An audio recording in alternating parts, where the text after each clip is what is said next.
Hey dreamers, welcome to this safe haven for restful sleep, where we create your sleep stories together. I'm Dan Jones, and I invite you to join me on this calming journey into Slumberland. And if you haven't already and you feel more comfortable doing so, as we begin to relax, you can close your eyes, settle down comfortably, put aside any worries from the day, and lazily exhale.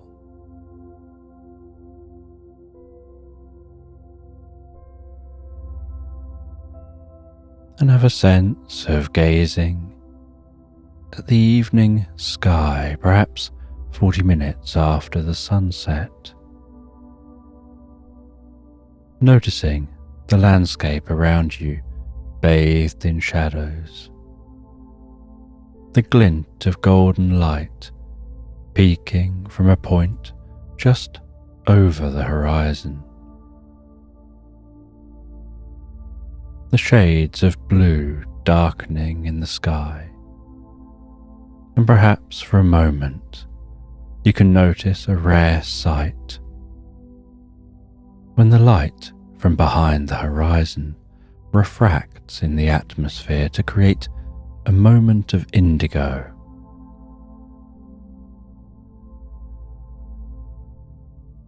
And perhaps you can imagine that indigo light carrying with it the magic of sleep as it travels into your eyes and begins to wash over and through you.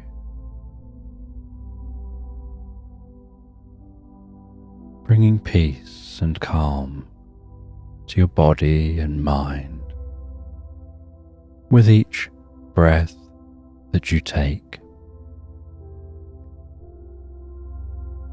As I softly count down from 10 to 1 before we relax into the story. And I'm sure that you have a good reason for wanting to have a good night's sleep.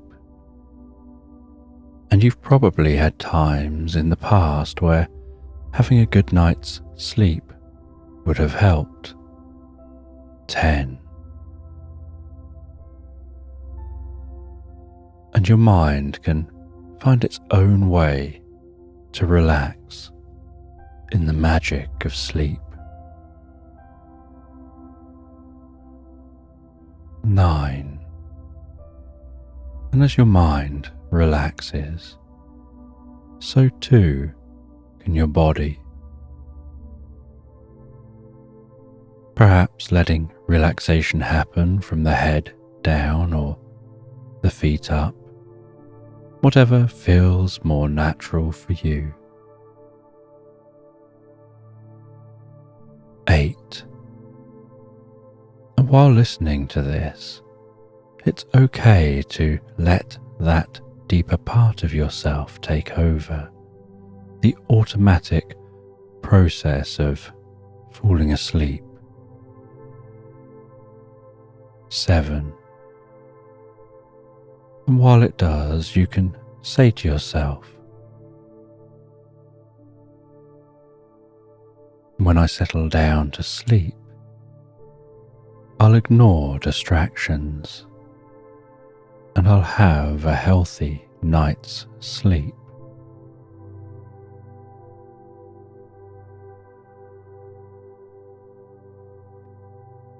6.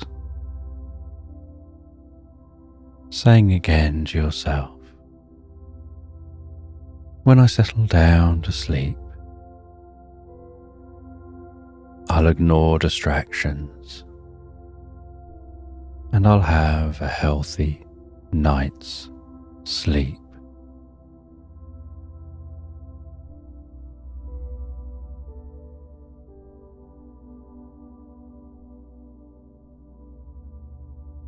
5 deeper and deeper relaxed asleep. And when listening to this story, You don't have to do anything. You can listen along for a while or just drift straight to sleep.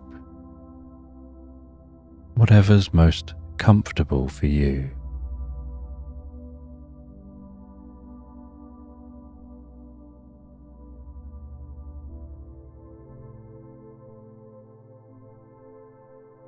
Four. And as the process of sleep is an unconscious one, you can't consciously make yourself sleep. It's something you have to just let go of and allow to happen all by itself.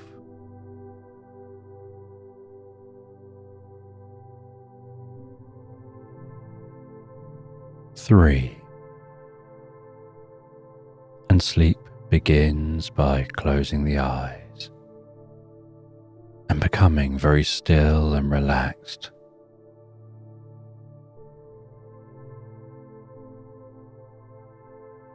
Two. And gradually you can experience a gentle shift in consciousness as your brain slows down and you start to instinctively and automatically fall deeper and deeper asleep, just like toppling the first domino, and the rest takes care of itself. One. Now, as this bedtime story begins, over the next few minutes you can listen to as much or as little of the story as you like, as you drift asleep whenever feels right for you.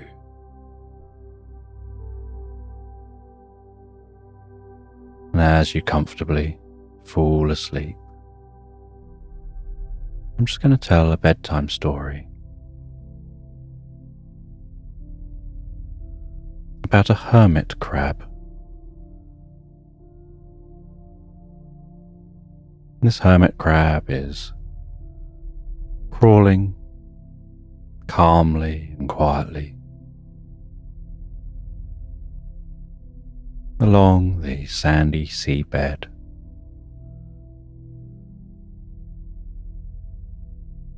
And on its back is a bell. And it's more of a shell of a bell. It's not able to ring with the crab inside. And it's waddling along the seafloor. Waves passing overhead. And as those waves pass overhead, so the water pulses past, and while that water pulses,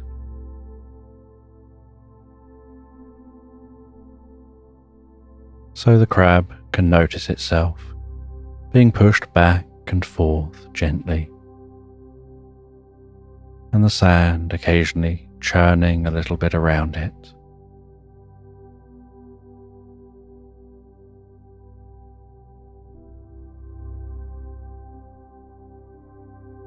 And it continues along this sandy seafloor, dancing strips of light, moving, undulating and weaving their way across the seafloor as the waves move overhead. When the crab looks up, they can see the shimmering shards of light.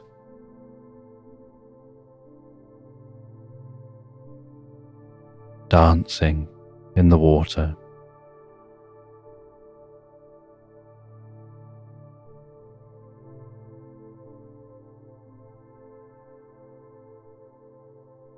And this seafloor is very bare here. And they're heading towards some rocks.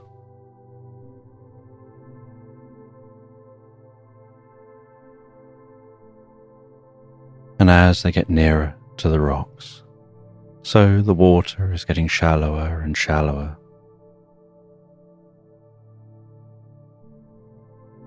And that crab can hear the rumble of the waves as they break on the shore.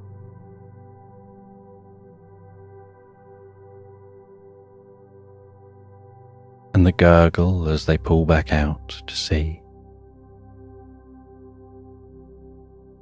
And as they near the shore, they can hear a musical sound, like the ocean is playing musical instruments. And the nearer they get, the louder the sound gets. And as they near the shore,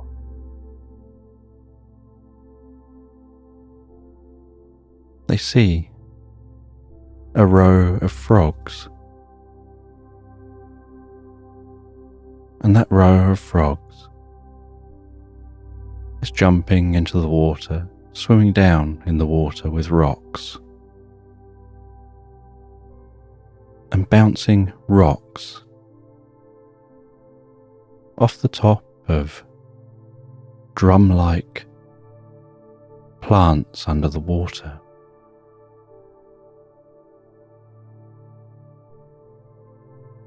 And the rocks bounce in rhythms as those frogs dive down, throw the rocks at the drums, and swim back up,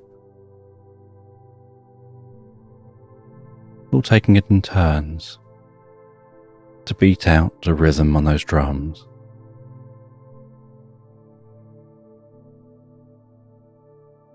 And the closer the crab gets,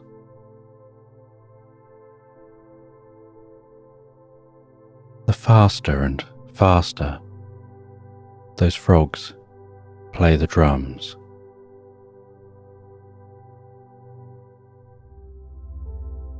And they're diving into the water so fast,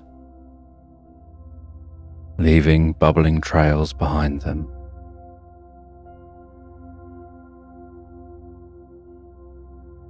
That the bubbles barely have time to disperse by the time they're diving in next, creating a cloud of bubbles above those drums.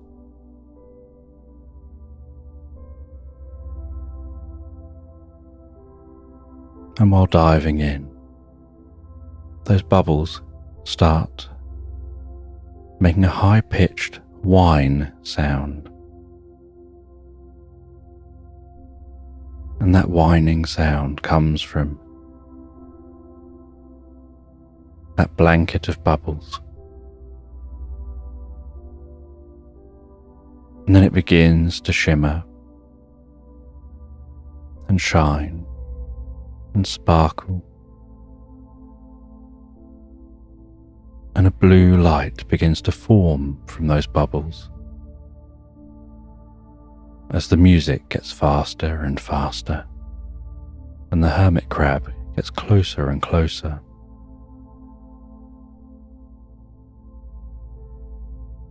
And as the hermit crab gets right up to those frogs, so its shell, that bell, seems to almost get sucked off of its back into the bubbles, and then it finds itself pulled into those bubbles, and it tries to cling on to the seafloor a little bit. but then just feels this overwhelming urge to let go and go with the flow.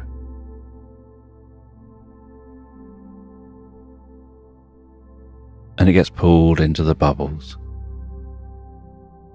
and those bubbles pass across its body, tickling it from the head down to the tips of its feet,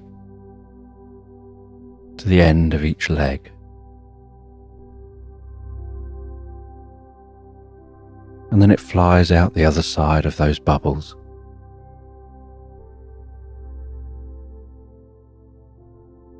and it's spinning and flying through the air, aware that wherever it looks very strange, not a world it's ever seen before.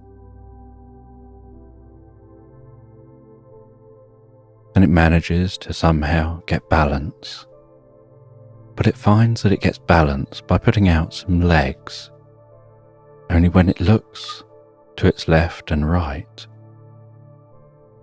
it no longer has legs. It has two graceful wings,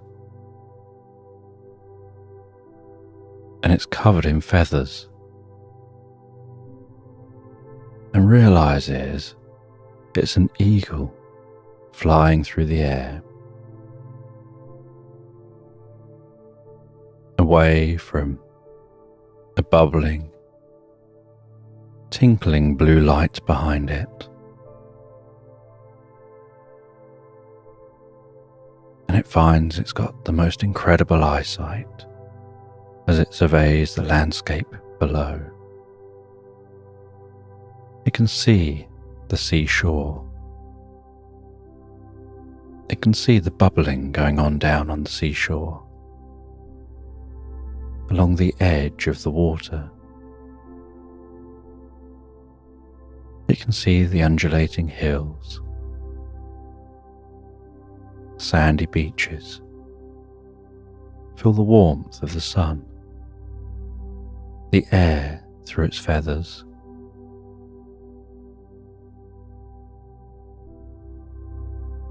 And it can see across the distant forest and the wispy white clouds overhead.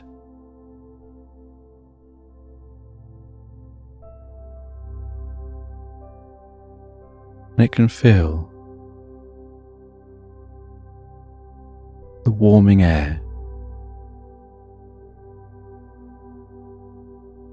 and see this landscape springing to life as it flies across this landscape, catching an updraft, spiraling up higher, seeing a myriad of colours stretching through the meadows.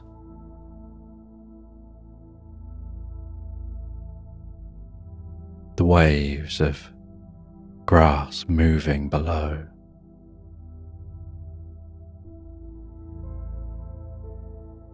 Such good eyesight it can notice the small insects and small mammals as they forage.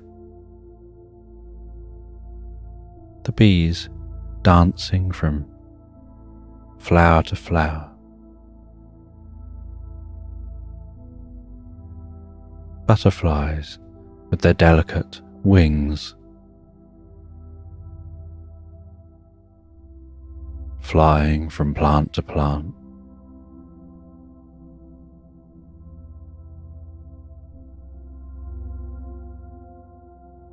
The different shades of greens of the plant life.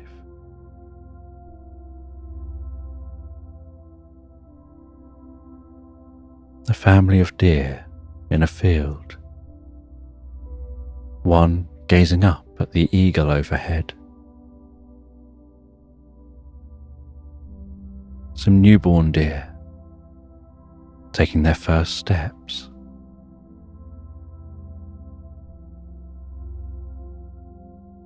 The way the sunlight glints and glistens on rivers and streams.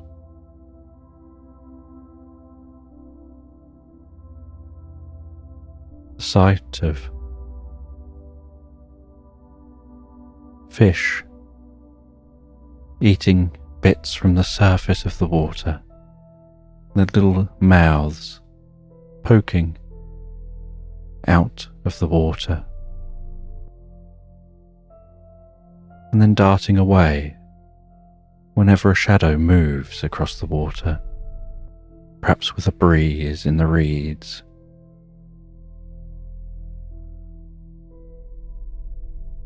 And as they glide and fly,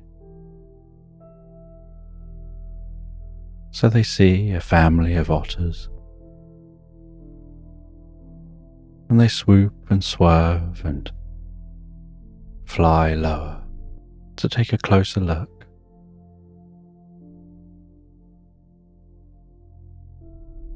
And they can see an otter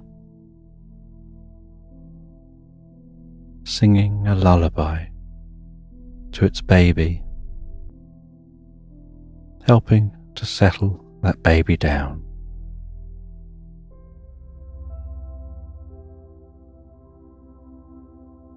And they swoop up higher again over the forest, hearing the sounds of the other birds within the forest, and noticing a shimmering light way off in the distance. And they feel compelled to fly towards that light. And so they fly in the direction of that light, almost like a rip in space and time. And yet something about it seems so inviting. And as they get nearer, so it opens up and wraps around them like a comfortable time blanket. And while they pass through this time,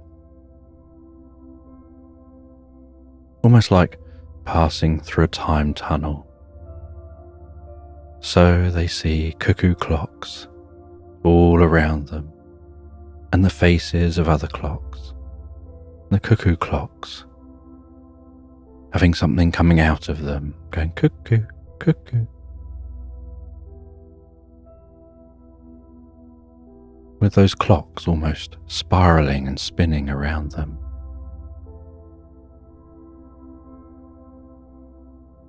And as they exit the other side,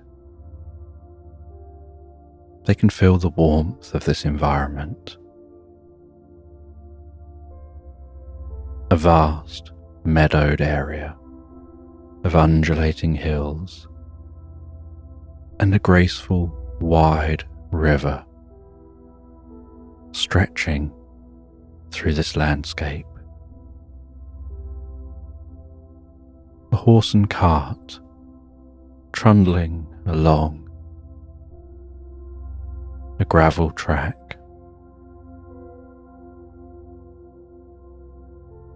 And then turning down onto a dirt lane, heading down towards a small town. An abundance of greenery and life.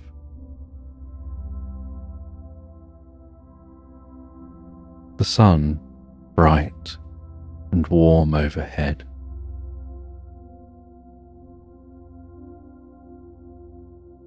A child sat on the edge of the river, enjoying a slice of watermelon,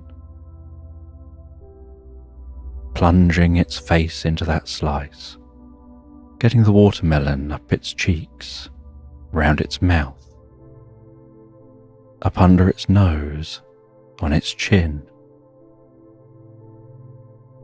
The watermelon juice dripping everywhere, its hands sticky.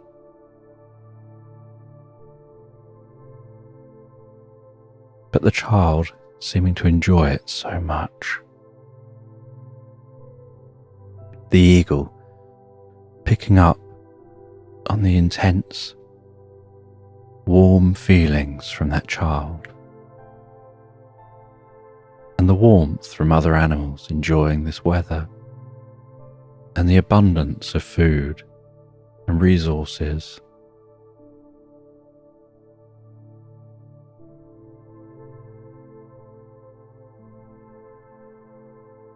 And it continues to glide,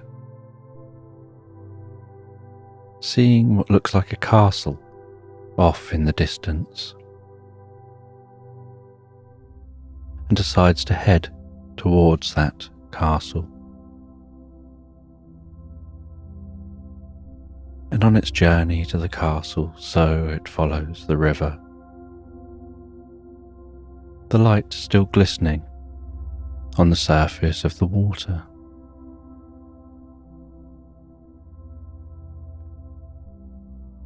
And it swoops down low and hovers above a couple travelling along the river on a gondola, laughing at each other as they struggle to make it move with any kind of speed, and having to try and keep balance. And the eagle is curious how that couple will get on, as it can see some rapids up ahead, and it doesn't think they're necessarily prepared for those rapids. But they're only gentle rapids, but enough to make their journey interesting in a short while. They're obviously looking around and looking at each other, but not really paying attention to their surroundings.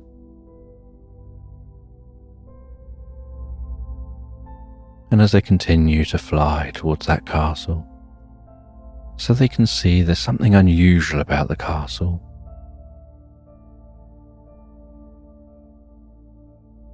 It's not the colour they necessarily expect. It seems paler, almost a pinky white. And it's not reflecting the light as they would expect. And as they get nearer, so they see a slight haze between them and the castle, and they fly into that haze, and as they do, they feel themselves being encouraged to land, as if the atmosphere is gradually getting heavier and heavier.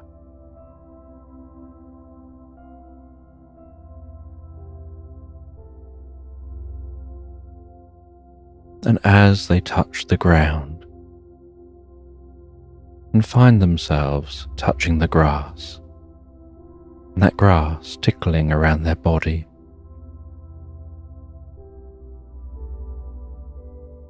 so they notice that something's happening to them.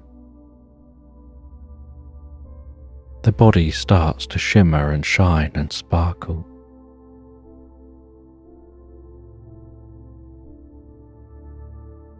And they notice, as their body changes, that they're losing their wings.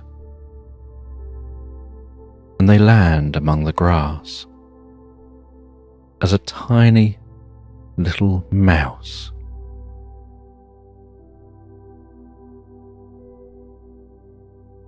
And they've got the faintest of squeaks and the tiniest of feet. And the grass is significantly taller than they are.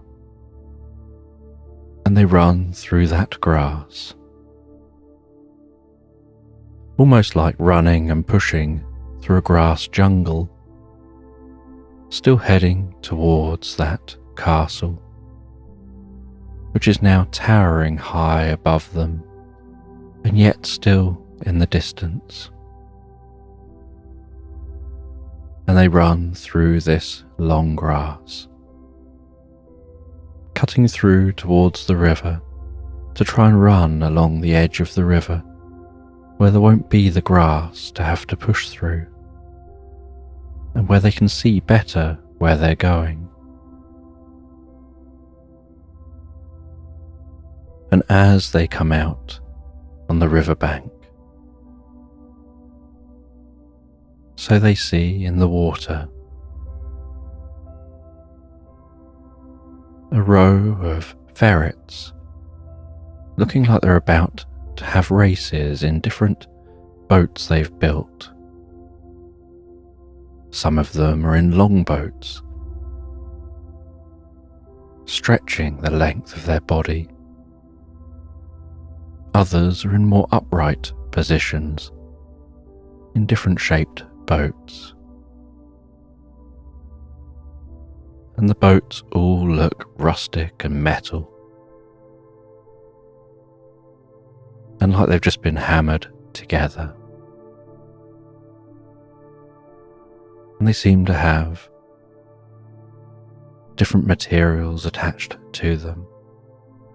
One of them has some leather straps wrapped around the top of the boat and wrapped over their front shoulders to hold them in place, and small, dark goggles over their eyes, and a little leather racing hat holding its ears in and back,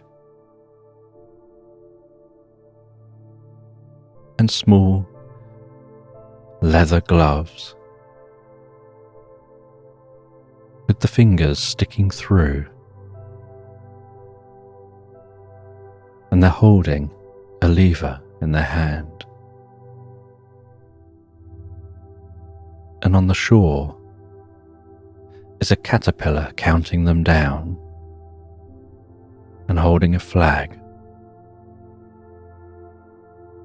And then it waves that flag, and those ferrets set off, their boats powering down the river. Some with electric arcing from point to point, powering an electric boat. Others having steam-powered boats,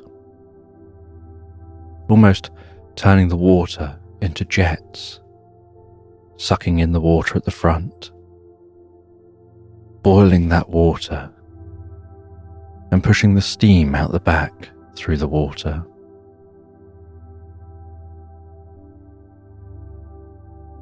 As those ferrets power down that river, and the mouse watches as they head along the river, and he runs along the riverbank to try and keep up. And the sun setting off in the distance over the river, with that sun low across the water, and the one with the dark goggles isn't affected by that very low light, and the others lose their direction a bit and have to slow down, and that one shoots off ahead, and as it crosses a finishing line, the caterpillar at the other end waves a flag, and there seems to be a small group of animals that jump up and down in excitement at the winner, as the others take their turn to cross the finish line. And the mouse continues to run to try and get to that finish line, to be a part of the excitement. And fireworks are going off at the side of the river. And as the fireworks are going off, so a group of swans are dancing in the water, using their large wings to push themselves up into the air, stretch their chests out, standing as tall as they can in the water, almost pirouetting in the water. managing to somehow gracefully hold themselves high in the air, and then diving down into the water, sticking their bottoms out the water and waving their legs in synchronized movements, stretching and pulling their toes in and out, moving their feet side to side and at different angles, so sometimes the sunlight shines through the skin between the toes. Other times it doesn't, making all sorts of different patterns and gentle splashes of water.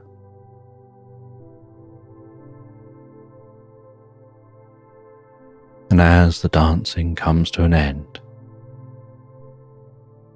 so the ferrets head over to the shore, disembark their boats,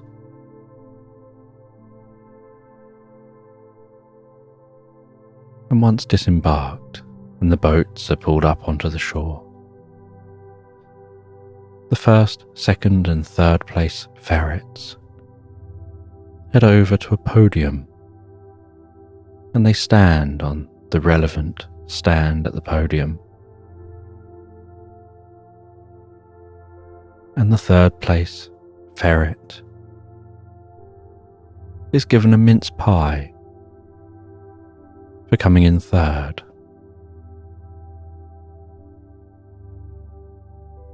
The second place ferret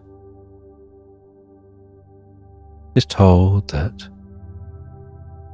they can have a giant teddy bear, and they're handed a giant teddy bear that's significantly larger than they are. And the winning ferret is given a ski trip holiday and a set of skis and some ski equipment.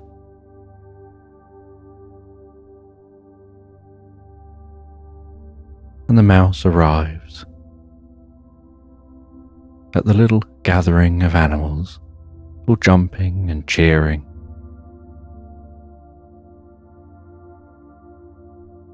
And it gets sucked up for a while in the excitement, before noticing the sun is now setting on the horizon. The sky is turning orange, and they want to make it to the castle. And so they continue on towards that castle, and it seems so far when they're so small. And as they continue on towards that castle,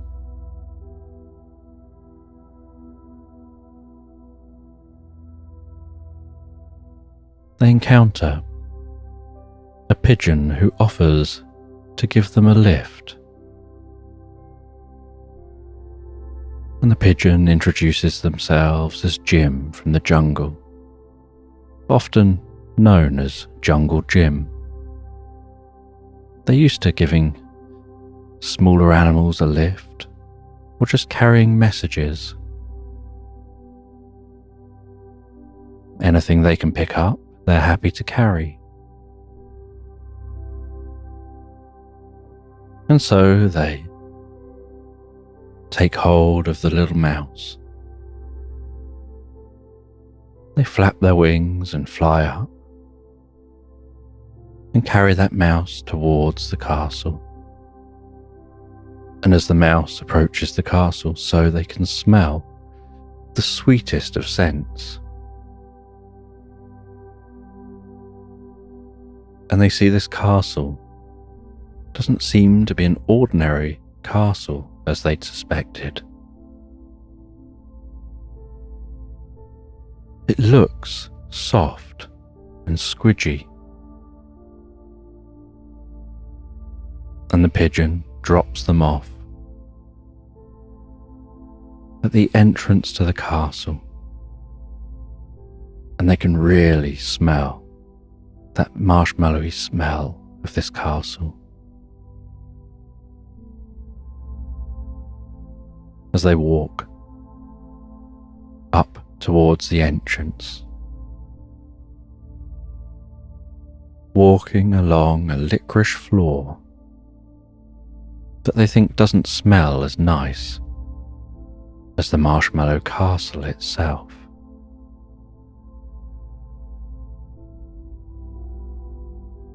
And as they reach the castle, the sun has almost fully set. They can see the stars emerging in the night sky. And they knock on the castle door, but their little paw just absorbs in with the marshmallow, as they don't know how to get attention. And so they climb up a little bit, easily grabbing hold of that marshmallow. And they find their way in through a crack high up in the door, squeezing through that crack, wrapped in a hug of marshmallow.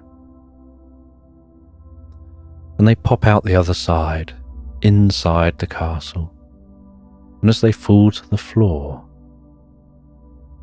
so they make a discovery that the marshmallow inside the castle is bouncy, and they just bounce on the floor, and they try and right themselves, but as they land they bounce again and again and again, and they try and work their way through this castle, bouncing their way, and they end up inadvertently bouncing their way into the armory, and in the armory they find some metal shoes. And so they place those tiny metal shoes on their feet, and those metal shoes grip the marshmallow, and so they can walk, but their walking isn't very efficient, like walking in wet sand. That you can do it, but it takes a lot of effort.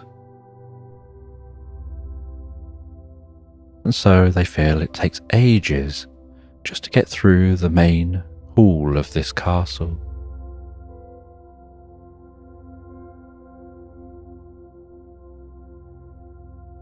And while walking through the castle, they see that the moonlight is shining in a window, and that silvery light is shining directly upon a flower floating in space above a plinth, and the plinth is made of marshmallow.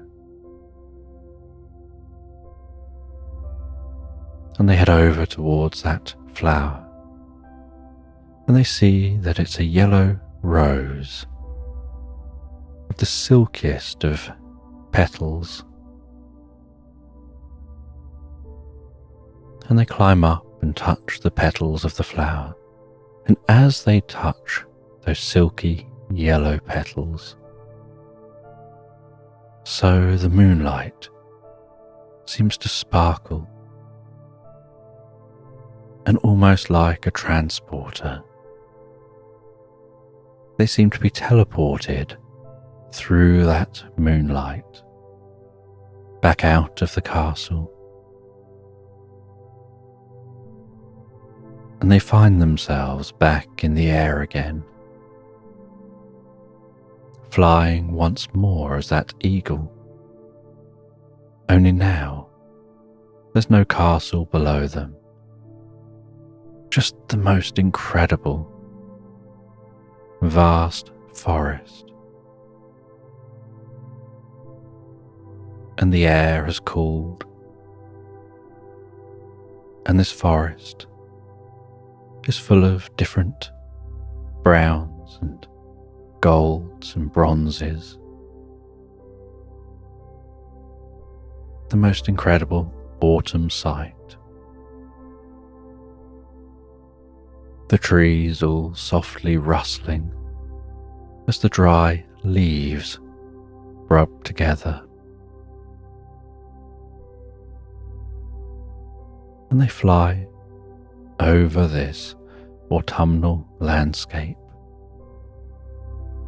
feeling the approaching coolness of the air.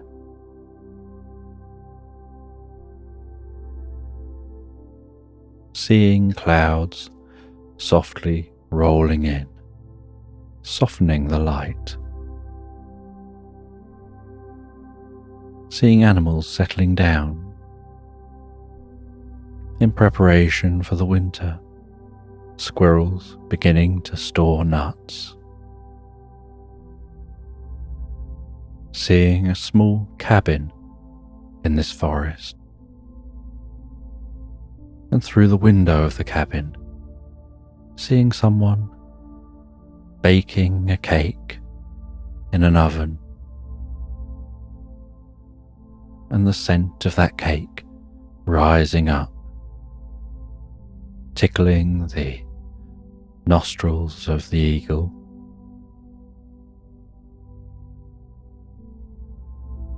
The wisp of smoke rising from the chimney.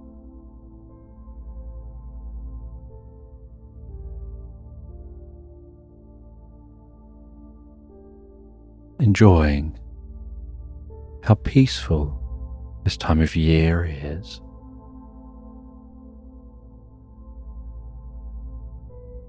Seeing a quaint church in a very small village, its weather vane signalling the direction of the wind and the approaching cool air.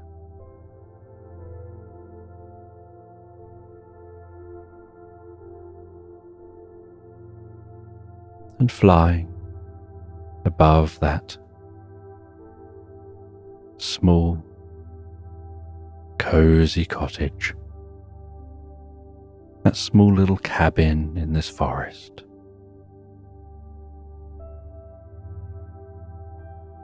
Catching the very slight updraft from the warmth rising from its chimney.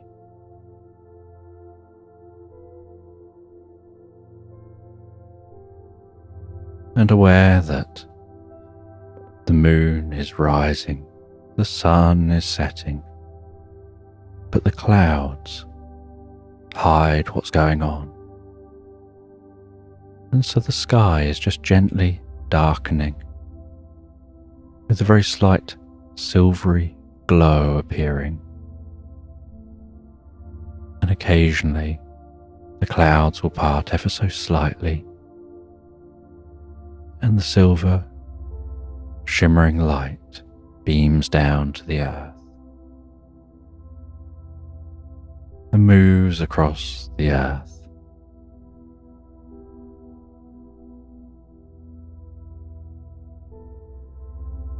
Until nighttime sets in.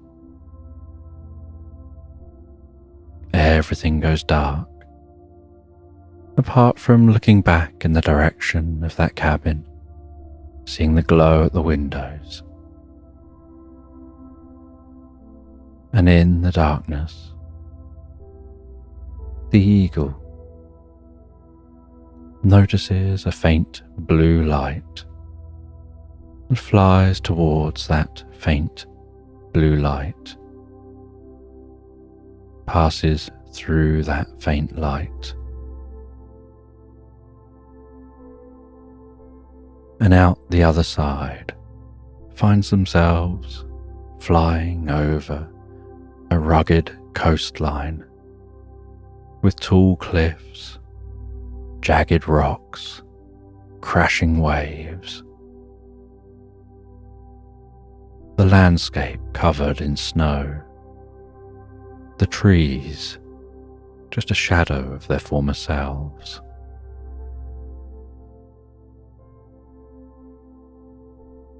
Just white gaunt sentinels, standing, shuddering at the tops of the cliffs as the wind blows through those trees.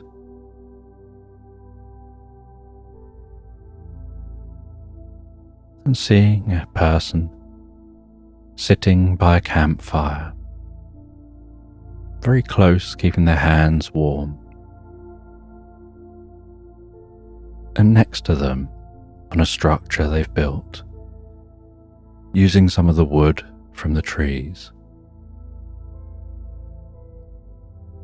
seeing what almost looks like a spider's web, but it's actually a dreamcatcher. And as they are resting there next to that fire, it crackling softly, the wind flickering those flames, the dreamcatcher begins to glow, as if granting a dream. And this landscape seems so quiet. There's far less life around here, like everything has gone to sleep.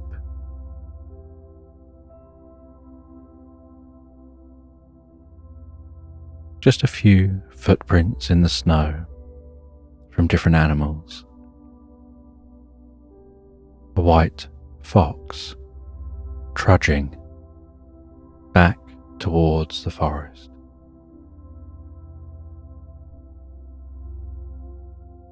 A white owl hooting in a tree. But everything keeping warm and cozy.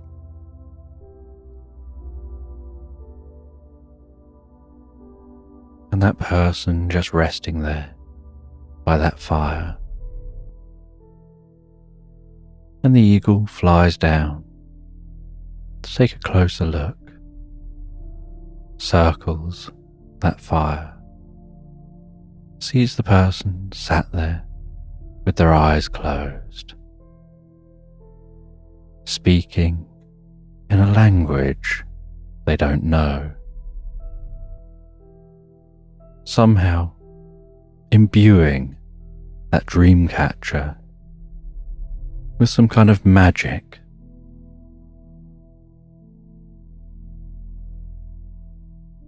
And then the dreamcatcher seems to spin, and the eagle can't tell if it's an imagined spin,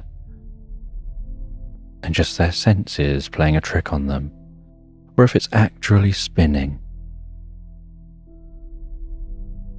And as it spins, so they hear the sound of a bell, and they're reminded of the bell they had as a shell, now a long time ago. And while thinking of that bell that was once their shell, ringing in their ears, so they found themselves drawn towards the dreamcatcher, drawn from this cold place.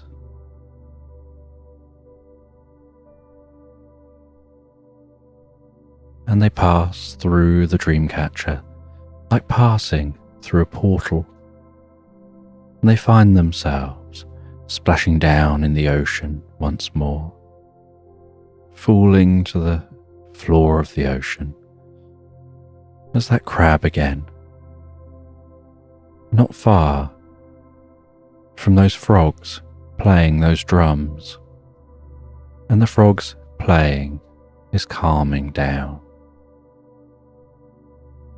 And as the frogs playing is calming down, they see a mermaid tap dancing on the sea floor, holding its tail slightly up, with 2 feet poking out the bottom where the tail would be. Its legs still made of a tail, right down to the ankles.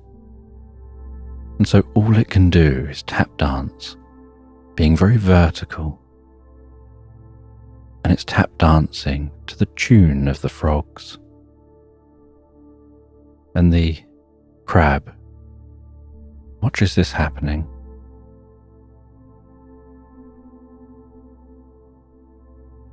And while watching, a catfish swims over, introduces themselves as Katniss, and says that they're a witch of the ocean.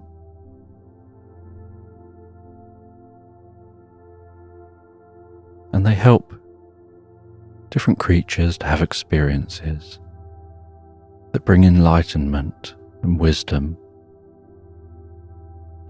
and help them to gain new perspectives and an understanding of things in a whole new way. Like seeing life from birth all the way through all the seasons. Seeing the variety, the challenges, the happiness.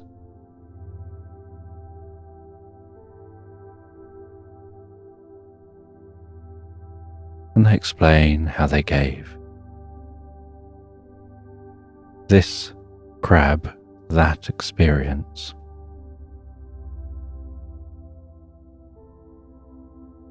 And now the crab has lost its bell, and so it needs a new shell.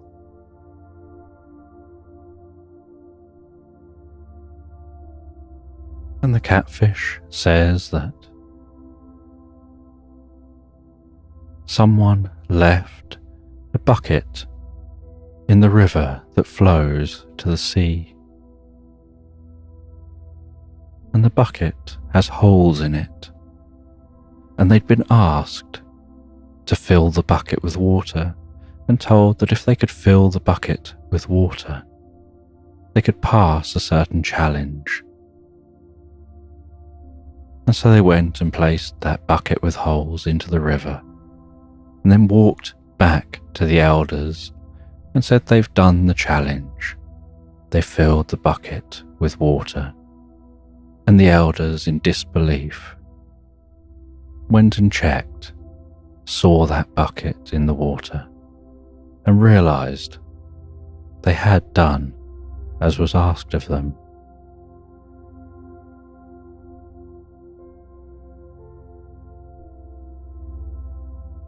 And now this bucket can make a very good shell. There's room in the bucket to grow. And the holes can always be plugged with different creatures that can grow on the outside of this new shell. And then you can give them a lift and an experience of new worlds and new places. Perhaps they can grow out of those holes, and maybe when you're done with the bucket, you can leave it behind, and they can stretch from the holes down into the ground and start their own new home there. When you know it's time, that you've outgrown that home, and it's time to go on an adventure to find a new home. And Katniss hands over the bucket.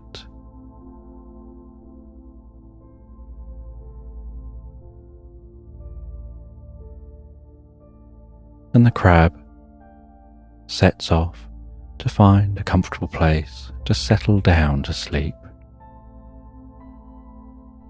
And once they found a comfortable spot, they relax down in their new home, and they drift peacefully and comfortably, relaxed asleep into Slumberland. And in this bedtime story, a cat and a dog are preparing themselves to go out on an adventure. And they get their coats on. They wrap a scarf around their necks to make sure they're going to be warm and comfortable before heading out into the snow.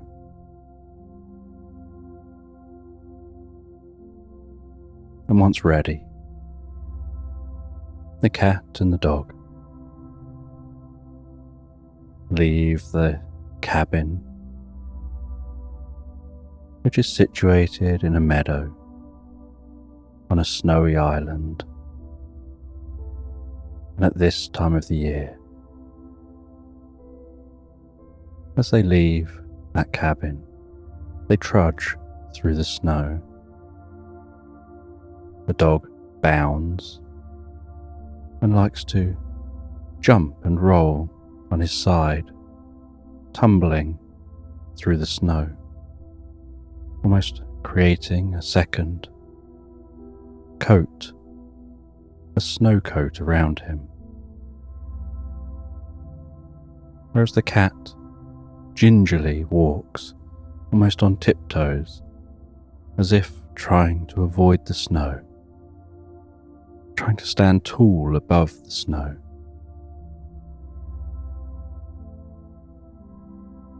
And the dog runs and heads along this meadow,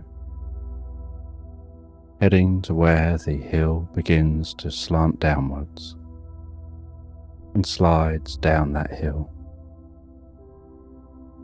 and then twists sideways to continue the journey down the hill, rolling, tumbling with his tongue out, flapping around, before landing in a pile of snowdrift at the foot of this hill.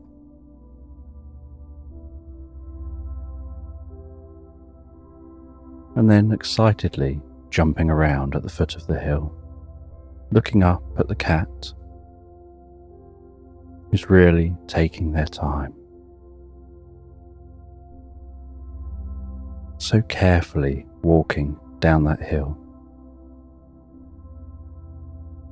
trying to follow the clean area, the area where there's a small amount of grass now showing, as the carpet of snow has been raised and taken down the hill with the dog.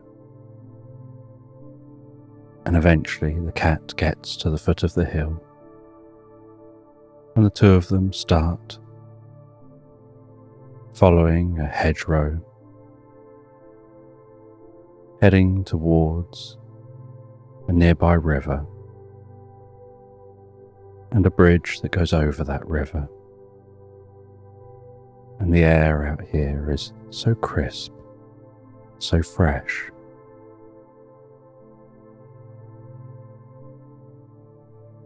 And the stars overhead twinkle and shine in the sky. The occasional wispy cloud passing overhead.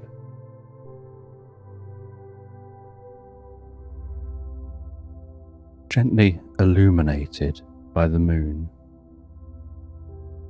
and at certain times,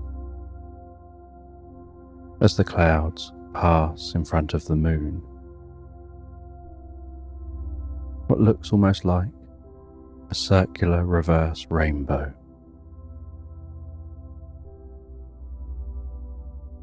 Illuminates those clouds around that moon.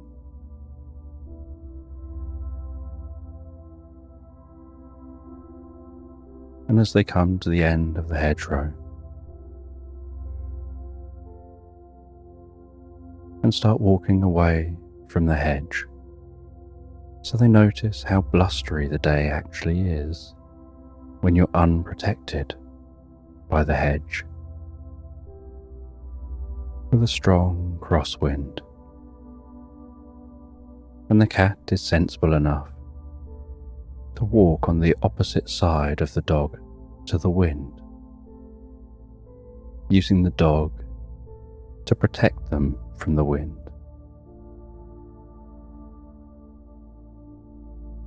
And in their mind, they're dreaming of better weather, of remembering what this area is like when it's much warmer, and in this location, on this island, far north of the planet. There's a lot of time when it's covered in snow, or it's cold and dark, but there are some times when there's an explosion of colour.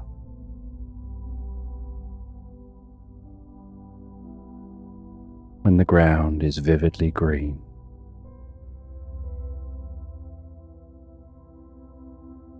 When there are daisies and dandelions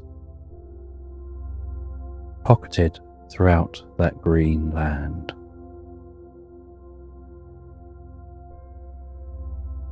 When there are bluebells and honeysuckles. And there are all sorts of different trees and plants.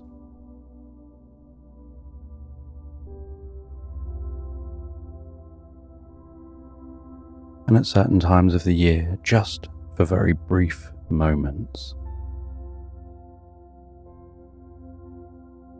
there'll be an explosion of insects, of butterflies and bees, taking the opportunity to forage among the plants.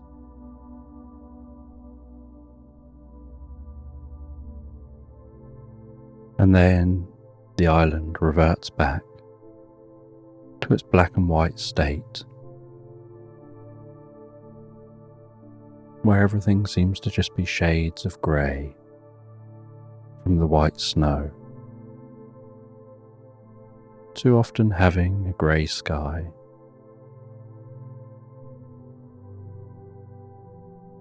And even the trees,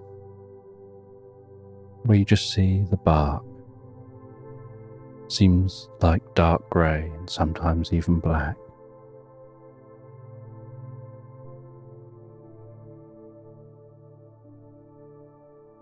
And so they continue pushing on through the wind, heading to the bridge over the river. The dog's fur flapping around, its ears waggling around in the wind, its tongue waving and flapping.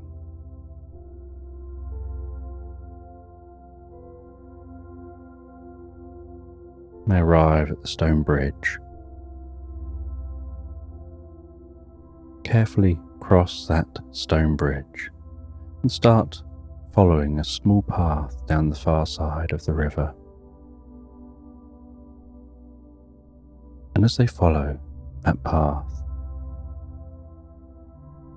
so they see something unusual in the water, and most of the water is frozen on both sides with just a slight clearing of ice down the centre of the river.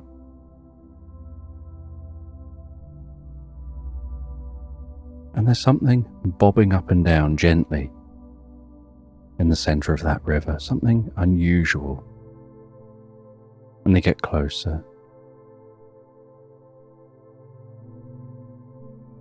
And as they get closer, they notice it seems like it's alive.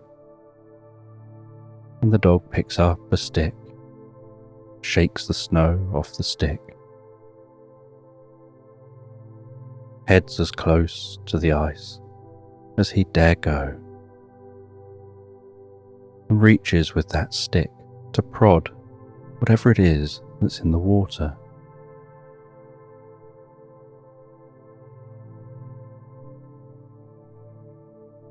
And as he prods away, so he suddenly hears an excitable voice erupt from that thing he's prodding as it rises itself slightly out of the water, almost like it was swimming on its front and now it's on its back.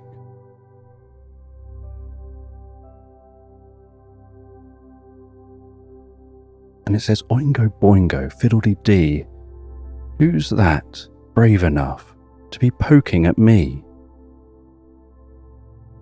And the dog's mouth opens, and he drops the stick and looks at the cat, who just looks back at him with a strange kind of, I don't know, kind of look on its face.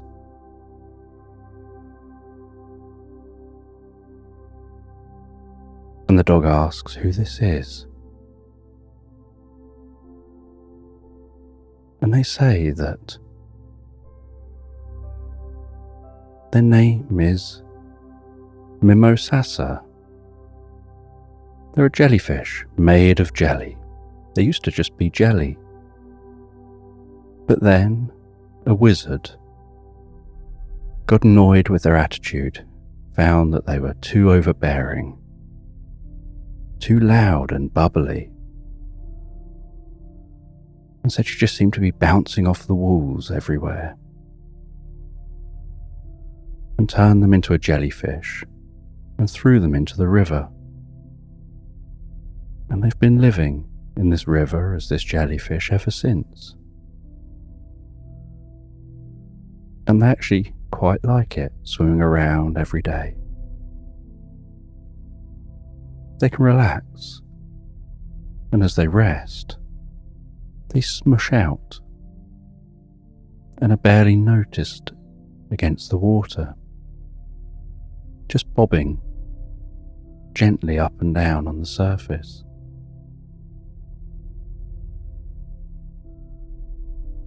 And they say they have some tentacles that just tickle the surface of the sand beneath them, foraging for food.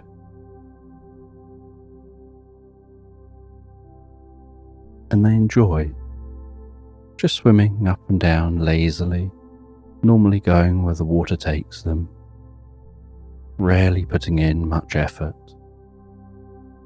listening to conversations. They can loiter near someone fishing, and that person, happily fishing away, may catch things that they can then catch themselves and eat, because they're very intelligent.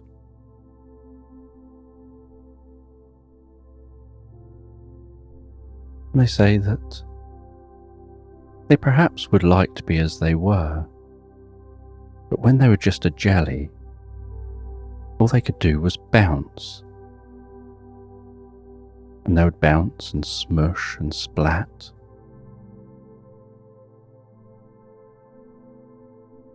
And sometimes people would plunge their hands into them and squidge them, just for the sensation of squeezing jelly between their fingertips. And they'd have to then pick all their parts up again, smush themselves back together, jiggle about a bit.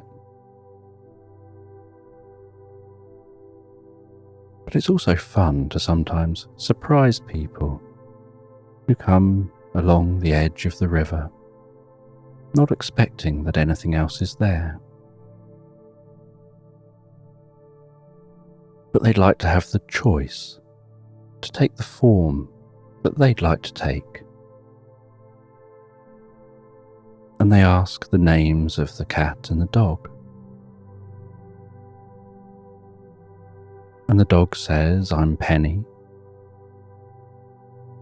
And this is Pickles, the cat.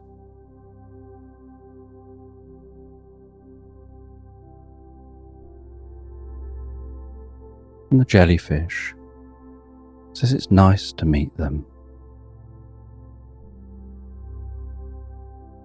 And Pickles says, "Would you like us to try and find this wizard? Maybe we can encourage them to change the spell they've cast on you." And the jellyfish says that they'd like that if they can. To find the wizard, you have to follow the river until you reach the town and head to the castle. And in the castle, they should be able to direct you to where the wizard is now.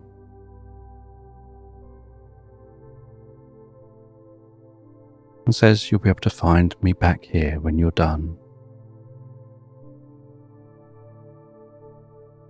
And so the two animals set off, continuing along the edge of the river.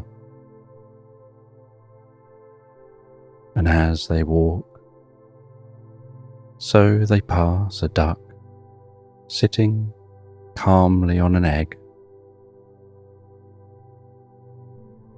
wrapped up with a little jacket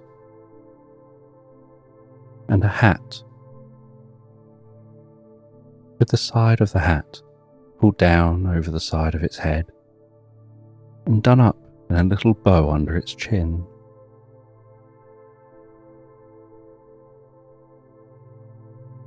And they continue on, the trickling and the pleasant sound and scent of that water beside them. The wind still blowing on their face. And they push through that blustery wind. The cat just thinking how much they would like to be resting in front of a fire, back in their cabin. The dog thinking how they'd like to be playing, running around, diving into snow. But instead they're doing this very grown-up thing, going on an adventure. And they continue on, following this path. They can see in the distance the gentle wisps of smoke rising from the chimneys of the houses in the town.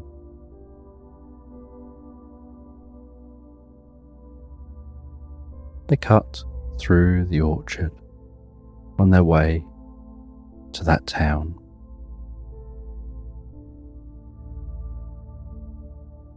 Passing the hexagonal apples designed by the farmer here, specifically so they stop rolling off of tables.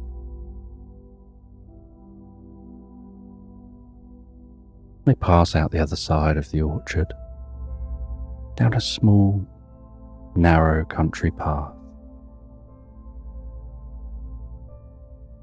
And there's brambles and leaves and grasses all poking out across the path, but all protected and softened by snow. And some of that snow falls off like a gentle powdery dusting, catching on their fur as they pass.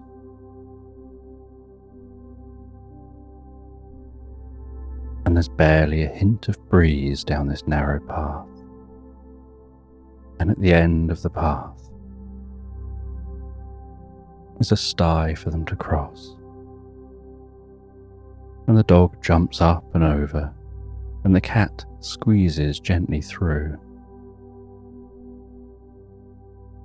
As they now walk across a path barely visible, cutting through a field.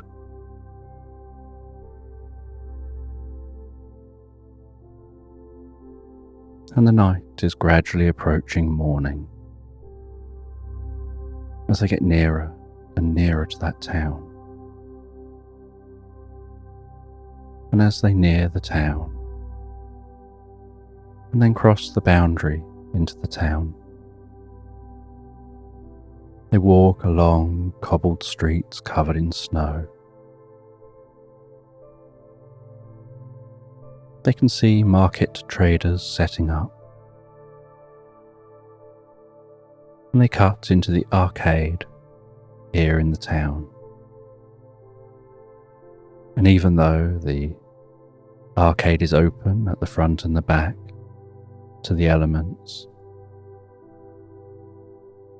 there's still a slight warmth here compared to out on the street.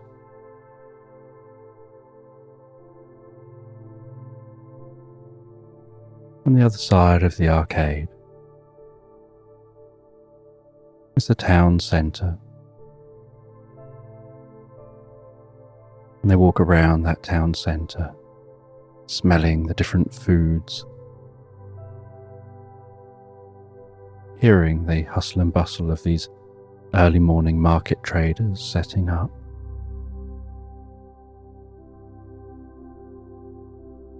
And they find their way round. And the cat wants to stop and eat. And the dog is also thinking of their stomach. But they know they should push on.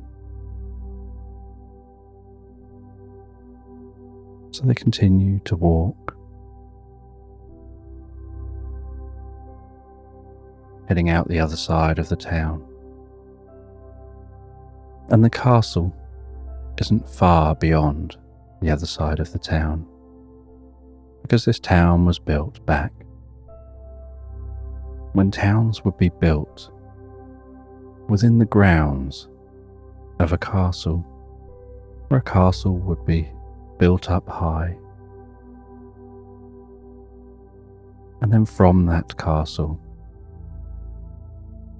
the town would be formed and a wall would be formed around the town. And from the castle, they could see over the town, beyond the wall, and have the best chance of protecting the town if needed.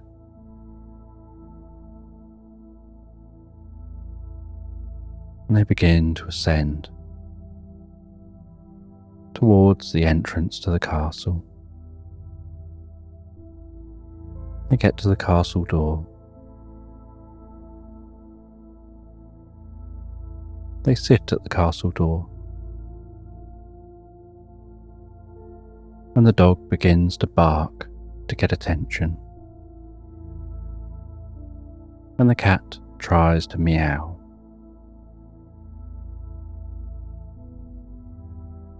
And as there's no one coming to the entrance to let them in, the dog stands up, leaning on the door. The cat runs and jumps and climbs up on the dog, balances on the dog's forehead, and uses her claws to stretch herself up the door as high as she can, until her claws can just about reach the door knocker. And then a slight leap manages to grab that knocker, push off the door, and then let go as the knocker bangs on the door, and the sound of that bang reverberates through the castle. And a short while later, a lock can be heard the other side of the door, and then the door can be heard to be opened, and it creaks and sounds so heavy as it slid open. And both the animals run in, and the dog runs and instantly jumps up into a comfy chair they spy near an enormous fireplace. And the ground in here is a stone ground, and yet it's warm by this enormous fire. And the claws of the cat and dog tap on that stone floor while they move. And the dog leaps up into that most comfortable chair and relaxes down into that comfy chair with that massive crackling fire rumbling away in the fireplace. The enormous, almost triangular looking flume sucking that smoke up and passing it out the top of this castle.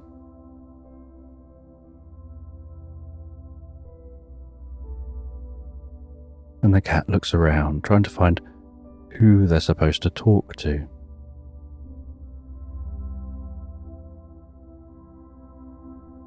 But the dog is just wanting to relax deeper and deeper into that chair,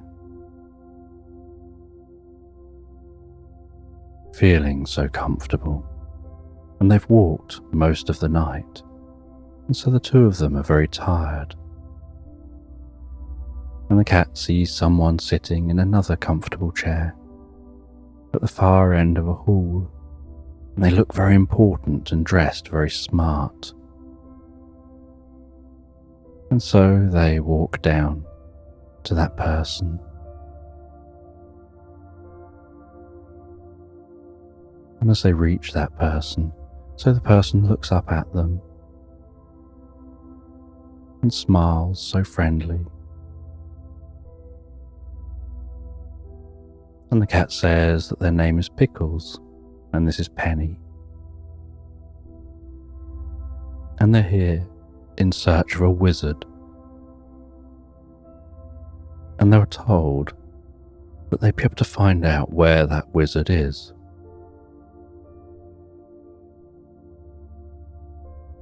And they're told that the wizard likes to lead a very isolated life. They seek solitude. And so it's some trek from this town. You have to go way through the forest. And it's only when you've passed deep into that forest that you'll find them. But they'll do almost anything to try and be alone and have peace and quiet.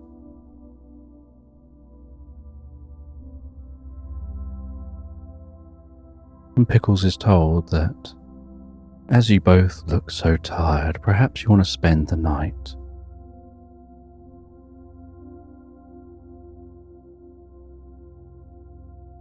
And so Pickles heads back to Penny. And Penny is almost asleep already on that comfy chair, and tells Penny that they've got a room for the night. And so Penny struggles to wake themselves up enough to leave the chair, and very lazily plods along, almost as if it's too much effort to be trying to do this moving and walking.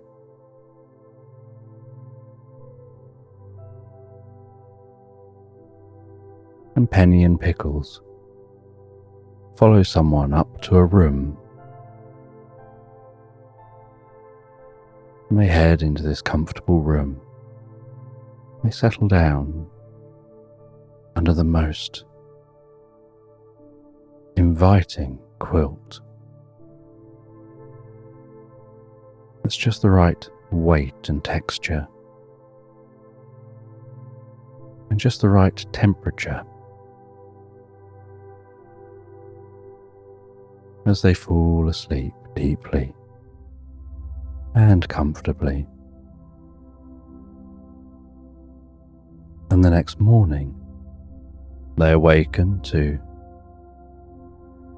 incredibly pleasant smells of food wafting through this castle, creeping under the door and tickling their noses.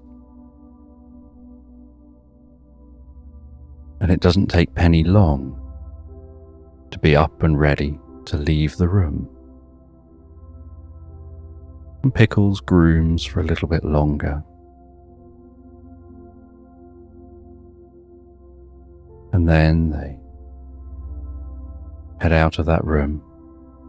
They follow their noses down to a different room to the one they were in before. And as they head down to this room, they can hear someone mumbling and moaning.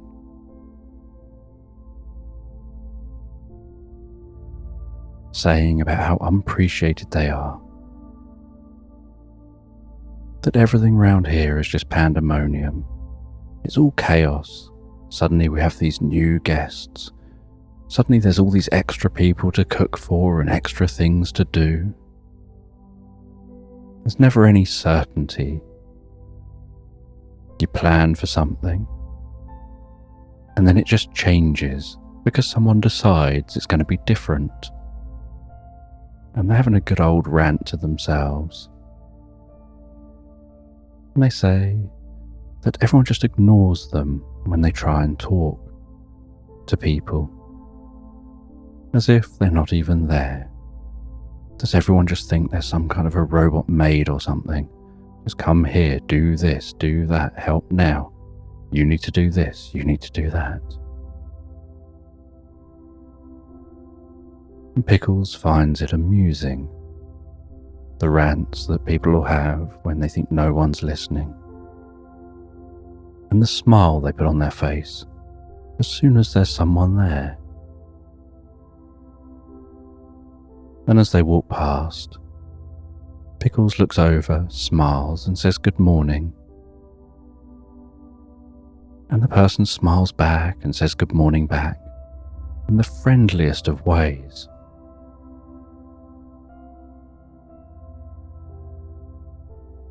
And they know, as soon as they've passed the door, they're going to be just back at it again. And they head through to a large dining room. They get shown to 2 seats. They sit down at the table.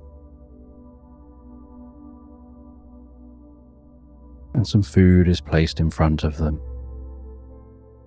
And Pickles is a little bit more fussy and smells the food and tries a little bit before daintily eating that food. While Penny piles straight in, scoffing the food down as fast as they can eat. And Penny barely notices that there are others here in this dining room, but Pickles is curious about them. There seems to be what looks like an elephant with large ears, but a very young elephant.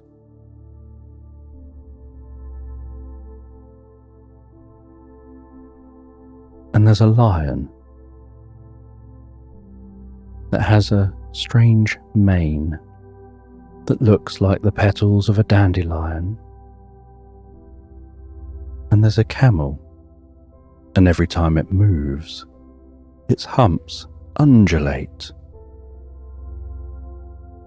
which catches Pickles' attention. And the baby elephant looks over, still chewing some food, and introduces themselves and says, "Hi, I'm Gumby. This is Pokey," gesturing to the lion. "And this here is Jasper," gesturing to the camel. And Pickles says, "This is Penny and I'm Pickles." And then the elephant continues to eat. And Pickles eats and Penny eats, and they all eat their food, and no one talks to each other while they eat. And as they all finish, so they all head away from the dining room. And Pickles asks why the others are here, and they say that they just needed a place to stay for the night. They'd arrived in the town and were told the best place to ask for somewhere to stay is up at the castle. They're always inviting and friendly. The elephant says they were just flying by. They got large ears that they can flap. But it's such a blustery day. They were going off course, and it was so hard and so much effort to keep on course that when they saw this town, they decided to stop here and see if they could find somewhere to stay until the weather improves.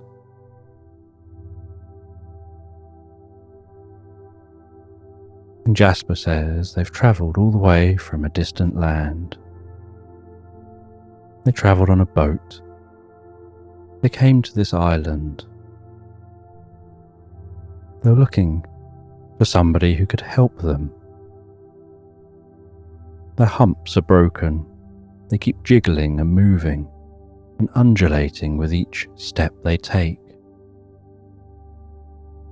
And they heard that there's someone who can fix unusual problems like that. And they too found the weather was too blustery for them and too cold. And so they found solace here in the castle.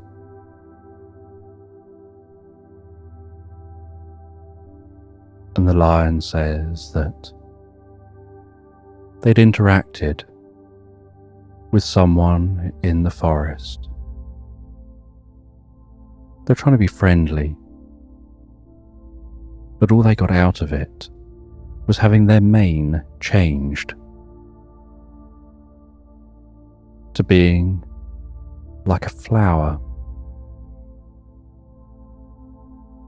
And now they have this bizarre craving to sleep inside daffodils while they look like the head of a dandelion.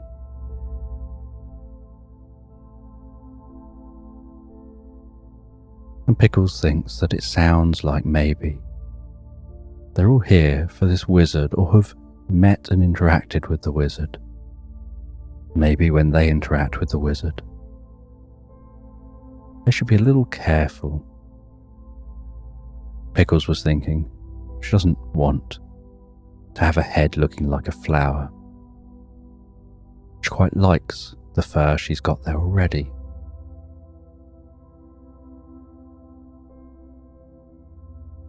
And after eating their food and resting for a little bit and seeing the sun rise from the castle windows, Pickles and Penny leave the castle, and the day is much better than it was yesterday. The air is still. The sun's shining, yet the land is still white. They head down from the castle, walk around the castle to the back of the town. They leave the town and head towards the distant forest. And as they walk towards that distant forest, so they notice that the land is actually starting to shift and change. And they've never been anywhere near this far before, normally just staying near their own cabin. And heading down to the meadows and the land around there. And as they're heading towards that forest, so they notice the snow around a river flowing out from the forest. Possibly the same river that they passed the other side of the town. Seems to be more melted. There's a little bit more grass, and the closer to the forest they get, the warmer the environment seems.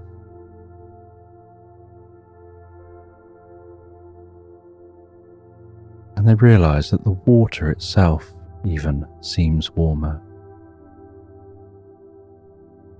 Walking into the forest, they can hear the rustling of the leaves around them, the sounds of birds and other animals from within the forest. They can hear a distant rumble, almost like the sound of thunder. But they know that the sky is clear. And they walk along the edge of the trickling water as it bubbles past. And they can feel, without even touching the water, that the water here is getting warmer and warmer, as the environment here is getting warmer and warmer, until they come to a very small lake that's gently bubbling. And the land around this lake seems very different from the land outside the forest,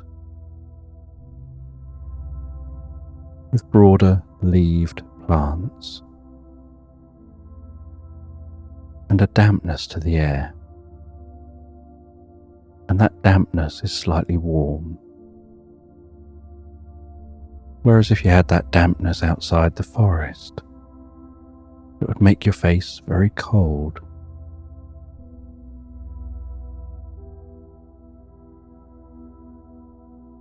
And they head through this forest, from that small lake, in search of that cabin. And then they see that there's something resembling a cabin poking through the trees, and so they head towards that. And as they get nearer, they can hear some machinery going. And they see a man with long white hair, tie-dye clothing, and electric blue sunglasses, twisting a handle and operating some kind of machinery. And they approach very slowly. And as they get nearer, eventually they get noticed. And that person stops what they're doing, turns to look at them, and gruffly asks what they want, who they are, why they're here. And they say who they are. They say why they're there.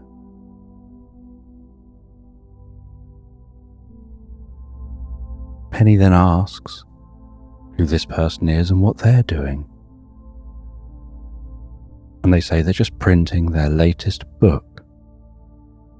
It's a book of spells. It's a book about the importance of isolation and spells that you can use to help you to find isolation, to find that stillness in your mind.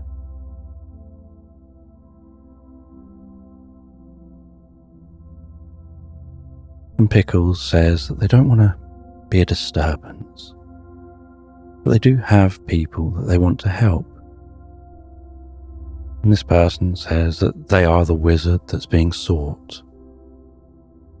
But why would they want to help Anything they've ever done has been to help them, to be alone, to get rid of distractions. They've never really thought of the others. They've always done what's in their best interests.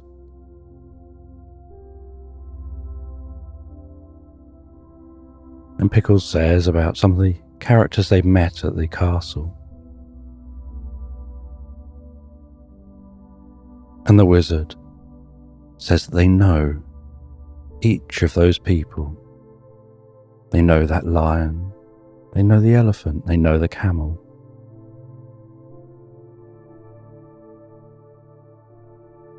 But why would they be interested in helping? When helping means that they see them even more.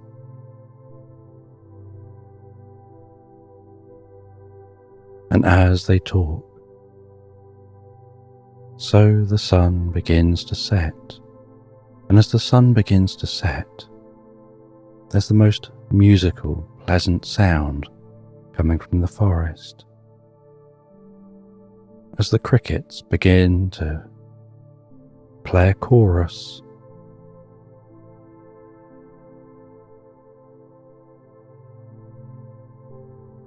And Penny and Pickles don't give up. They continue to try to encourage this wizard to help. Penny goes off and makes a snow cone for the wizard, thinking anyone who dresses in tie-dye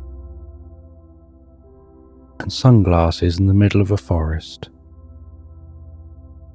is probably fun at heart and has a sense of humour. They did turn jelly into a jellyfish after all. And they did make the lion's mane look like a dandelion. So they must have some sense of humour and some childish, fun qualities. But they don't accept the snow cone. They just want Pickles and Penny to go away. And so Penny tries running around and chasing his tail.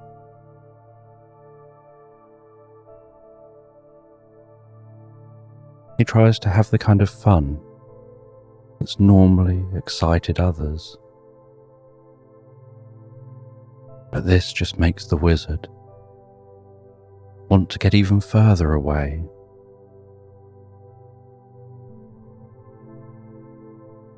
And so Penny says, well, if I can't excite you, if I can't get you to have fun, do you not at least have a fire and a comfortable place I can sleep? I like sleeping in comfortable chairs, listening to the crackling fire, relaxing, and just drifting deeper and deeper into my own mind, where my mind gets very still. And Pickles says I spend about 15 hours a day sleeping, dreaming, purring, normally relaxing on a rug in front of a fire.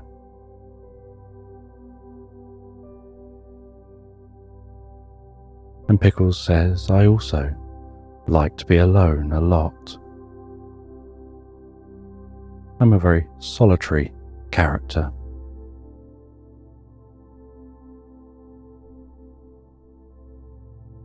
I do my rounds every day and then go and rest. And I decide when I'm with people and when I'm not. And when people decide they want to be with me, normally, if I don't want that, I walk away. And the wizard can relate to this. He can relate to that stillness, that desire for peace, for relaxing. But Penny says they also like having connection and encountering others and learning. And Pickles says they like watching others, normally from afar, and figuring out who does what and why. And likes working out what's going on inside the minds of others.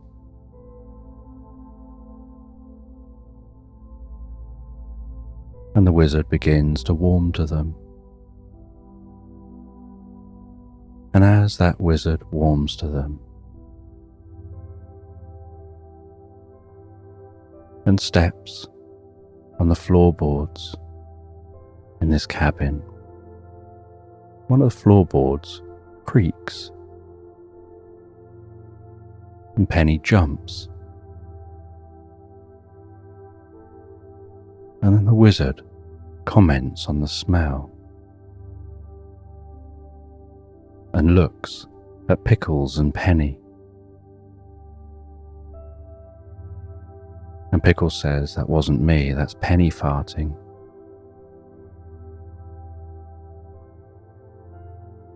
Whenever Penny gets nervous and jumps, it happens quite a lot.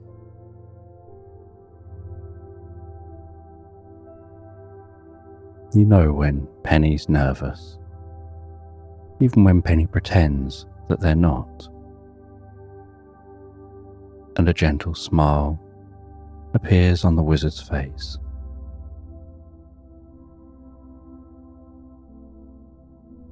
And the wizard heads outside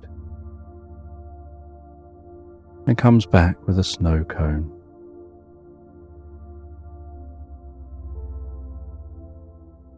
And then sprinkles some fairy dust on the top of that snow cone and says, "Take that back with you, but you'll have to be very quick."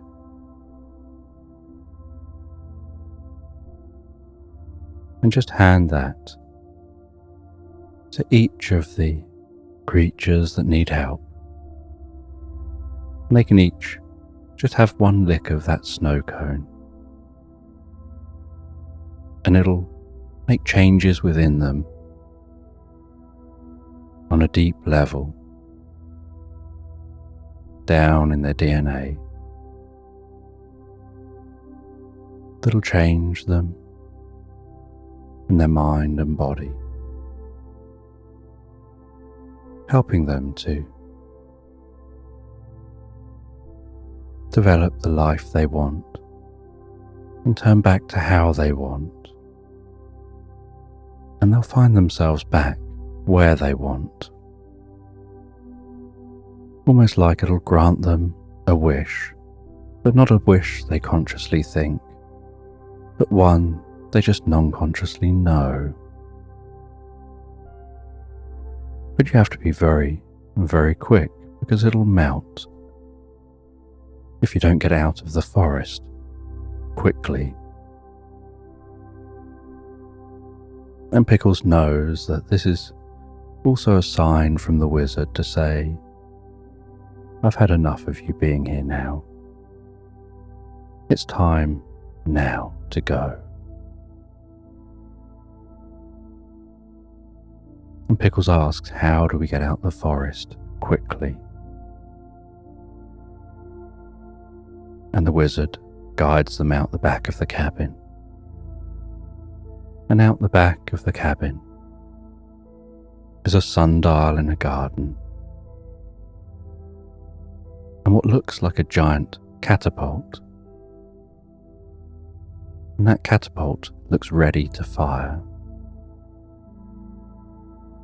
And the wizard goes over to the sundial, twists that sundial, and while twisting the sundial, so the catapult twists and moves and directs itself elsewhere. and he lines it up with where he thinks it needs to go. He then tells the two of them to climb into the catapult. And then with a Bunsen burner,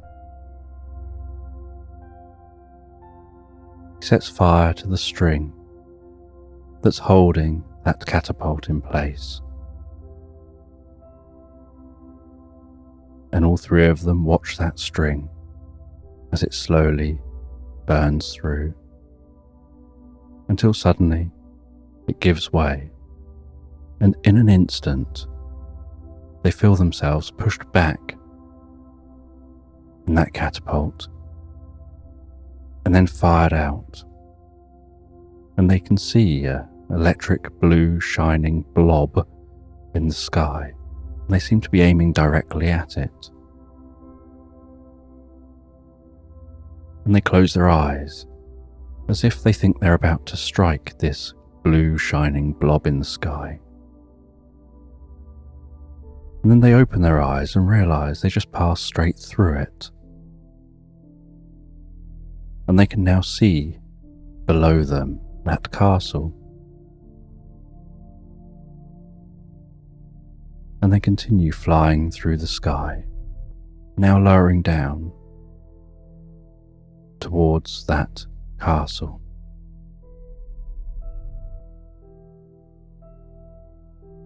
And they realize they're aiming straight for a pile of straw. And they crash down and bounce on that straw and roll off the straw.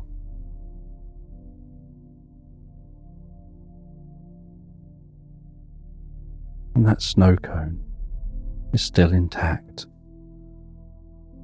with its sprinkles on top. And they dash to the castle, enter that castle. They were seen flying through the air as if out of nowhere. And they explain what this snow cone is. And the lion takes no time at all in running over and licking that snow cone. And with sparkling light tinkling and twinkling around its neck, its mane reverts to a proper lion's mane, and he swings his head slowly, enjoying the feeling of his mane swinging. And Pickles feels a little jealous as she moves her head a bit and has no mane at all. And she can't help but just have a little touch of that lion's mane. And the elephant licks the cone, and changes begin to happen for them, and the camel licks the cone as changes happen for them too. And the camel starts to fade, and while fading, thanks the two of them for their help. And as they're fading, so a slight shimmer of a desert can be seen around where they're fading, as if they're fading back to where they want to be. And while that cone is not yet melted, they dash out of the castle, dash through the town. They head along the edge of the river, finding their way to the jellyfish.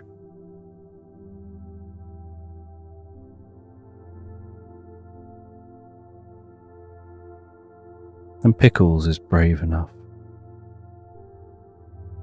to jump onto Penny's back and gently dig her claws in just enough to make Penny leap from the side crash through the ice and land in the water,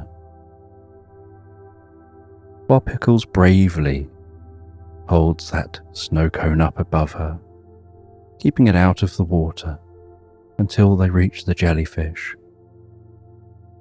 and then lowers it down for the jellyfish, who absorbs that snow cone.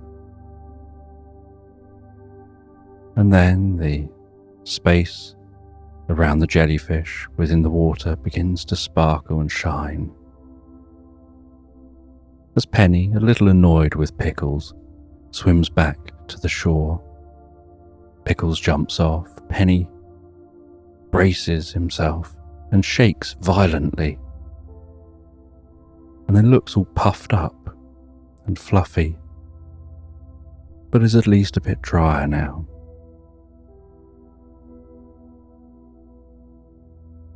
And that sparkling, bubbling continues in the water. And then rising out of the water is that jellyfish. And as the jellyfish rises, so it turns into a person, into a young child, who thanks the two animals and says that they've been jelly and then a jellyfish, but really all they wanted was to enjoy life as a child, and that they'll head to the castle where they know they'll be given a place to stay, and they can take their childlike mindset and let themselves grow up how they want to grow up and learn in a whole new way. And Pickles and Penny, having been on an adventure they never planned, head back to their own cabin.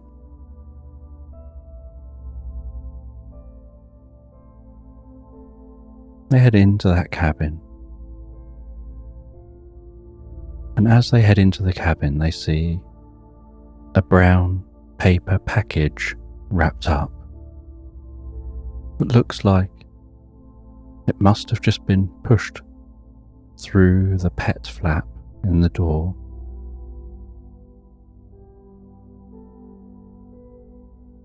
And together they carefully pull on the knot, remove the string from around the package, open that package, and inside they find two tie-dye knitted jumpers. One for Pickles and one for Penny.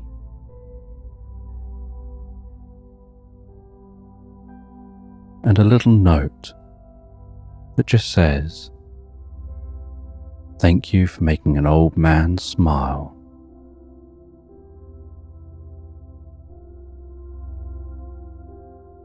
And they put their jumpers on. They settle down in the most cozy spaces, with Pickles resting in front of the fire, Penny in the most comfortable chair, and they drift and float so peacefully, so relaxed asleep into Slumberland. And this bedtime story follows the adventures of a guinea pig. And this guinea pig has been going on a journey through vast woodland in search of a lost scroll.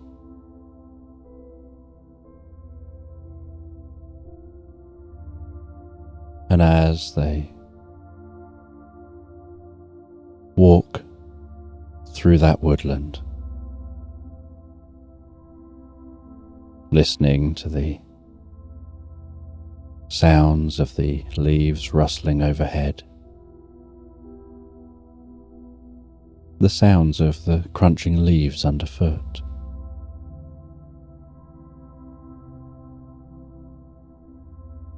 the way the light dances on the path before them.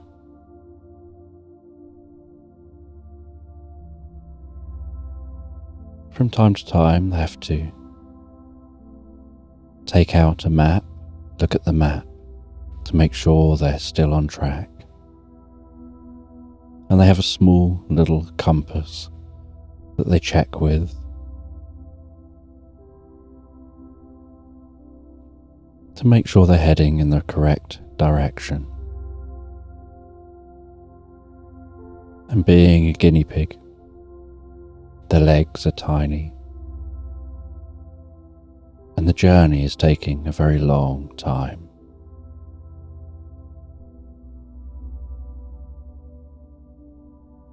And so they continue this journey through the woodland, taking in the sights and sounds of the woodland, breathing in the fresh woodland air.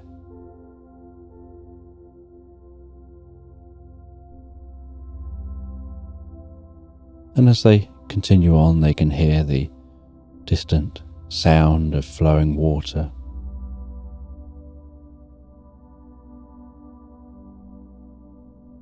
And they head along in the direction of that water with the plan to follow the stream through this woodland, hoping that maybe it would be easier to travel along the edge of the stream. And so they cut through the woodland in the direction of the sound of flowing water.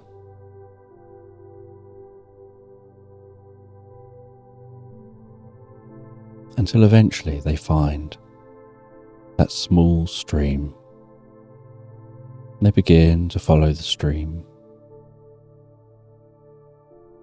And as they walk along the edge of this small stream,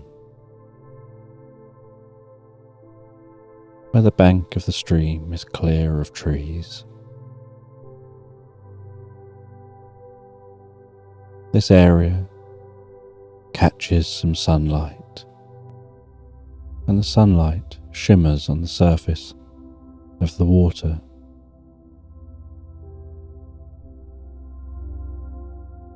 Like tiny sparkles, glistening and shining.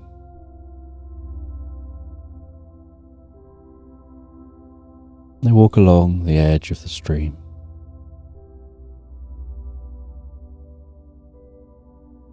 until they see a row of ducks just sunbathing on the side of the stream up on the bank.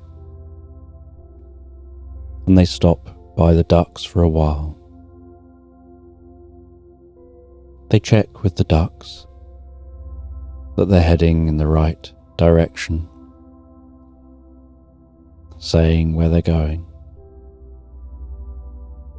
And the ducks confirm that this stream weaves its way around to a town just beyond the woodland, and is certainly the easiest route to that town.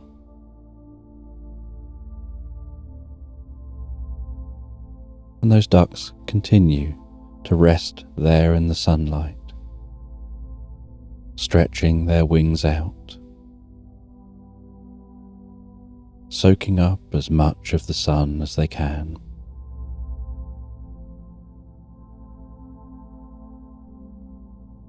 As the guinea pig continues on their journey, enjoying the fresh water smell,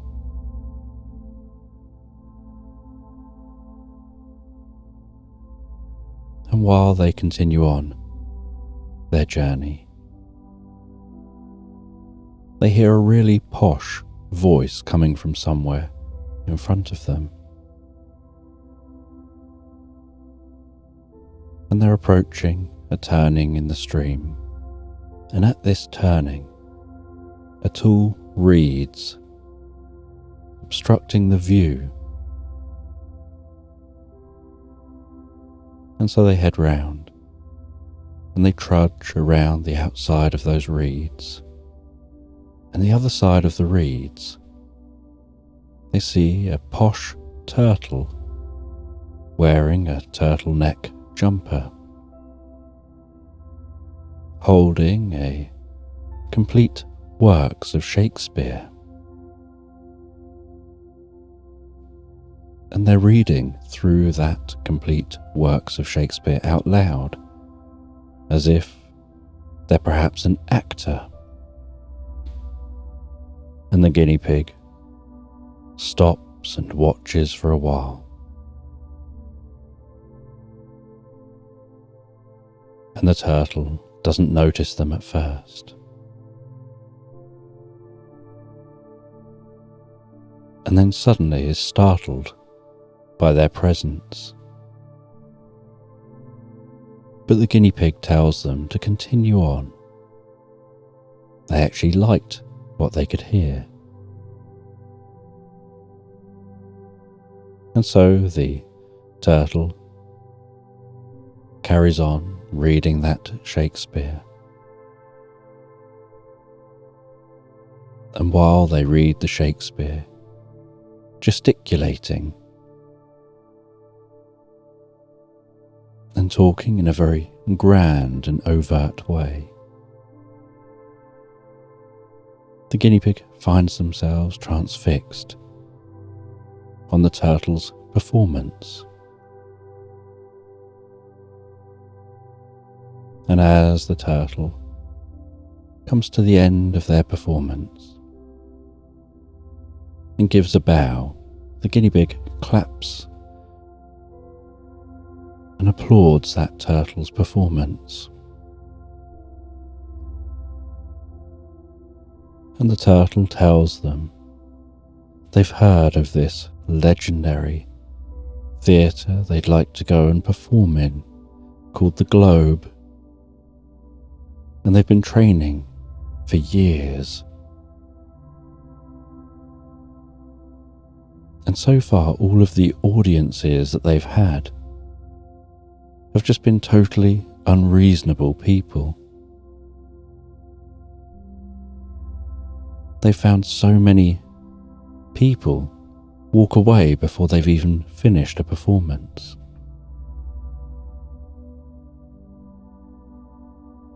And whenever he asks for feedback, they change the topic.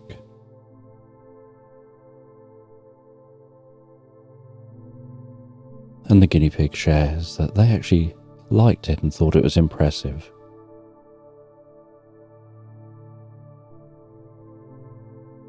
And so the turtle says that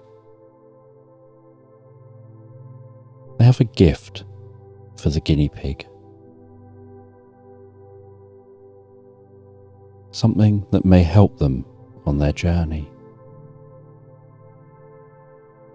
And they slowly walk to the water's edge.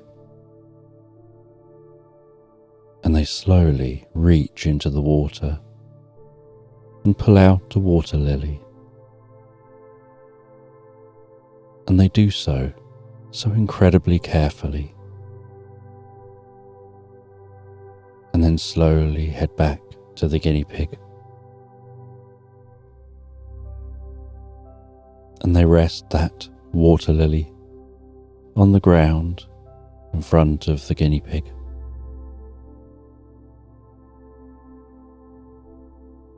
And they say, "Wait."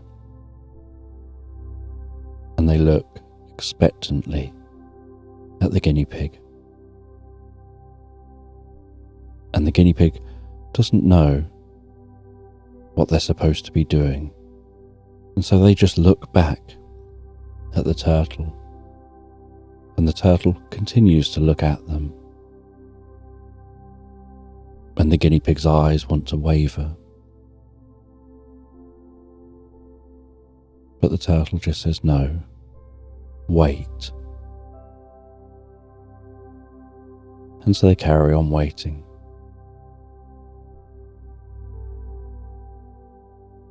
And then after what seemed like a very, very long time, the turtle lowers their gaze down to the water lily and then says, okay, you can look now.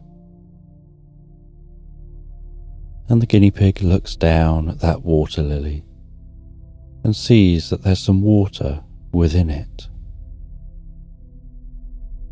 And that water has become incredibly still, almost like a mirror. And with the angle of the light and the angle there stood around that water lily, the guinea pig can see their own reflection in the water within the lily. And as they gaze into their reflection, the turtle talks in the background.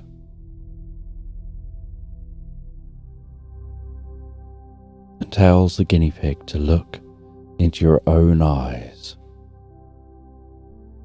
not around your eyes.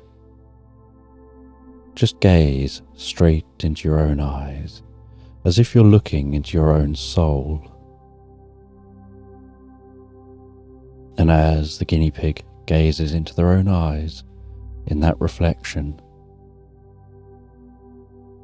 so the turtle continues talking, and everything around their own eyes begins to fade away, almost turning black, but not black because it's actually turning black, but turning black because they stop paying it any attention. The only thing they're paying attention to is their own eyes looking back at them.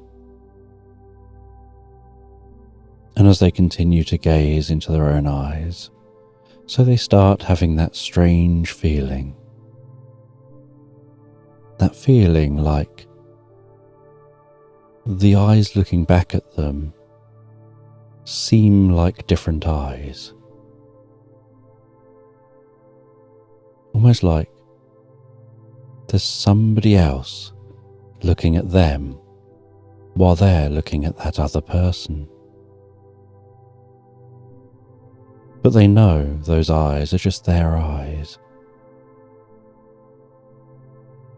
And yet, it takes on almost like an infinite loop of absorption between their eyes and the eyes gazing back. Like that reflection is another being looking back at them.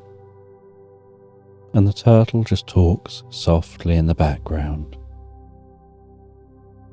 And as you continue looking into your own eyes,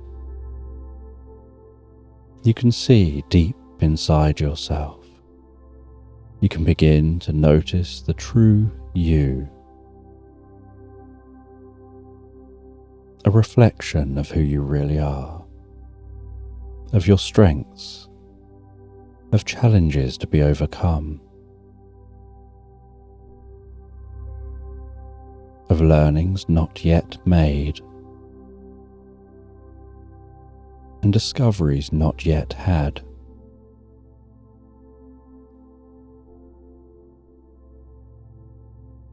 And the more they look into their own eyes, the more profound the experience becomes for them. So much so that the blackness surrounding the eyes begins to shimmer with an electric blue, almost like electric blue lightning. It's starting to fizz from the centre of that lily out to their peripheral vision.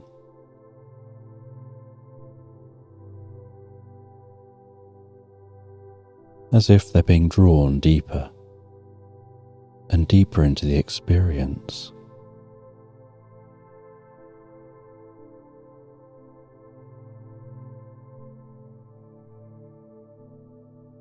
And at just the right moment, the turtle yanks that lily away and says, "Sleep." And the guinea pig's eyes close and they drop deeper and deeper asleep, standing there, head looking in the direction the lily was. And the turtle says, "On your journey, you're going to meet some curious characters.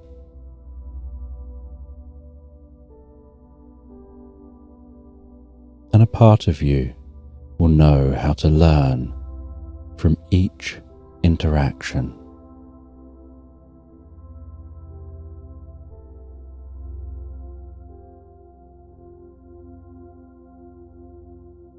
And you won't know consciously exactly how you're learning, because it'll be instinctive and automatic.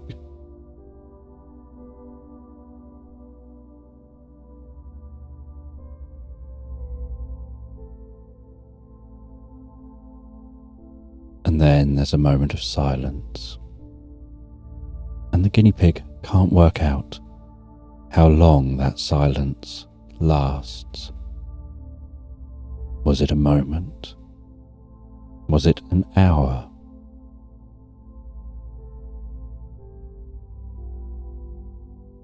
And as their eyes open by themselves when the time is right, the turtle carries on talking to them as if none of what had just happened had actually happened.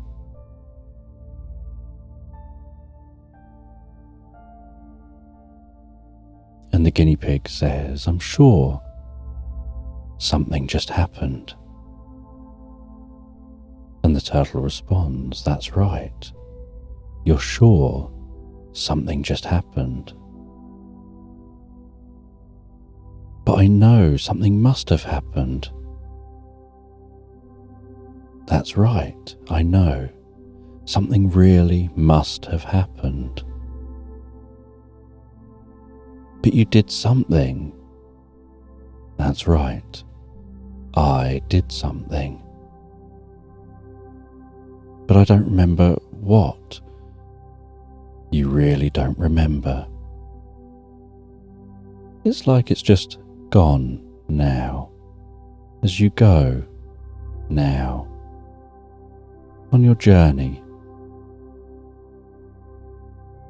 And I'll see you in the theatre when I get there." And in a slight daze, and with a pat on the shoulder, the guinea pig continues their journey, enjoying the bubbling of the water alongside them, heading towards a village. And they continue that journey until they can see the smoke rising softly from the chimneys of the buildings in the village. And they head over undulating grassy hills,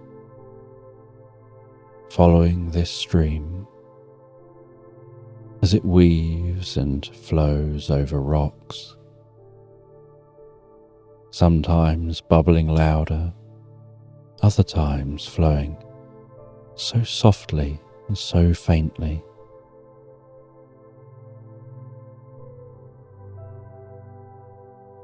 like it's leading its own life, full of twists and turns, sometimes rough and sometimes calm, but all the time heading forward.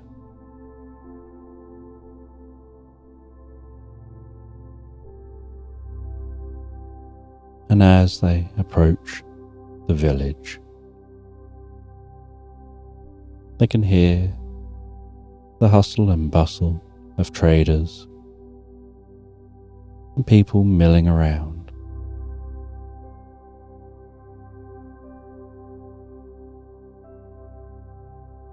They decide that they want to grab something to eat, and so they follow their nose. They head into a bakery, and in that bakery they see a cheetah behind the counter, an elderly cheetah wearing an apron caked in flour and some flour in their fur. And with a smile, the cheetah asks what they would like. And they have themselves some food from this bakery. And they ask, just out of curiosity, how long the cheetah's been doing this, and they say they're 73, and they've ran this bakery for the last 50 years.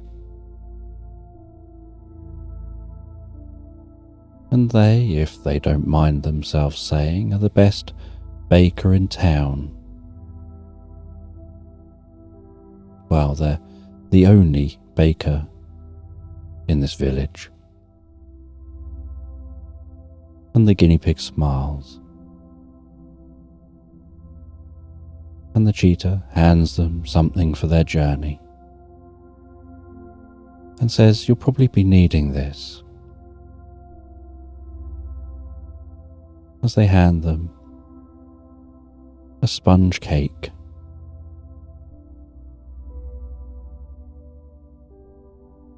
And the guinea pig thanks them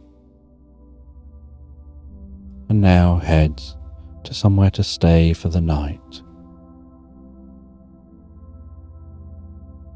And they head down to the inn in this village. And down at the inn, the Honeypot Inn,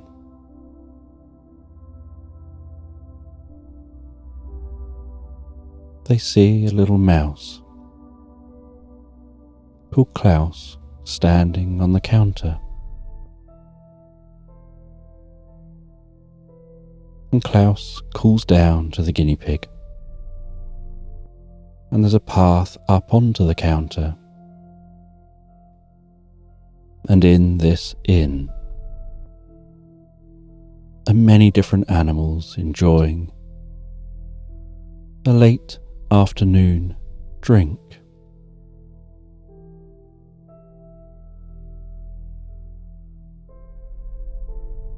There's a manatee sat in the corner, drinking a pint of bitter.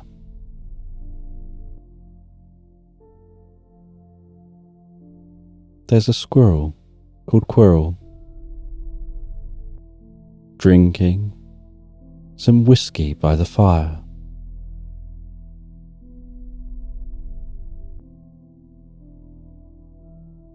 And the mouse asks the guinea pig if they'd like a drink, and they say they're really there to see if they can have a room for the night.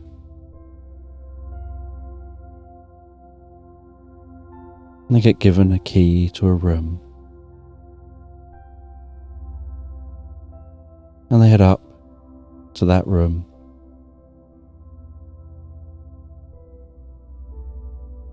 They place their belongings on the bed.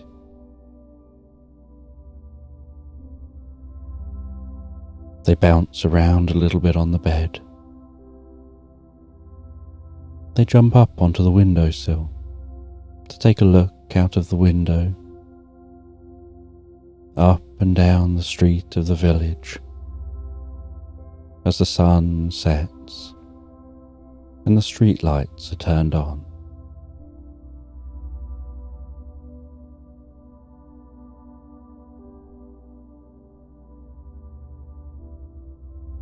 And as it gets later and later, they settle down in bed and drift peacefully asleep for the night.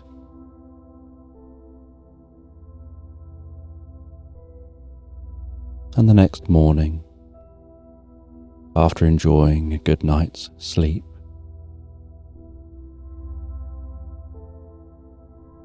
they prepare for their journey for the day.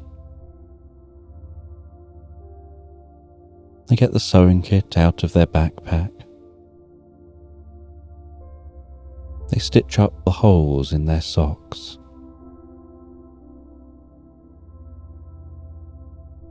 They head down and see Klaus, who asks how the room was, and they say it was okay. And they have something to eat before preparing to continue their journey. And as they're about to leave the inn, so they're stopped by a pig. And this pig tells them that they got this message from a turtle.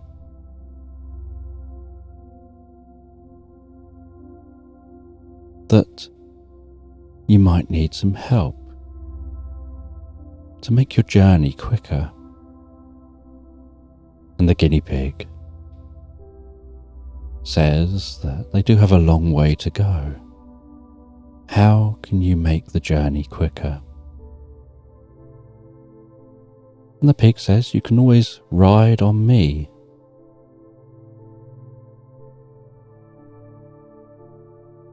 I'm a magical pig. And the guinea pig laughs in disbelief.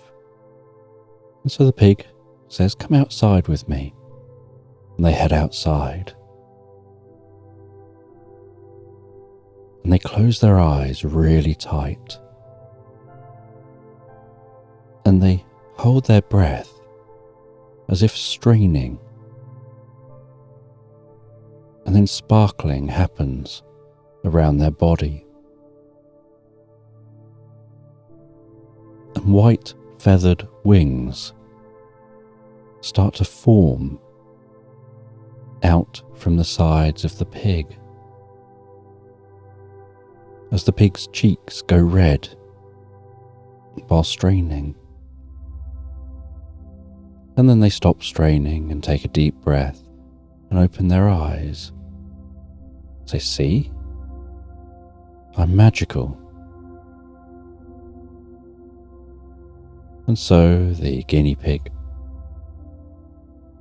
climbed up the leg of the pig up onto its back and held on tight. And as the pig started running down the street, flapping its wings and then leaping into the sky, it asked, so where are we actually going? And the guinea pig said, I need to reach the mountains. If you can get me to the foot of the mountains, I can make the rest of the journey myself. And so the pig flew them towards the distant mountains.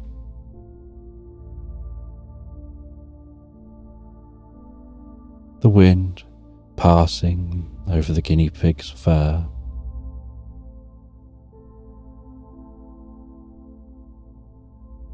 the sight of the woodland below and the meadows stretched out in all directions, the undulating hills, the wind blowing across the grass, making waves of light and dark spread out and pulse over the landscape. The glistening sunlight reflecting off the stream as they head towards those mountains.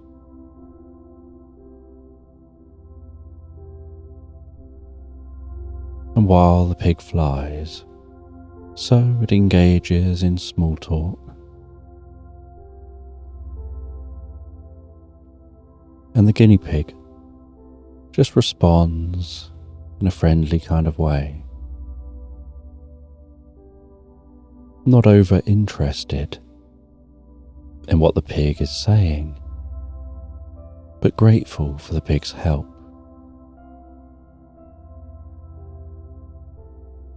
And eventually, they get closer and closer to the mountains, and the air begins to change. The air being pushed up as it hits the front of the mountains.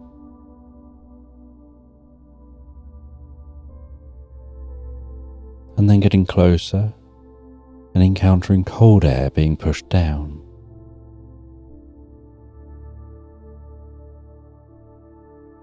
And the pig lands at the foot of the mountains, near a mountain path. And the guinea pig thanks them, says that they can make the rest of this journey on their own from here.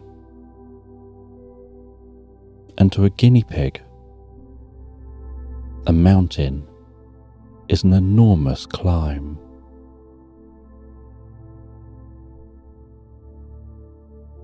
And as they start to climb, initially they start to get warmer and warmer, with all of that walking uphill. But then as they continue climbing, so the landscape around them starts to get colder and colder. And they start to notice snow around them at their level. And so out of their backpack, they take a wool jumper and they place that fluffy woolen jumper on and continue their climbing, following this path. And the path is quite easy to climb. The hard part is the distance and it all being uphill. And so they climb higher and higher.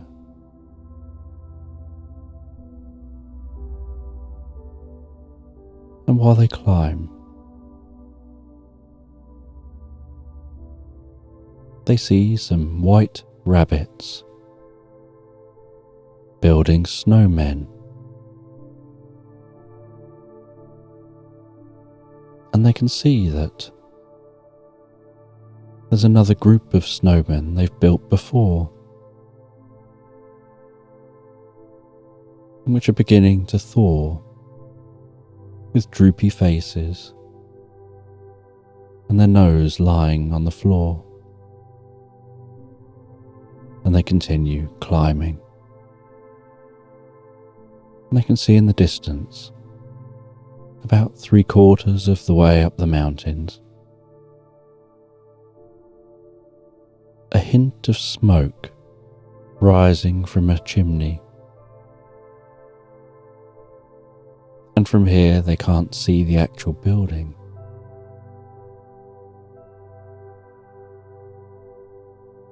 But they know that they need to get to that building. It's on their map as their next destination. And at that building, they'll be able to prepare for the next leg of their journey. And so they carry on climbing. And eventually they're climbing, having to walk through snow. Their tiny feet barely making a dent in the snow, just the most delicate, soft crunching sound with each step.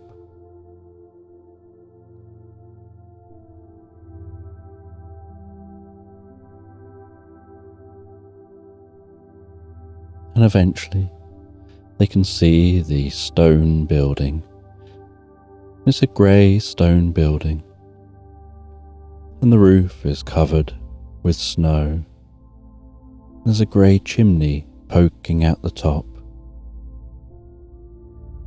and smoke wispily rising into the sky. And the door is a dark, very solid-looking wooden door. And there's a notice on the front of this building.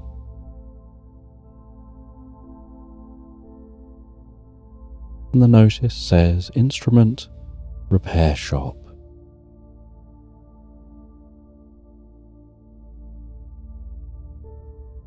And so they push on the door, and a bell trings, and the door closes behind them. And they can hear some ticking clocks hanging on the walls of this repair shop.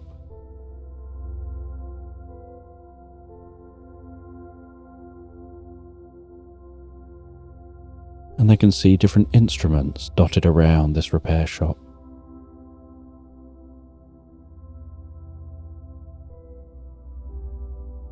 And some of those instruments are musical, and other instruments do other things.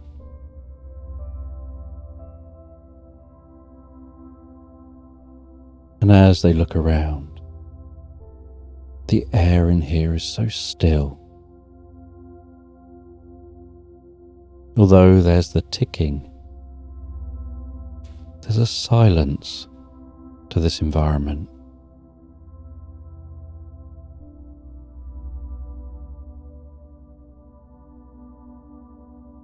And they look for the owner or whoever's here. And out from the back walks a grumpy armadillo. Who's here now?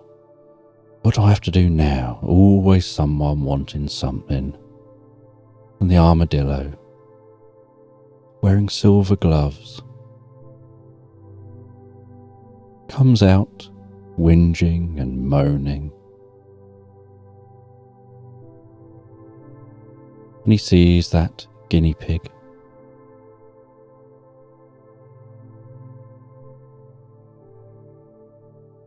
And the guinea pig acknowledges him in a very friendly kind of way.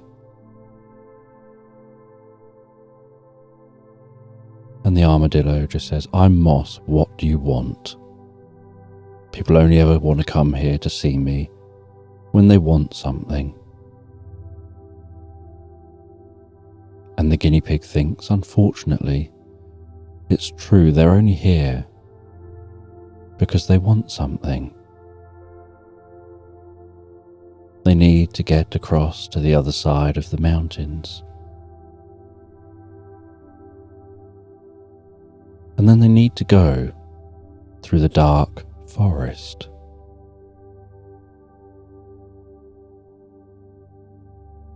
And they've heard that what they need to do this can be found here.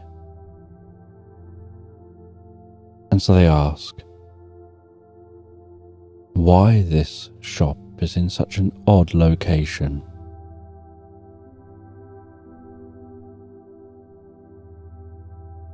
And Moss says that they don't really get on well with others. They like having their distance. But people come here when they want something repaired. And as they're talking so, they put a violin down on a counter.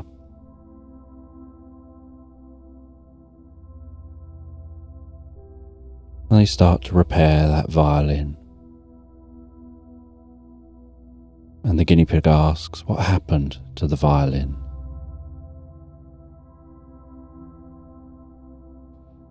And they say that the violin belongs to Daddy Longlegs. And Daddy Longlegs is a gangster giraffe.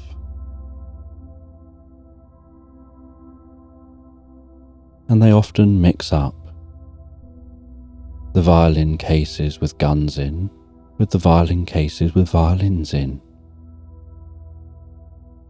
And inevitably, violins get shot and damaged.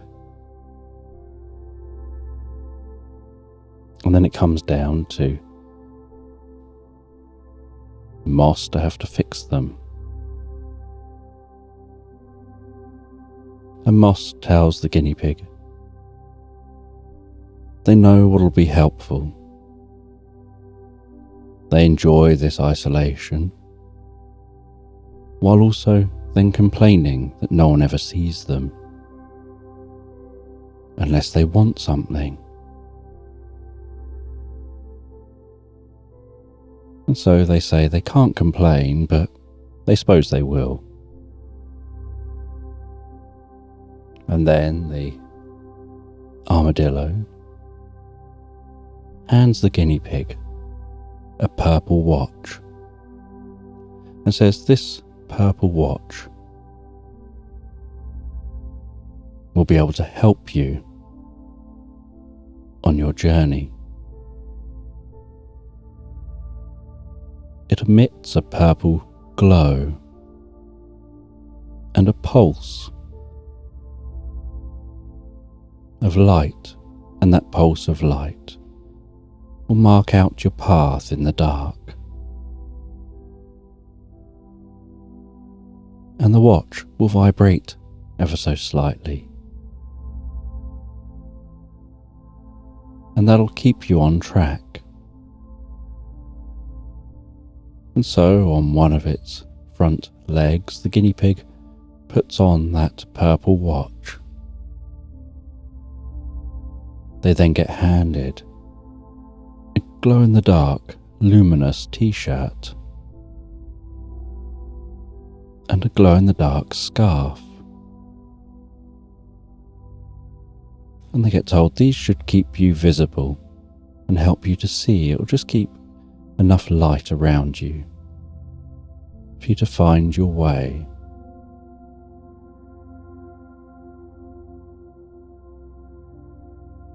And the guinea pig wonders whether the armadillo is just trying to make them look stupid, almost like a practical joke that they're playing because they don't get many visitors here. And they get told that one last thing that'll help you to get to where you're going is out the back. And so the guinea pig gets shown through the shop.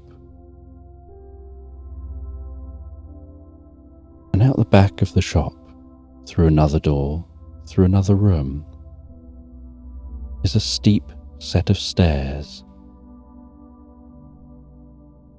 And they walk the guinea pig up those stairs.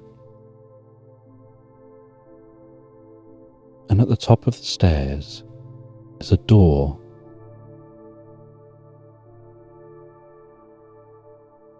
And they open that door, and before them is a diving board.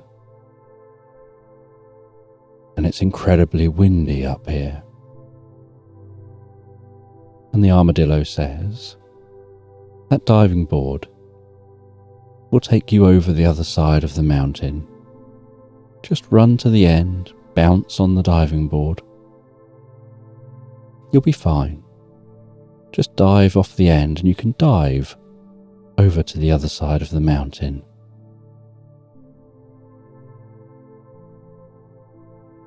And the guinea pig is a bit twitchy about this, a bit kind of unsure, thinking, doesn't sound particularly safe. And so the armadillo hands them a flute and tells them, just after you've dived off the end of the diving board, jump onto this flute and just blow across the mouthpiece of the flute. You'll be fine. And so the guinea pig takes that flute and, trying to hold the flute under one leg, runs to the end of the diving board with the other 3 legs and bounces off the end, quickly gripping the flute with all its legs and blowing across the mouthpiece of the flute. And as the tune emits from the flute, so sparkling light starts to come from that flute, and almost like a witch's broom,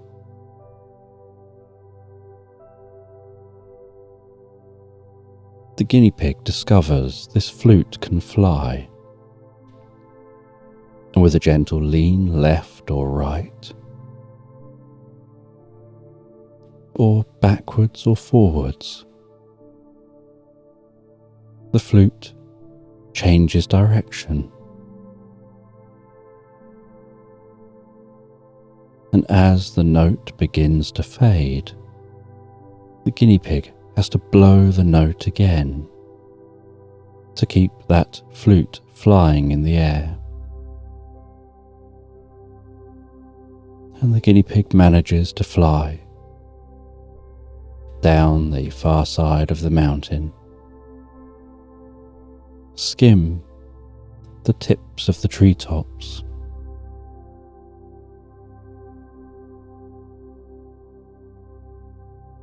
before weaving between the trees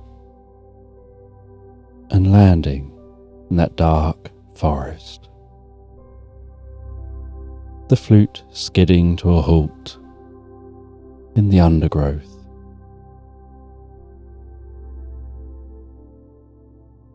And there's a low and gentle mist weaving and wrapping its way around the trunks of the trees.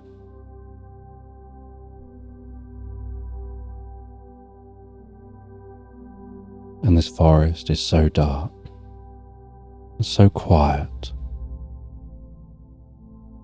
And although the mist is gently moving, the air seems to be incredibly still.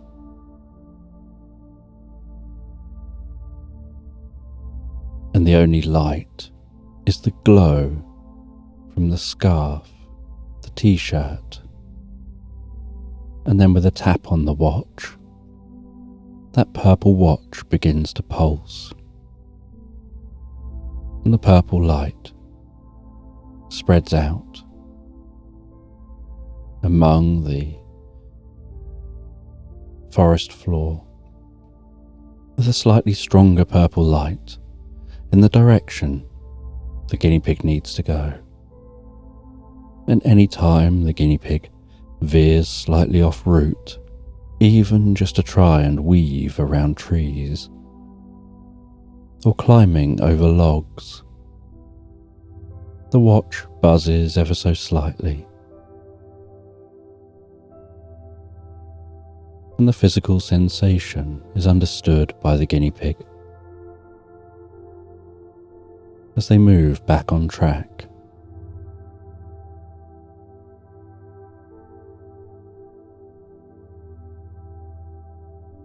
and in this dark wood, in this dark forest,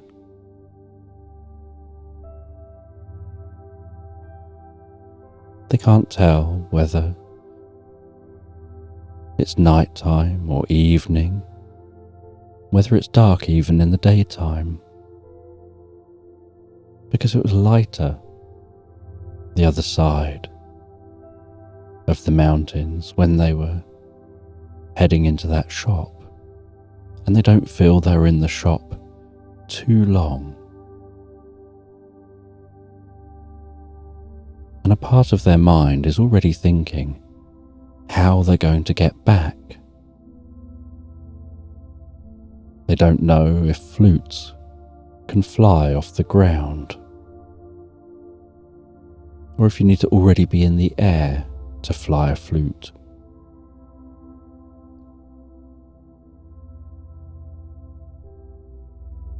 But they carry on their journey, thinking one thing at a time.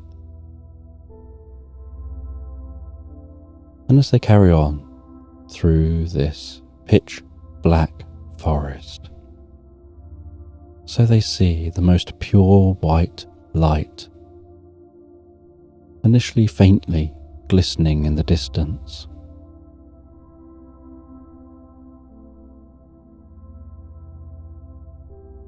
And they notice that white light is on their journey, is directly on the path they're taking. And so they wonder whether that must be where they need to be going. And they head towards that light as it gets brighter and brighter while they get closer and closer. And the white light seems to be emitting a gentle tinkling sound of bells, slightly echoing and reverberating around this forest. And although that white light is bright where it is, the forest itself seems to dull the light,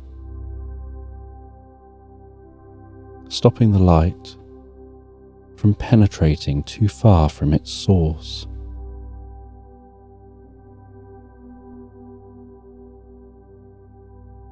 And they continue on towards that light. And as they get nearer and nearer, they start to see there's something that looks incredibly beautiful in the center of that light. And as their eyes adjust to see more detail within the light, they notice a sparkling butterfly with the most delicate looking silk wings.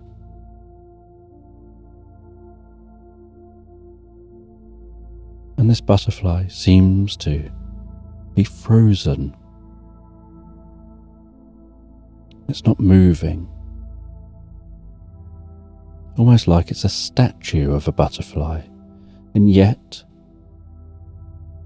it looks like a real butterfly. And the guinea pig works around that butterfly, taking a look at different angles, thinking how much it looks like an ice sculpture of a butterfly, and yet it just looks like it's alive.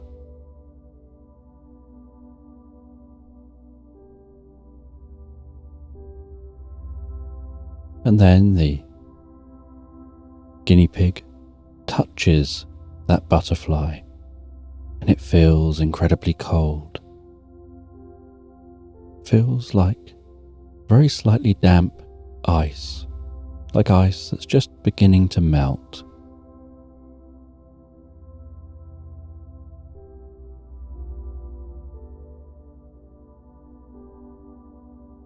And the guinea pig continues looking around, trying to figure out, this seems to be the next stop they need to make. But what does it mean?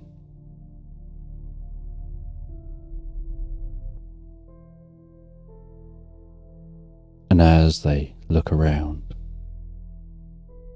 they notice that where they touched on that butterfly is thawing slightly faster than the rest of the butterfly. And so they light a small fire in front of the butterfly, a little way away from the butterfly, so there's just a delicate amount of heat,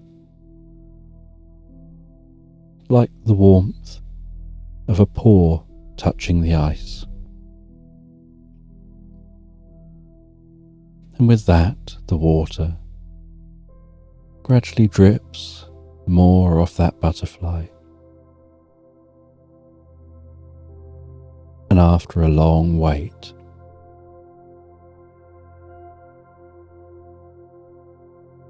the butterfly still looks incredibly silky and pure white.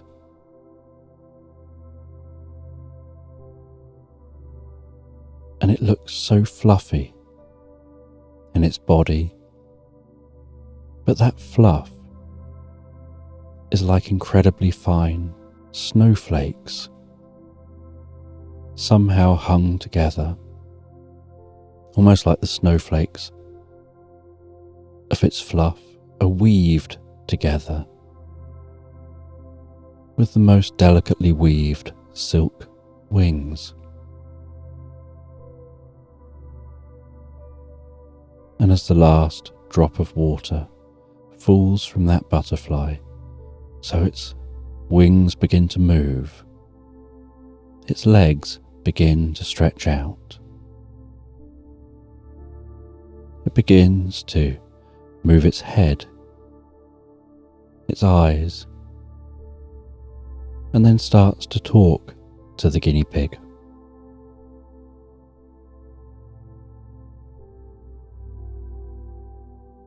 And the guinea pig says that they woke this butterfly because they need the butterfly's help, and they show the map.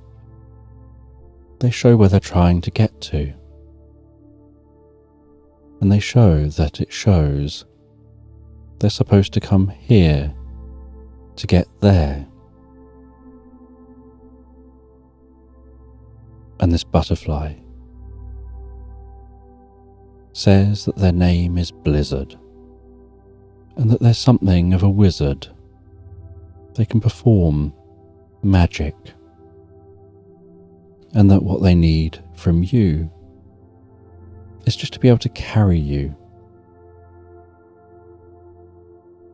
So they just need you to turn around, they say to the guinea pig. And so the guinea pig turns around.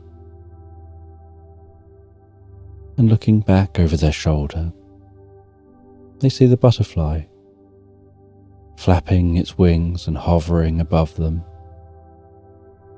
carefully, almost like a claw game, manoeuvring itself above them to take hold of them delicately with their legs.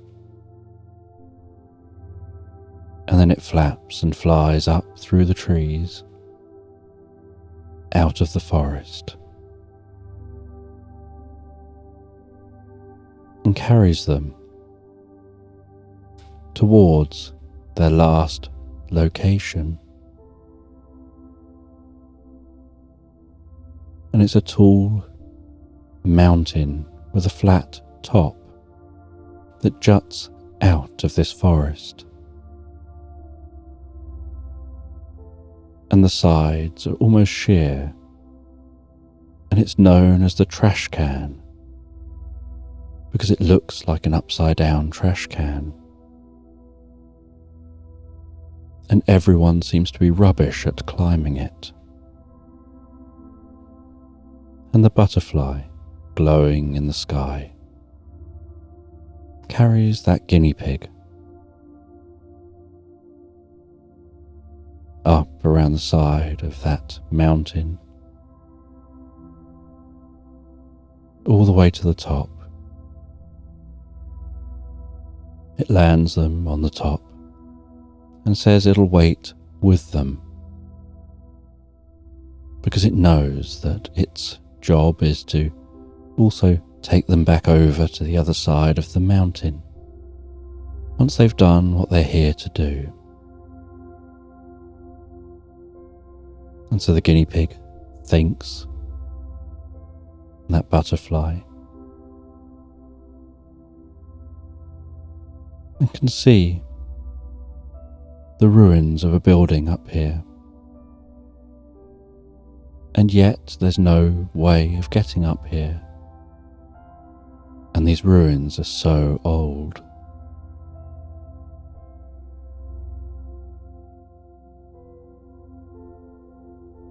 And the map shows this is the location to arrive at. And they head into the ruins. They start to explore the ruins.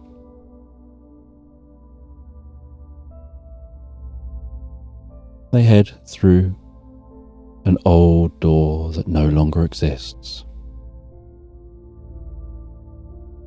and descend some steps, following those steps deeper and deeper into this mountain until they find another door. They open that door,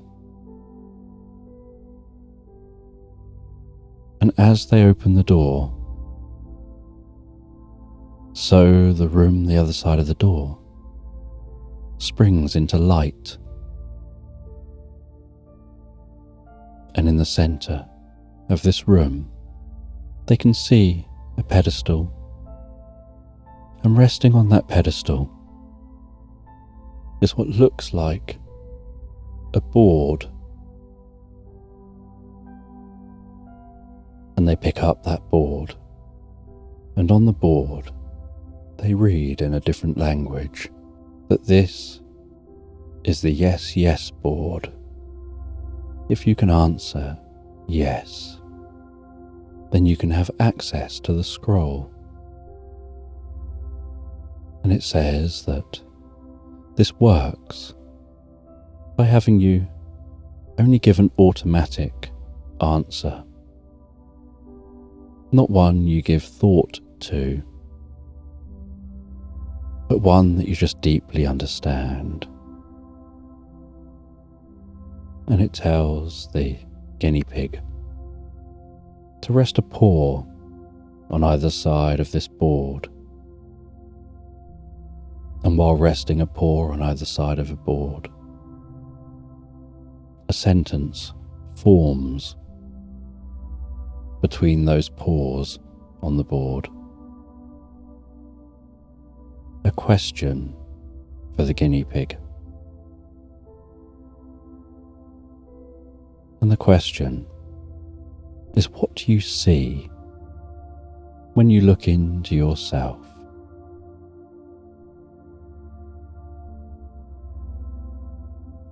And the guinea pig thinks about it, and thinks about it some more. And as they continue thinking,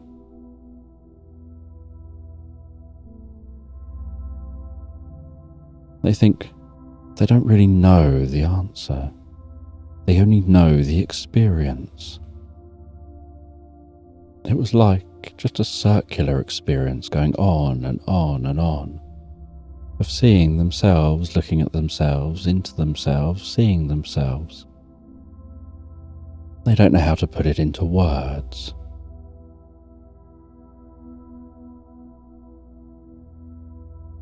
And yes, lights up on the board, and they understand it's not about the words you use, it's about the understanding you have.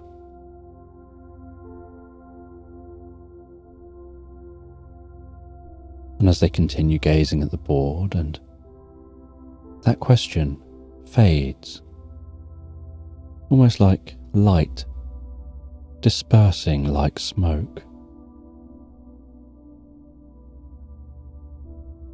And another sentence begins to form.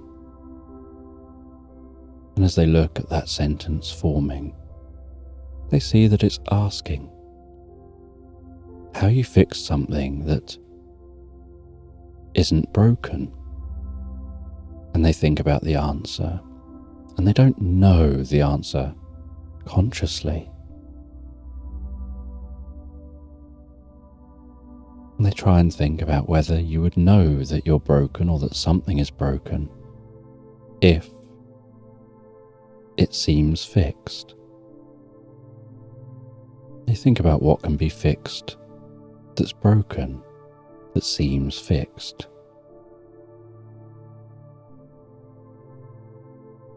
And it takes a moment. But the answer forms in their mind, but only as a concept, as an idea. And they feel a warmth within their body as the idea forms. And it's another idea they can't put into words, that they can only understand instinctively. They know they learnt this from the turtle in the turtleneck.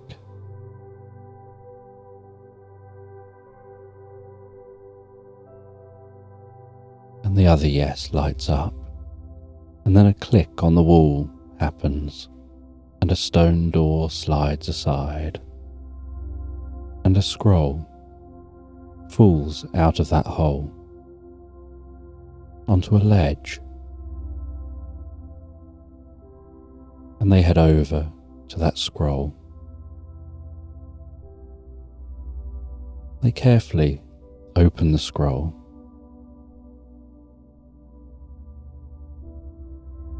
And as they open the scroll and begin to read the writing, they start to understand what this journey was about.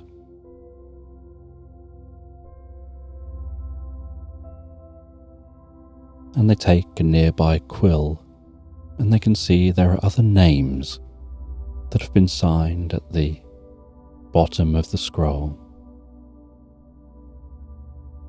And next to the scroll, next to that shelf, is a small little inkwell with the ink of 1,000 octopus.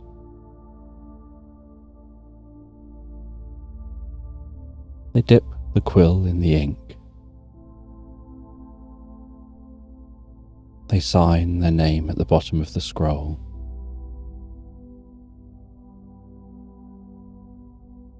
They wait while the ink dries, watching that ink go from shiny to matte and smooth.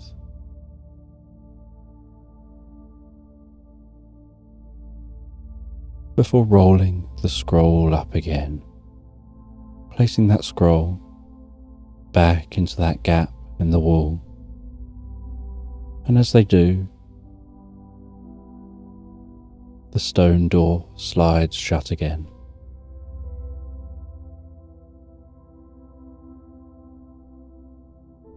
And as the stone door slides shut, so a stone door in the ceiling of this room opens, and a small hat falls to the ground. And the guinea pig picks up that small fez hat, places it on their head as their gift to be taken away along with the knowledge of what was on that scroll. Knowledge that's only for those who've been lucky enough to make this journey and to succeed in getting to the scroll. To add their names to the list of those lucky enough to have been here.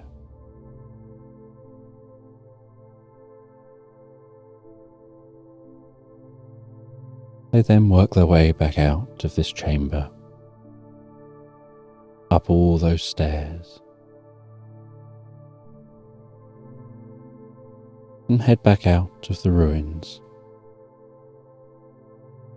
And that butterfly is still just resting there, waiting to give them a lift back to the other side of the mountain.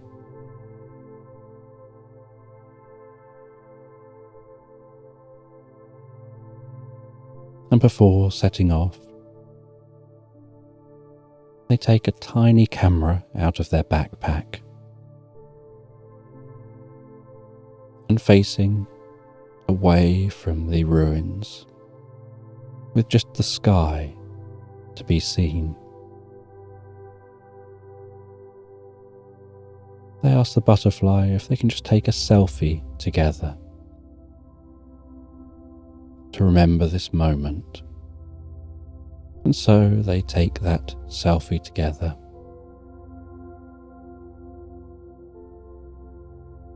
Place the camera back in their backpack.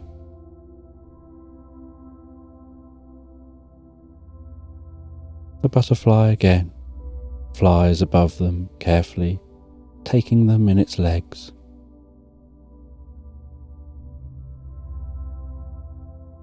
And without asking any questions about what they found and what they saw here, begins to fly them back towards the mountain. And as they're flying, so the guinea pig, being held by the butterfly, takes some sponge cake from its backpack and just enjoys eating some of that sponge cake during its journey.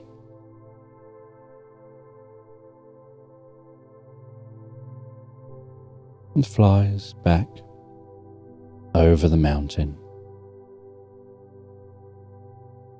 And the butterfly lands down the other side of the mountain.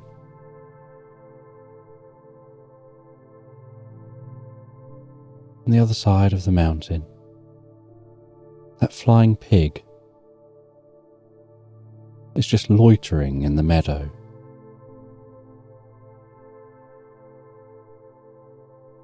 And the guinea pig says goodbye to the butterfly.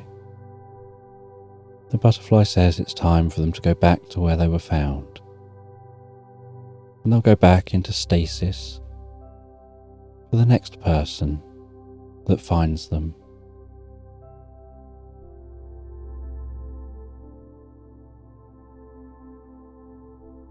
And the pig flies them back to that village.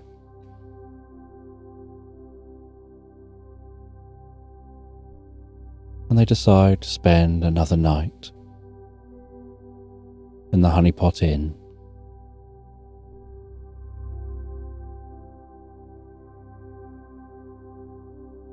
Before continuing their journey home the next day.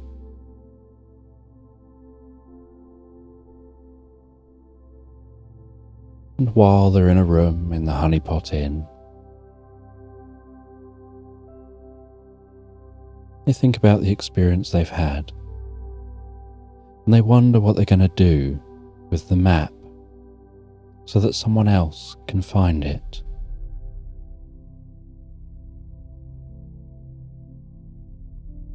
And with that, they hear a knock at their door, and they open the door and a turtle is stood there. And the turtle says, they're going to the globe.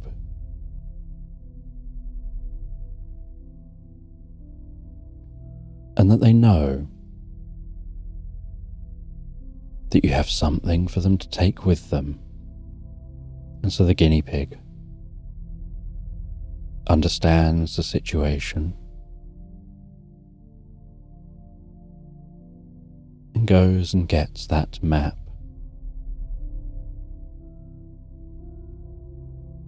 And hands the map to the turtle, who gives a gentle smile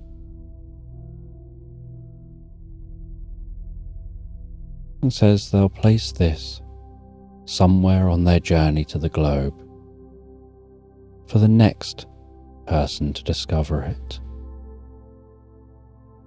And the guinea pig realizes this turtle was the one who'd placed it where they first found it.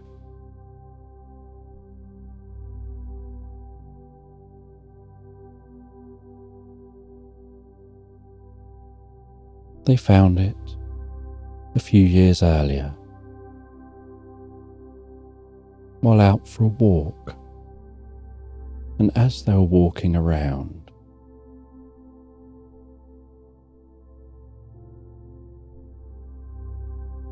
they're in search of a cake, as they often are. They're looking for a bakery to get that cake from. And they'd bought themselves a Battenberg cake. And they were sat on a hillside, enjoying that cake. And they heard a sound.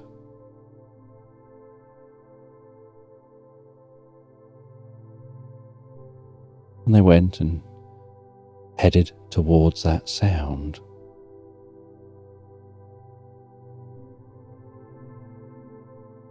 And they found an unusual sight.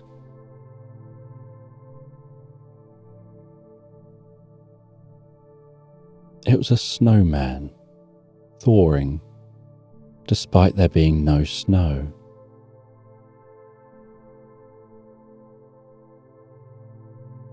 And this snowman was thawing fast.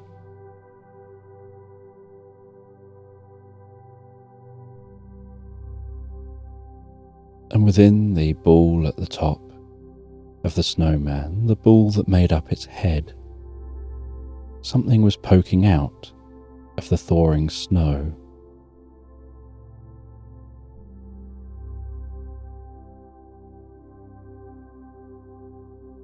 And it was a map in a small brown box.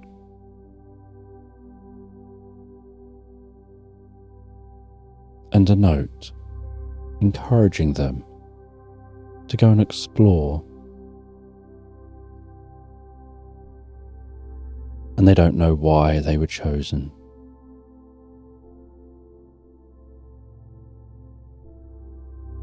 But they now know it was the turtle who'd left that there for them to find.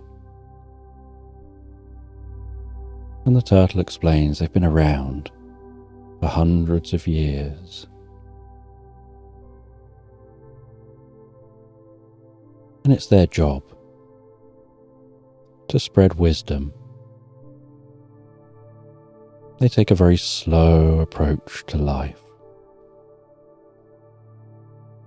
But taking a slow approach to life brings knowledge and wisdom. You see everything rushing past around you, and you understand things in a whole new way.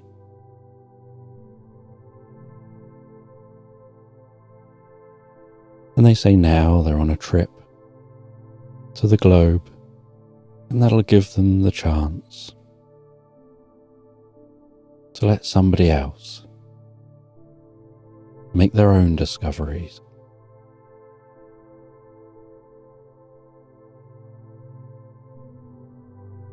And so the guinea pig gets a good night's sleep at the inn before heading home the next day. And the journey home's a long one. But once they make it home, They pack everything away from their backpack.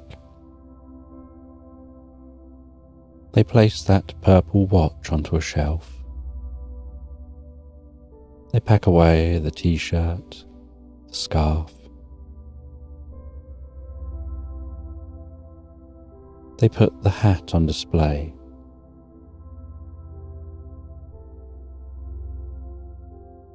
They then brush their teeth before heading to bed.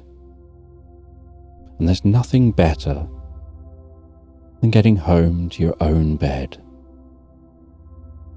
resting down, closing your eyes, falling asleep, drifting and floating peacefully, relaxed into Slumberland.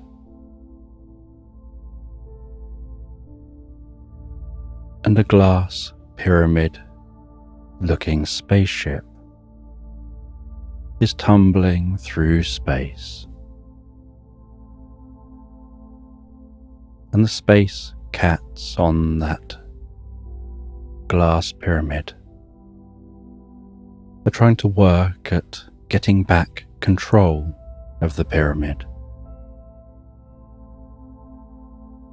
And from their perspective, they don't feel that it's tumbling. The only thing that lets them know that that glass pyramid is tumbling, other than their instruments, is the slowly moving stars outside of the windows.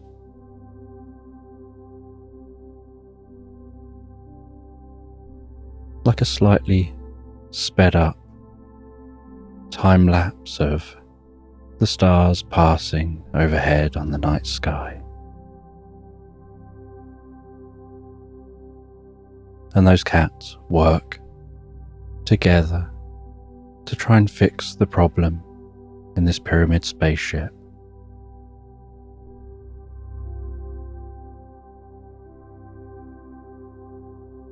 And on their journey to Mars, one of the thrusters had become faulty and locked itself on, and they managed to turn that thruster off.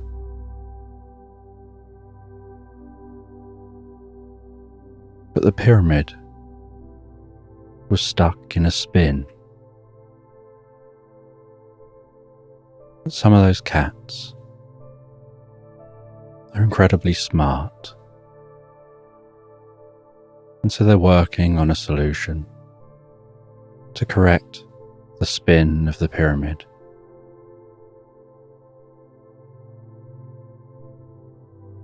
And it takes them a while of working day and night to fix that pyramid, to stop it spinning in space.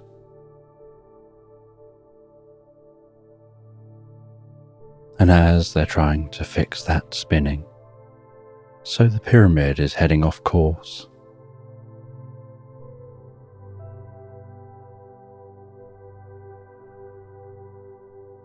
And while it's heading off course,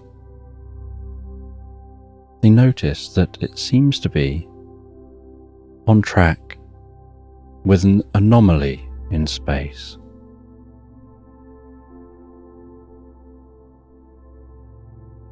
And some of the cats are getting restless as it spins.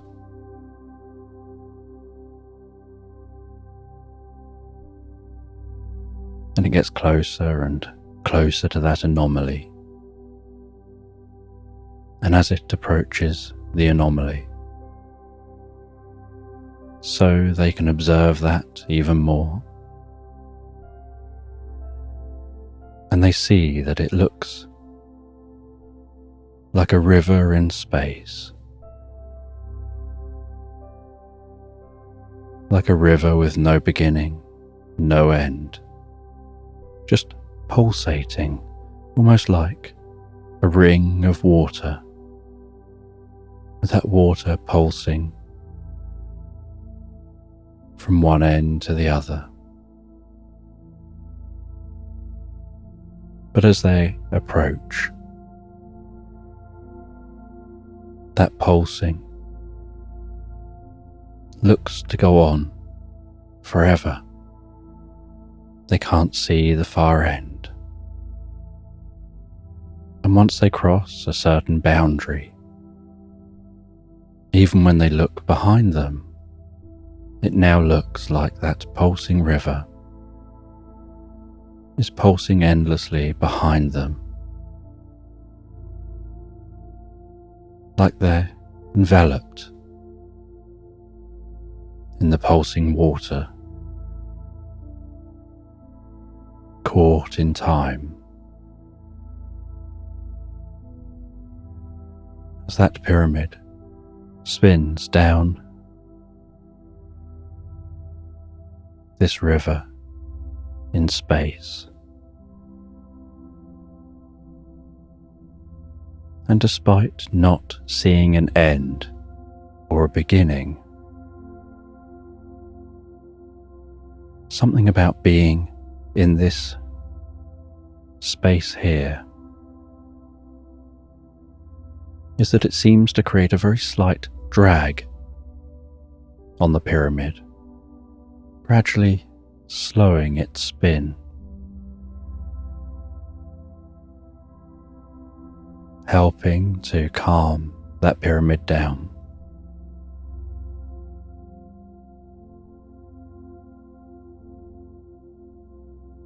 And as it exits this space,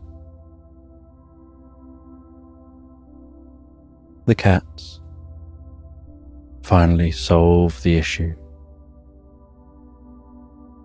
and correct the different thrusters and have control back over the pyramid.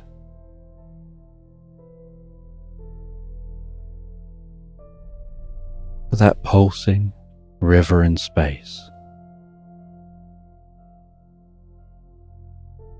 seemed like it was just pushing in a single direction, like the flow of the river was from where they came from through to where they've ended up. And they now find themselves facing a night sky that's unfamiliar.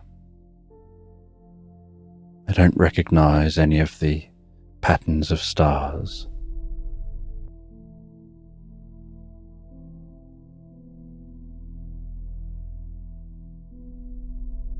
And their computers don't recognize any of the patterns of stars, their star maps don't seem to have these stars in their database.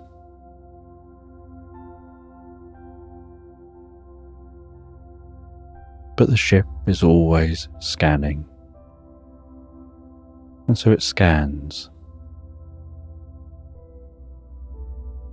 and it starts to map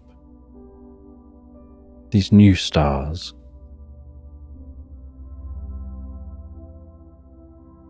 building a new database of this location.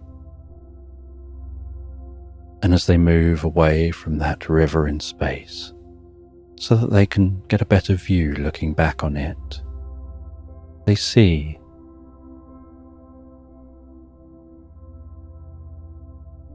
that it looks like some kind of a portal or wormhole, but that it seems that this is an exit, and they try to fly the pyramid back through this wormhole, only to find that never mind how fast they accelerate, they can't get close enough to enter this wormhole.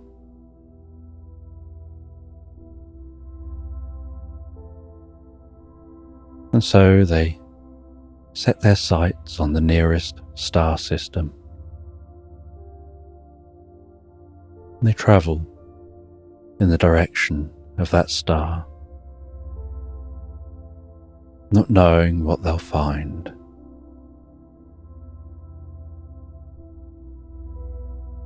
And as they approach the star system,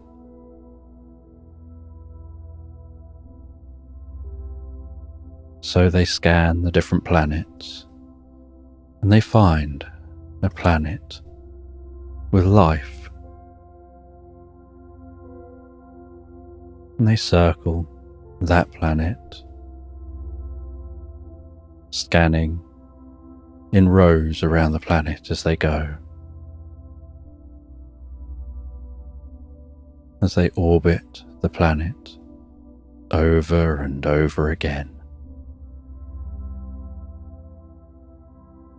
And they scan terrain and they find somewhere to land before heading down in that glass pyramid to land their ship.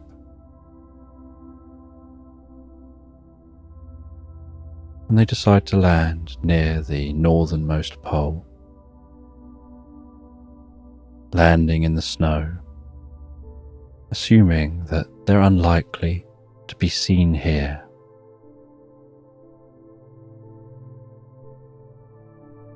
And as they land, their ship melts the snow beneath it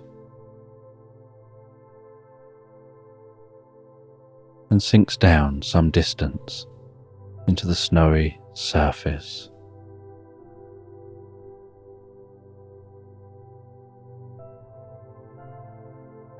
And they send out some drones to explore the landscape before they leave the ship.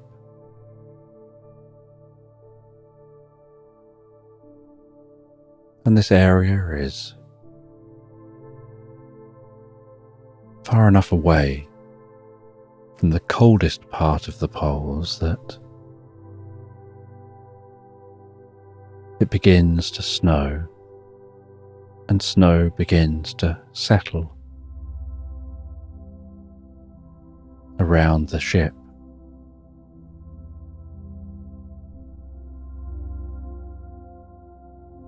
Almost like encasing it in its own igloo, carefully hiding it from view.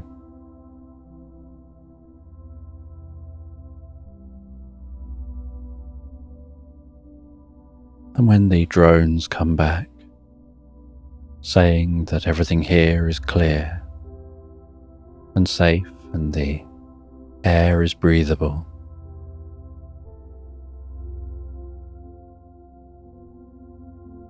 the cats put on their bearskin jackets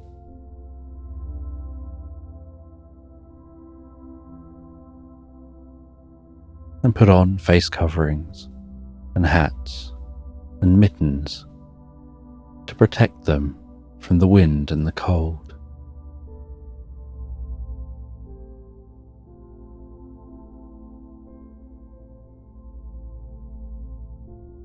And the entrance and exit to this ship is deep under the surface of the snow.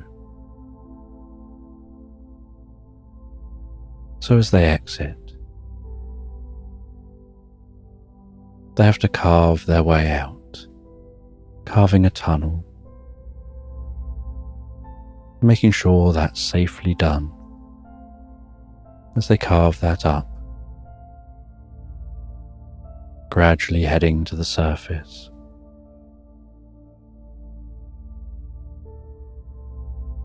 Eventually arriving at the surface and getting to have a look around,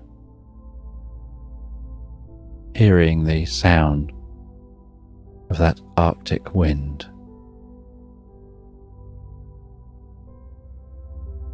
Their tails flapping in the wind, having to brace themselves against it as they walk around and explore.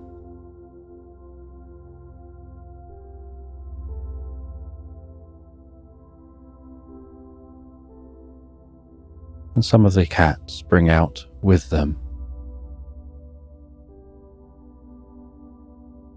some machines to travel on, almost like two-person spacecraft that can fly in the atmosphere and outside the atmosphere.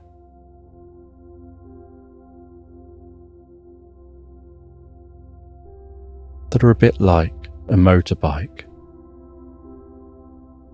with a covering around it.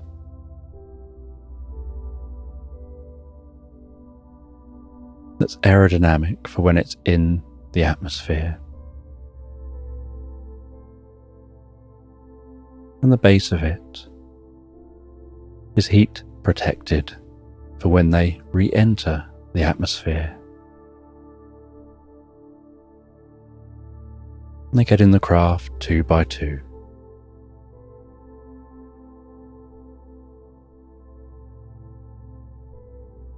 And they leave the ship. And they head to the nearest large continent, where the weather is very different.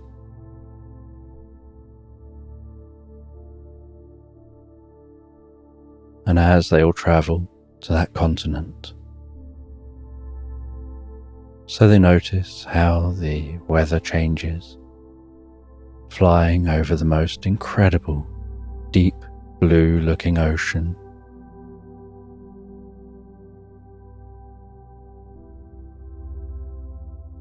The starlight from this planet's sun, casting a silvery sheen across the waves of that ocean.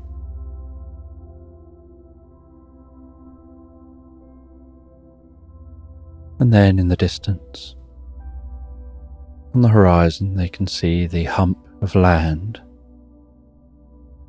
They head towards that land. And as they approach, they're taken aback by how Earth-like this planet seems. There seems to be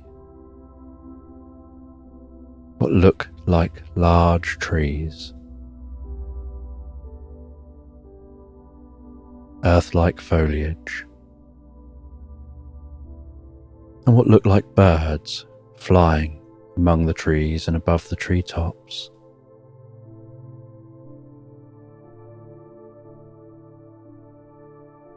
And they land down in a meadow on the edge of a forest.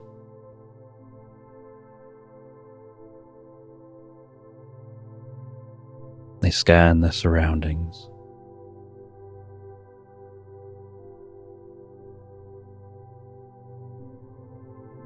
They catalogue what they discover.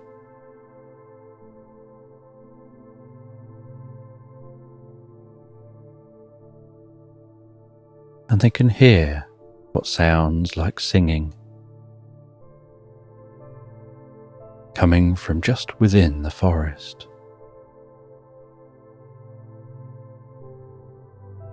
And so they head over to the edge of that forest. The trees look like tall fir trees, rustling gently in the breeze.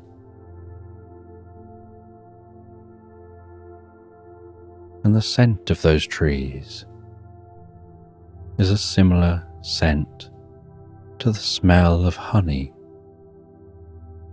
mixed with a bit of lavender.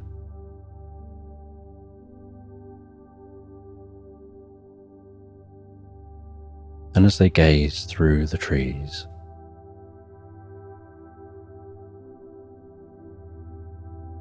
they can see some bears. Well, that's what they look like.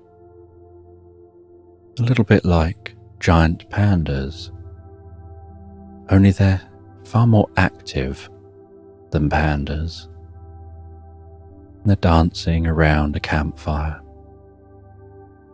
singing, and some of the bears are banging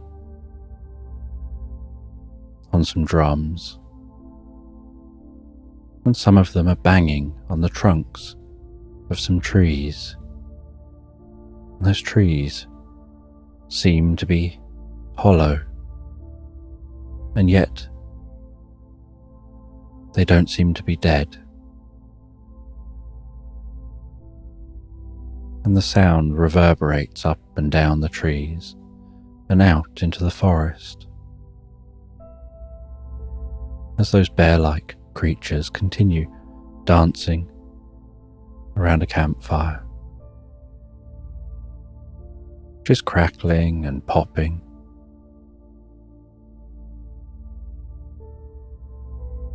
And some young bears seem to be sitting on the knees of older bears, being bounced up and down on their knees, their fur bouncing up and down with them, just slightly out of sync from them, and their ears bouncing slightly up and down.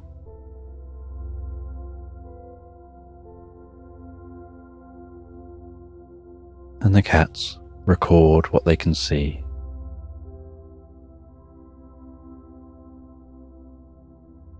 And they try not to get noticed, and try to just observe the life here.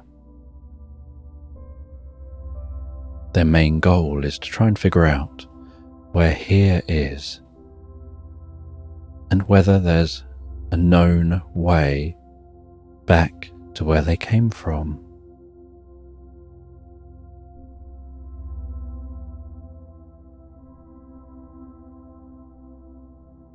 And they head away from the tree line, scanning around in the meadow. And they pick up that it seems that there is some advanced civilization somewhere on this continent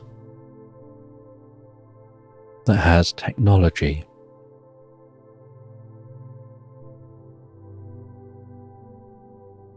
And so they head towards that technological signature that they pick up.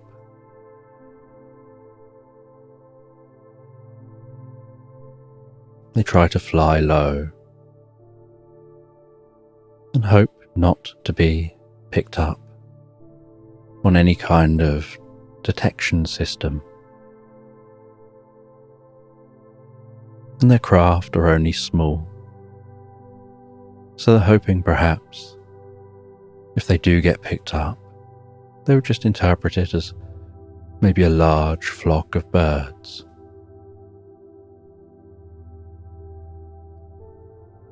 And as they get near enough to see towers of buildings, so they land some distance from that city so that they can better observe.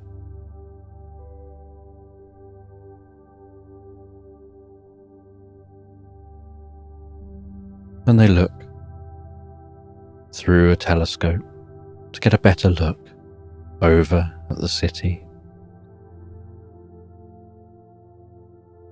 before sending some small drones towards the city.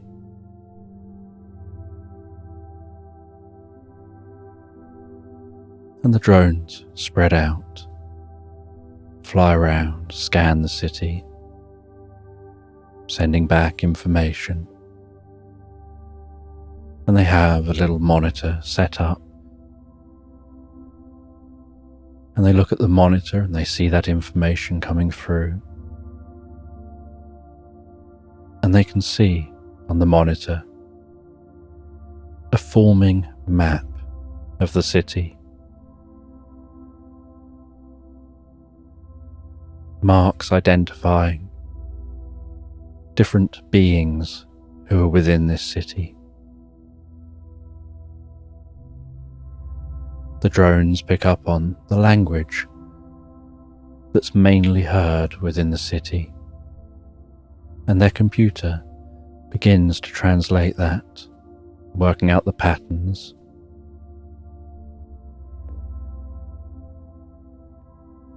Giving them something to work with so that they can then communicate with those who are here.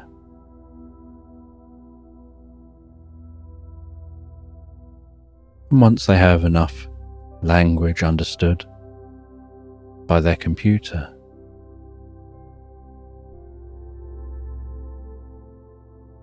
they place that into a small pin that they attach to themselves. It transmits the information to the pin so that that information will auto-translate everything they say into the language being spoken, and everything they hear will transmit from the pin,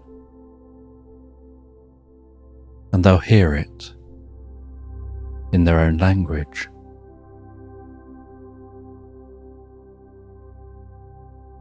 And then they head down closer to the city, placing their vehicles in the most inconspicuous place they can find. Just a short walk from the main areas of the city.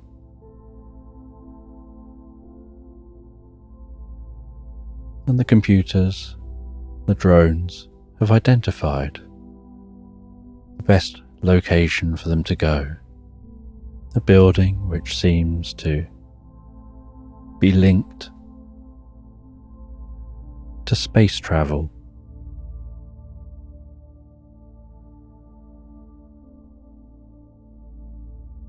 And so, trying to remain hidden, they head to that building.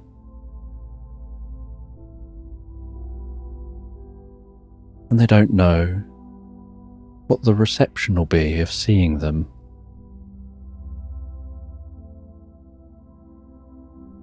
So they, once at the building, work out who in the building they need to really be speaking to.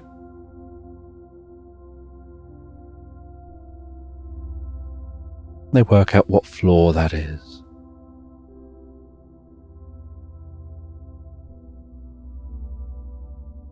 And then they find a discreet part of the building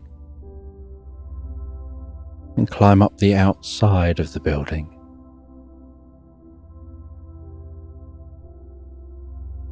Piercing through the glass on the floor they want to get into.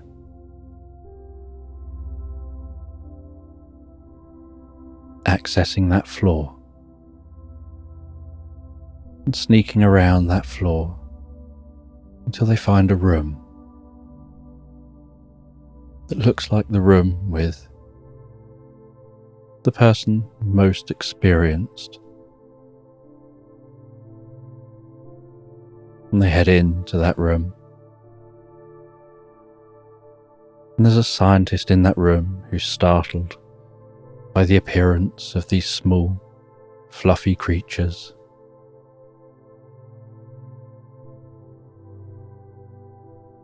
And they explain who they are, how they got there. And the scientist listens. And this scientist is short and squat and looks much like a dwarf.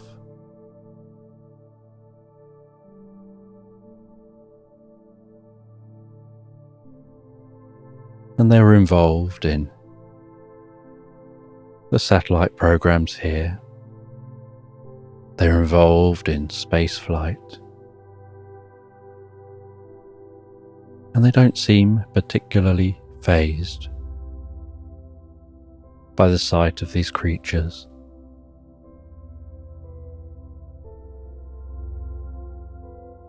And the creatures don't look particularly intimidating when they're small and cat-like.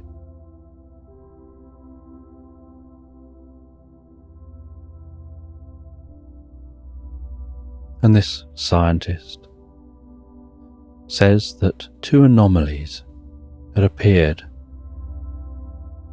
on their radar when they were scanning space.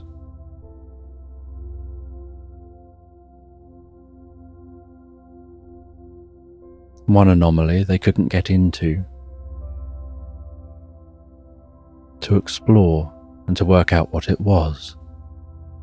But the other anomaly they managed to send a probe into,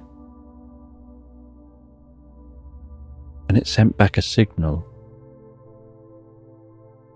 until it was about halfway through that portal in space. And then the signal just disappeared, and they lost contact with the probe.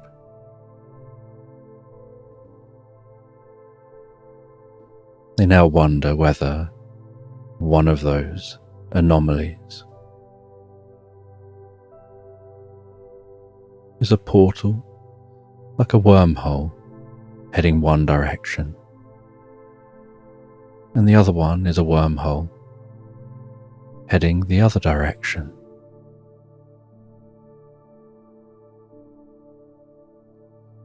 Both anomalies are close enough to get to,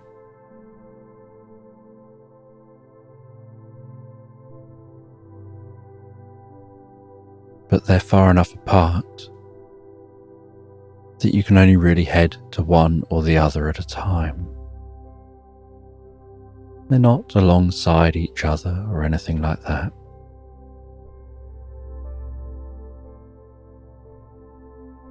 And so they say that they can probably offer some assistance. They can share that knowledge with your computers.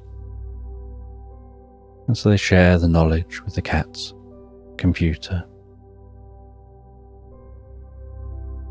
And they're curious to explore this as well. And the cats ask about the space travel that these beings here have done. And they say that they've mastered quite a bit. They can now very easily and quickly explore their own solar system. They've even managed to master travel to the extent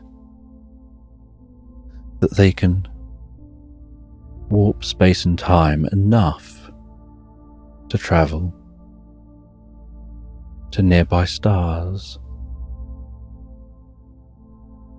But they don't yet have anywhere near the capabilities to create wormholes or to travel to distant stars. And some scientists had theorized that there may well have been other life out there, and that these wormholes in space, as it turns out they seem to be, may have been placed there or created by some other civilization, but they're unsure who or why.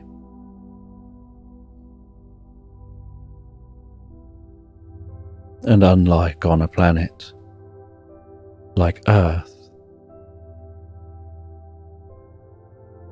where there's the cats and the mice and the humans as really the main intelligent species who have space travel,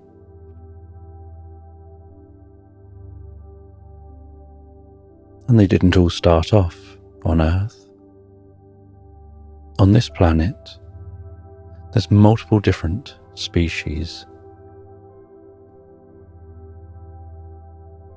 who've all evolved along a similar timeline, and then they've been able to share their knowledge and grow together.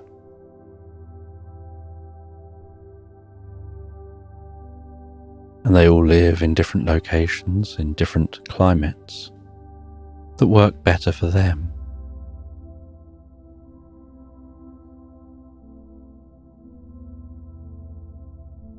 There's even an advanced species which lives within the oceans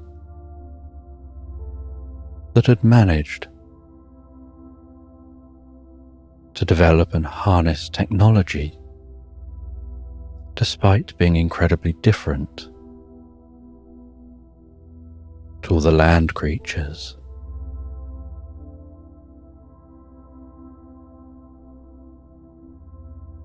And they're only known as the Kraken. They're large and powerful underwater creatures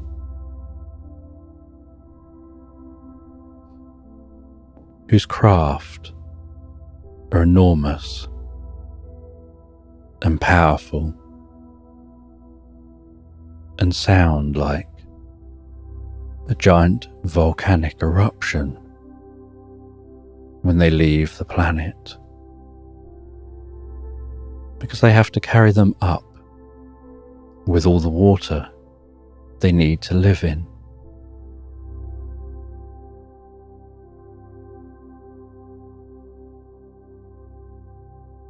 And the cats take all this knowledge. They head back to their ship, ready to leave this planet.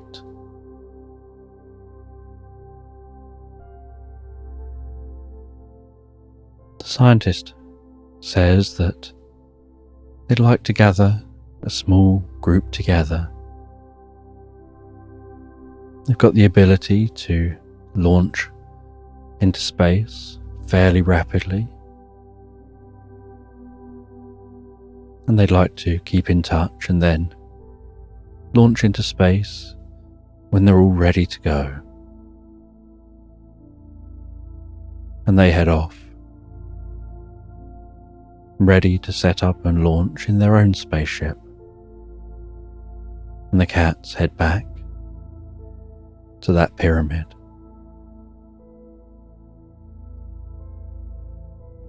And by now, all the checks have been done to make sure the pyramid will fly perfectly fine and not have the challenges it was having previously.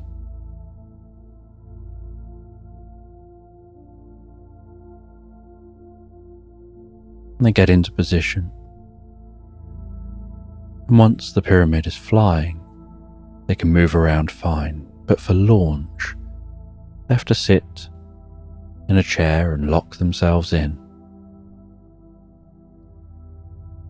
and brace themselves for liftoff. And within the pyramid, they hear that countdown start. 10, 9, 8. They hear the engines firing up. 7, 6, 5. They hear the rumble and feel that rumble vibrating through them. 4, 3, 2, 1.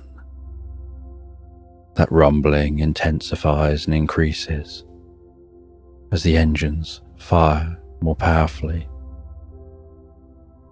And at first, all they can see through the pyramid is white of the snow, and then that snow seeming to melt and flow, and then the sky as they leave the snow and accelerate faster and faster up into the sky. And they accelerate fast enough to be leaving that sound behind.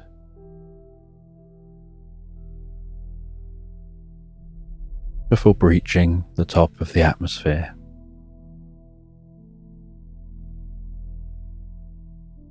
And everything goes silent. And the notification sounds to let them know They can now unhook themselves and move around freely. And they head towards the coordinates of the second anomaly. And at the same time as them leaving the atmosphere, the dwarf scientist on the other ship leaves the atmosphere, and they radio back and forth, communicating that they're all okay, the status is good. They're en route to the anomaly. And as they head towards that anomaly,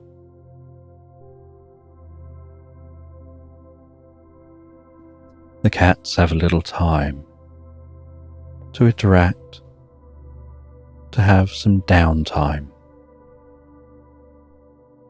And one of the cats goes and rests beneath the gigantic sunflower, reading a book about a family who live on a farm surrounded by an oak grove.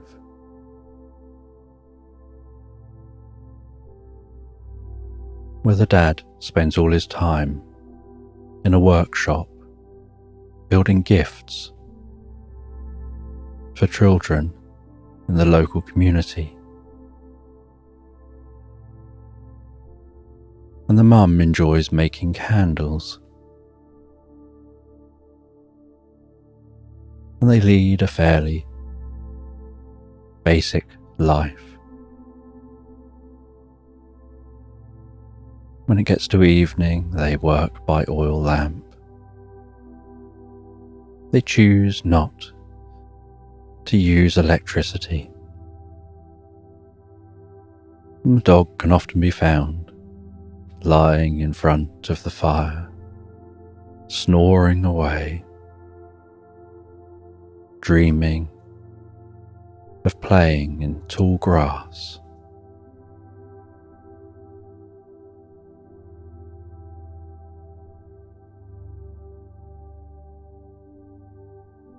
And after a long period of time of flying in the spaceship, a message comes through that something has been detected. A third anomaly that was so faint it couldn't be picked up until getting closer to it. And the other ship says that they also have picked up this third anomaly.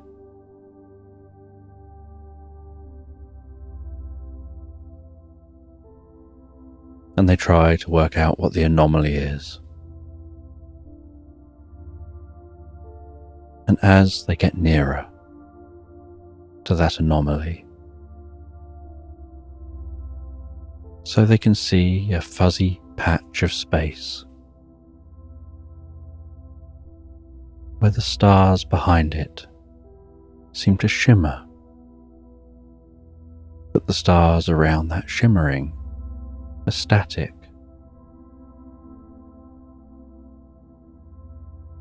And that anomaly seems to be moving very slowly against the backdrop of stars.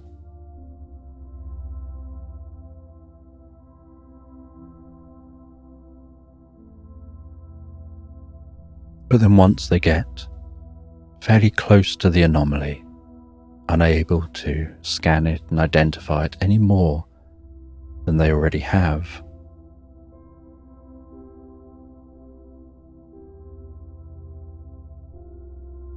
a beam of light appears around that anomaly, beginning to mark out some level of shape.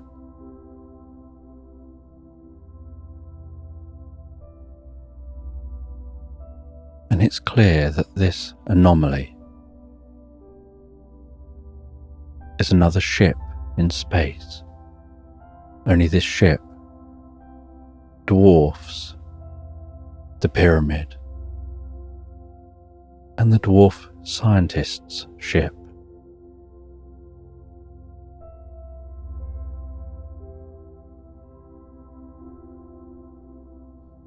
And out of that bright light at the front of the ship,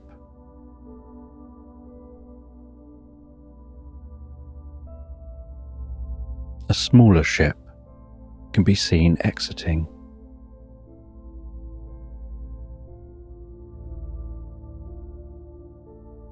And then a message comes through to both the ships.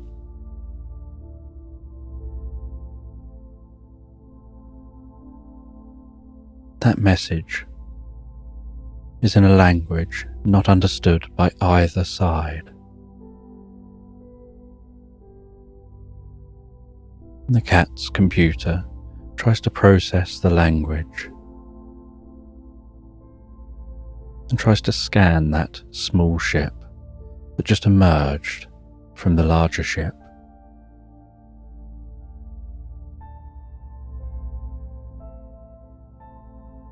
And it manages to gather enough knowledge to be able to make some guesses of what the message says.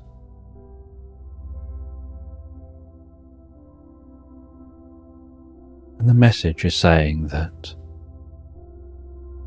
they would like to meet with those from the other two ships who've arrived here. That they're the ones who placed those wormholes here. And they'd like a representative from each ship to come to their small ship and be taken back to the main ship. And so one of the cats and the scientist go and head to small ships. They head out to meet with that small ship from the third ship.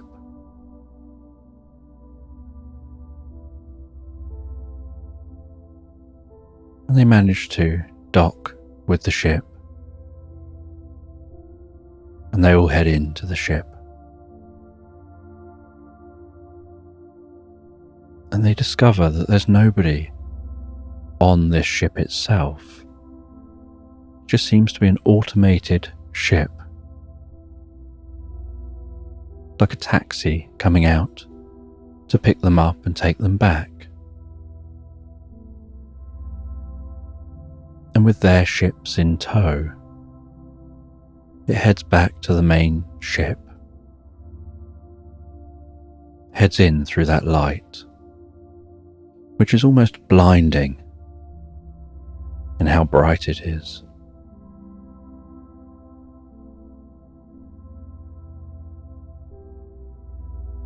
And it docks itself within this ship, and then opens, and the atmosphere in here is breathable. And so they head into this ship, and the inside of this ship looks like they're on a planet. Overhead is blue sky. A bright area like a setting sun. A giant tree in the middle, and woodland surrounding the tree, and meadows as far as the eye can see.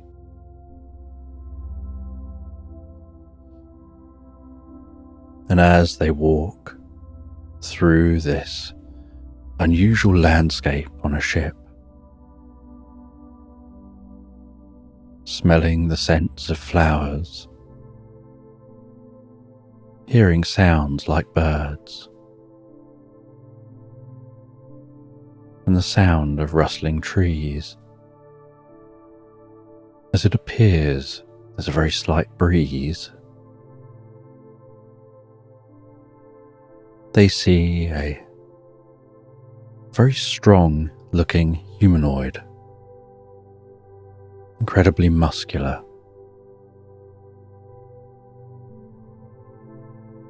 and pretty scantily clad, with a sword on his back.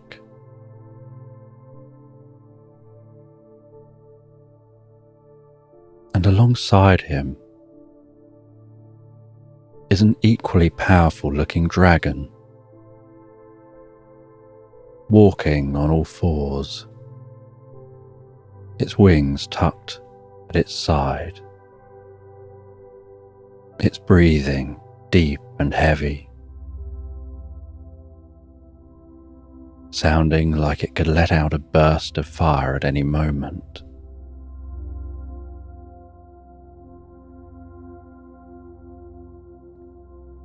And this humanoid talks with a deep voice and explains who they are. And they say that they got in trouble, or that's kind of what the cats think was said, as on the translator it sounded like they said they got in tribbles.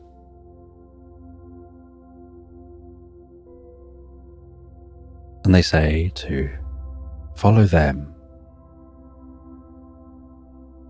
as they walk towards the trees, heading towards that giant tree.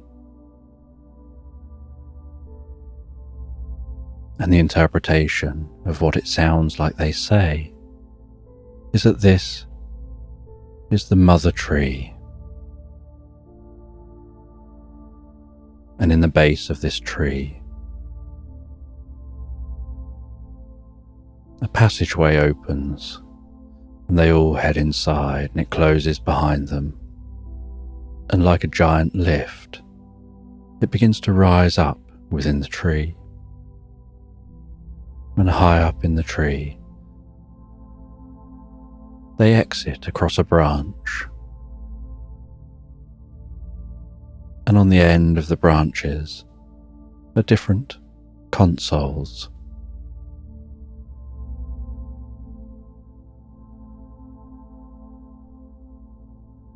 And they use their technology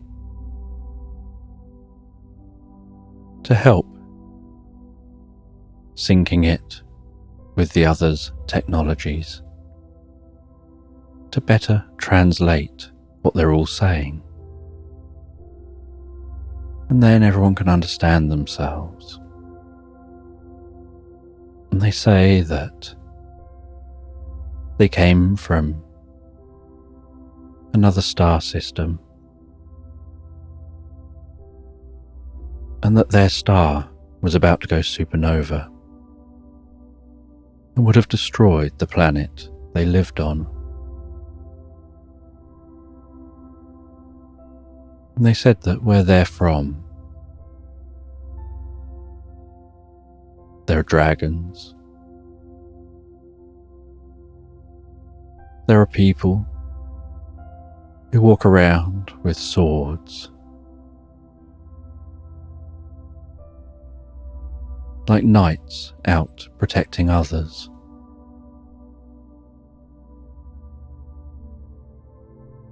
That it's probably the kind of place that would be very alien to either of what they know of the planets they come from.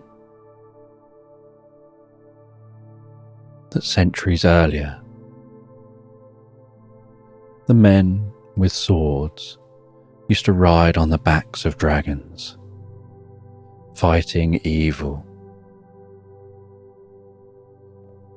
And there'd be good wizards and evil wizards.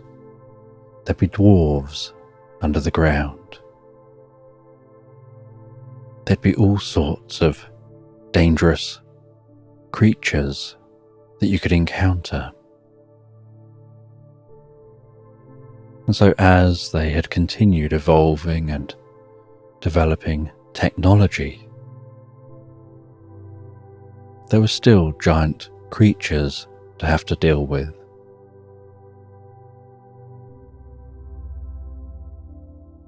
And their ways of handling it had worked fine. So although they developed technology, including the ability to create wormholes, they'd never seen a need to develop guns or other technology for violence. They almost saw it as chivalrous to stick with swords as they had done for generations.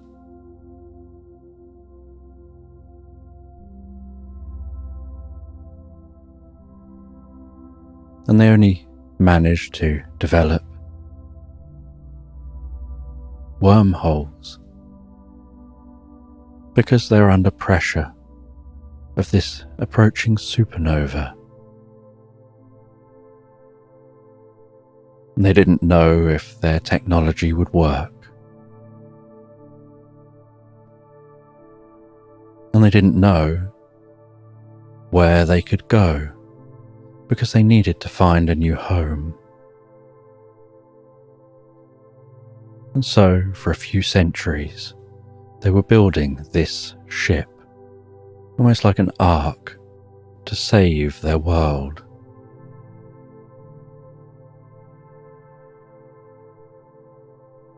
And they saved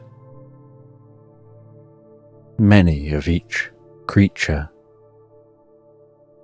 and plant from their planet on this ship. They managed to launch it into space.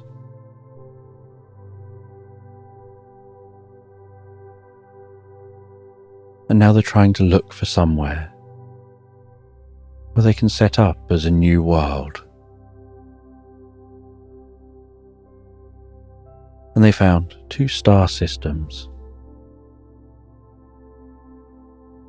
which had at least one habitable planet and other planets which could be terraformed.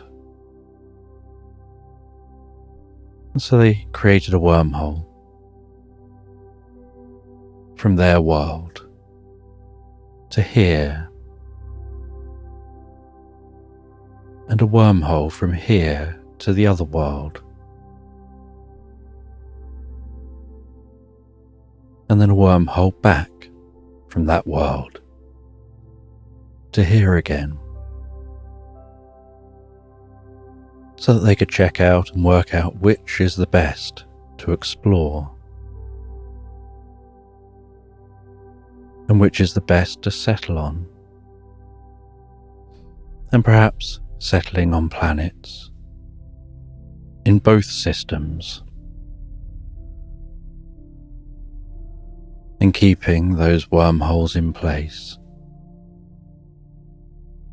so that they can travel back and forth and maybe have more than one planet that they choose to live on.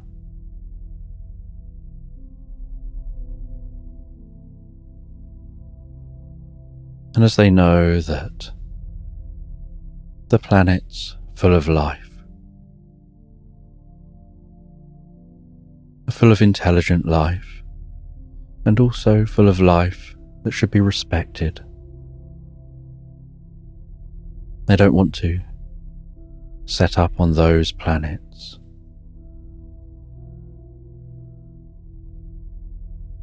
But they do need to communicate with the planets about setting up in their solar systems and finding a planet they can set up on.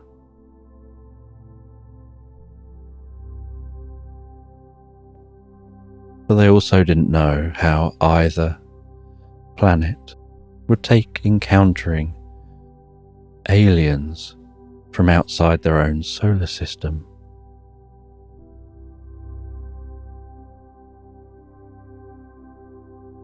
And so they are here to communicate with the planets.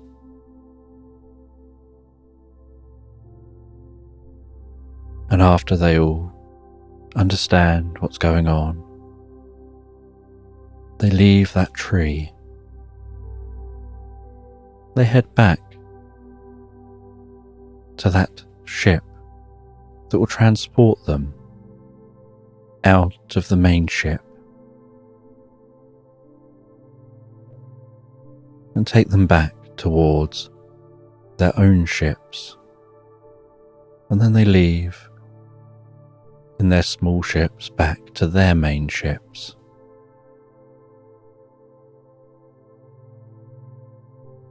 And they have a plan forward.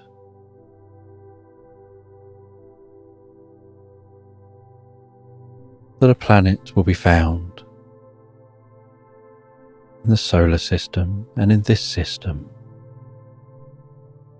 which can be terraformed and can be used for their new home. And they'll have a home in each system.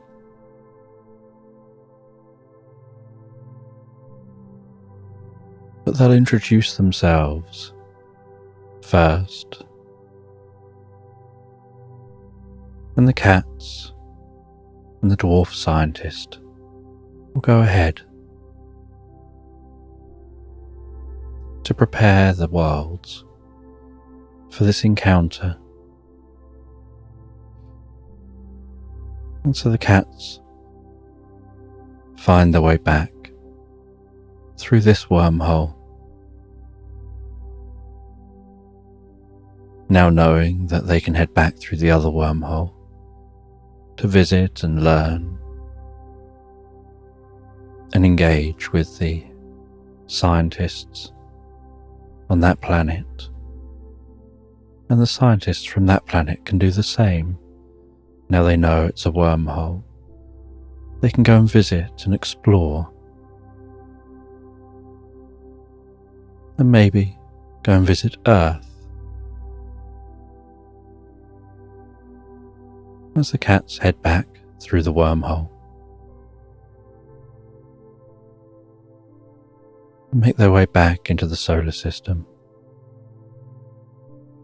and finally complete their journey to Mars, landing their pyramid on Mars. And the cats feel this has been such a long day. And are so pleased to be able to settle down at the end of the day, where they get to be able to relax and drift asleep into Slumberland, wondering what the future will hold with all these new discoveries. And a car is travelling along a quiet motorway at night, and there's a gentle fog wrapped around the motorway, and the overhead beams of the street light lighting the path ahead and reflecting off the car. As that car continues along the motorway, and while the car travels peacefully along this motorway, a completely clear road, its headlights illuminating the road ahead, there's a gentle sound of music coming from the radio, the soft warmth coming from the heater in the car.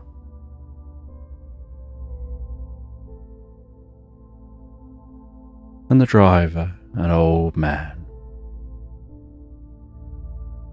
is just taking his grandson back home after a long day in the woods. They've been staying at the grandparents' cabin, and the old man had taken his grandson out fishing on the lake in the woods by the cabin.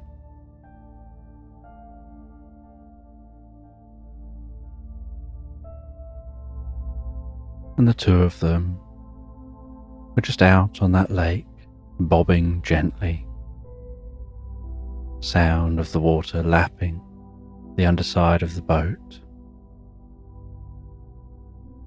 the oars resting just inside the boat as they bob there fishing, with the old man showing what to do, and the child really too young to understand, but watching and enjoying, just spending time with their grandparent. With the life jacket they're wearing, done up really well around them, but seeming oversized compared to their body, giving the illusion that you could probably almost bounce them in the life jacket like a basketball. It was so bulbous around them.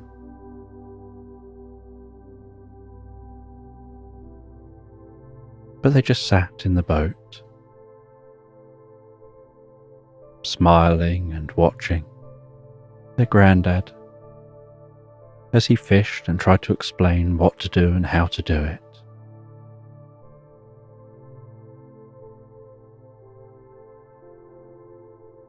And he was just telling stories. He'd go off on little tangents of telling stories about his fishing days. Saying, in my day, he'd tell stories about fish he caught on lakes, fish he caught out to sea. He'd tell stories about the calmest lakes you could ever imagine, where the water reflects almost like a mirror, where you could tilt your head and you can't tell the difference between the sky and what's above the water and the reflection, and stories about clinging onto the boat tightly as it rises up and down waves as big as a house. And the young child just smiled and seemed to just be happy to be there. But the grandad just kept on talking, enjoying sharing his tales of his youth.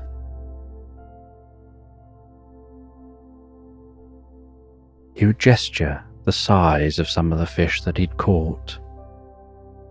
He would gesture small sizes of fish his friends had caught as he laughs and sniggers to himself about his memories.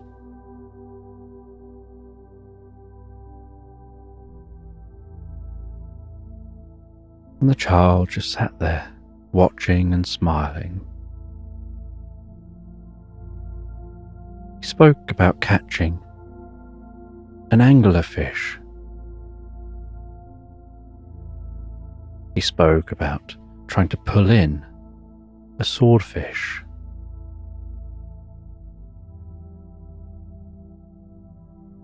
He spoke about hooking a monster from the deep in a lake, and it escaping him because the line broke.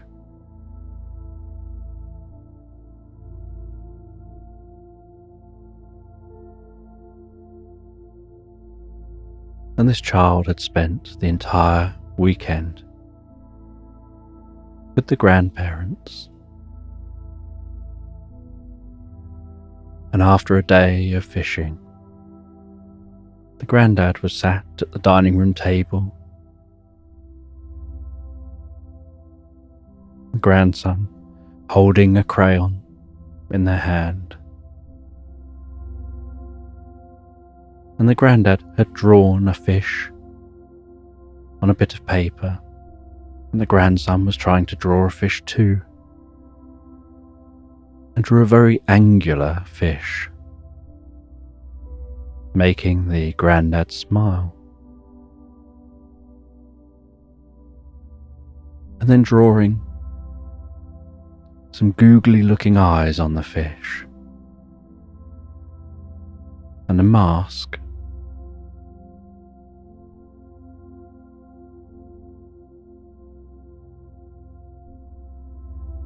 And the grandad showed the child down to what they said was their secret room,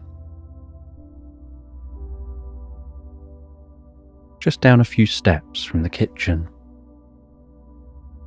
They had to pull a cord to turn the light on, and the light flickered on, and the room had a stillness to it, a gentle silence. And he carried the child down into this room, and the room smelt of wood, and every step was dulled by the wood and the softness of that wood, and by the furnishings. And there was an old worn chair, and he sat down in that old worn chair, holding his grandson on his knee. And he took a notebook from beside the chair, and he spoke about how he enjoys noting down little ideas that he has when he's fishing, when he's walking in the woods, when he's relaxing, his mind wanders. He comes up with different ideas, and he likes to come back to the cabin, sit down in this chair, and write his different ideas down. And he shows his grandson some of the ideas. And again, his grandson's really far too young to understand, but just seems to enjoy the closeness, the interaction, the tone of voice of the grandad. Even if he currently doesn't really understand what the grandad is going on about.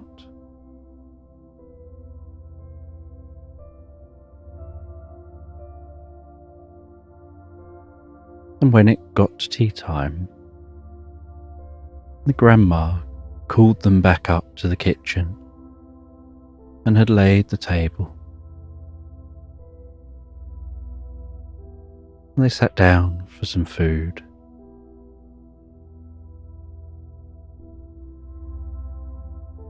And she'd fried up a fish in the frying pan. And when serving it, she'd broken up some of the fish, almost mashed it up with some mashed potato and some peas mashed in and some other veg.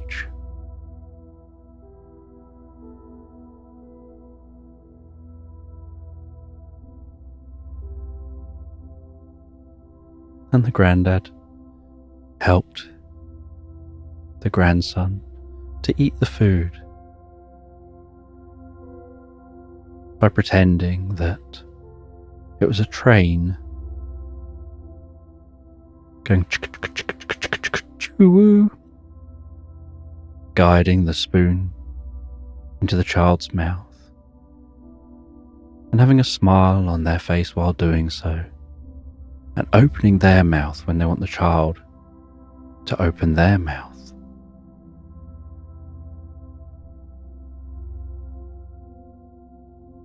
and they enjoy the meal, enjoy their time spent with their grandson.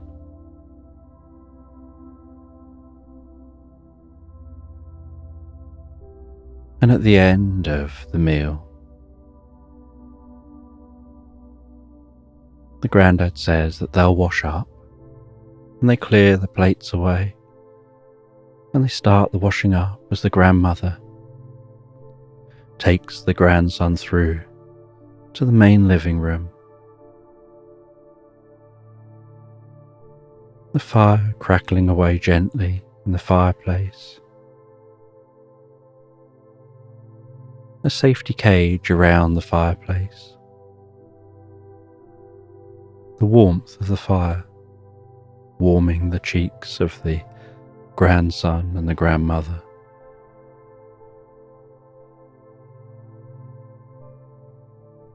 The cat sleeping high up in the cat tree to avoid the grasp of the grandson. The cat enjoys strokes and tickles, but finds that children can be a little overbearing at times, just grabbing at you.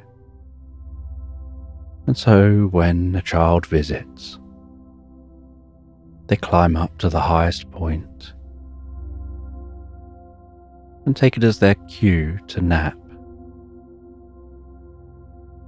only coming down again when the coast is clear.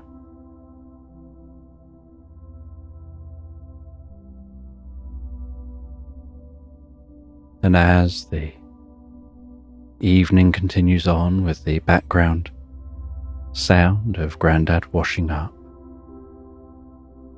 the cluttering and clanging of plates and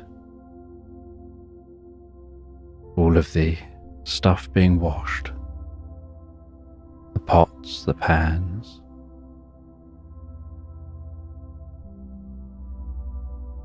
it starts to gently rain outside, initially sounding like someone's throwing some small stones just gently and delicately at the cabin window. And from time to time, a flash of light would be seen at the window. And then sometime later, a distant, long drone of thunder rumbling away.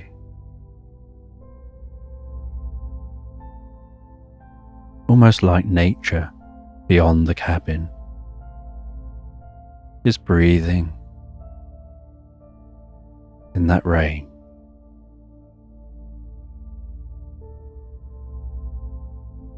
And gradually, the light and the rumbling get closer and closer together, and the rumbling gradually gets louder.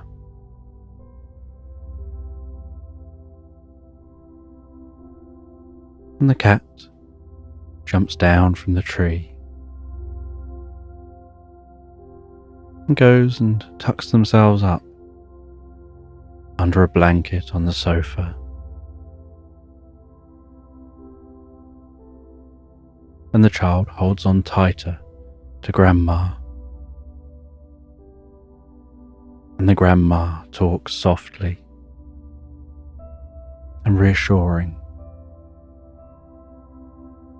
and shows excitement and wonder at these sounds around them. And this reassures the child.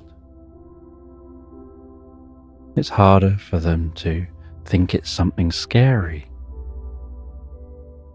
when their grandma is treating it as something fun and exciting.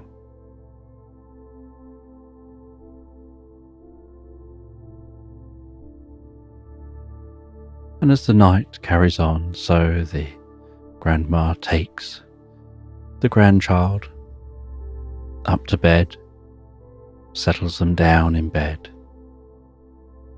kisses them gently on the forehead and sits beside them and begins to read a book.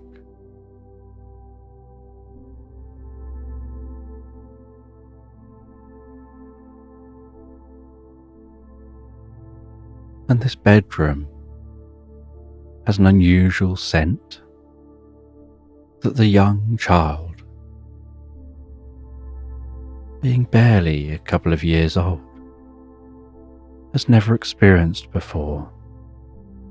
A scent that seems to be infused in their pillow, helping them to just want to drift and float asleep, helping their eyes to want to gently close. And as they softly breathe in that lavender scent, so the grandma begins to read.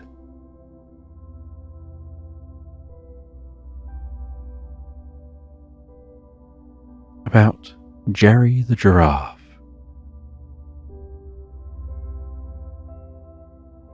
Who used to work in a steamroller.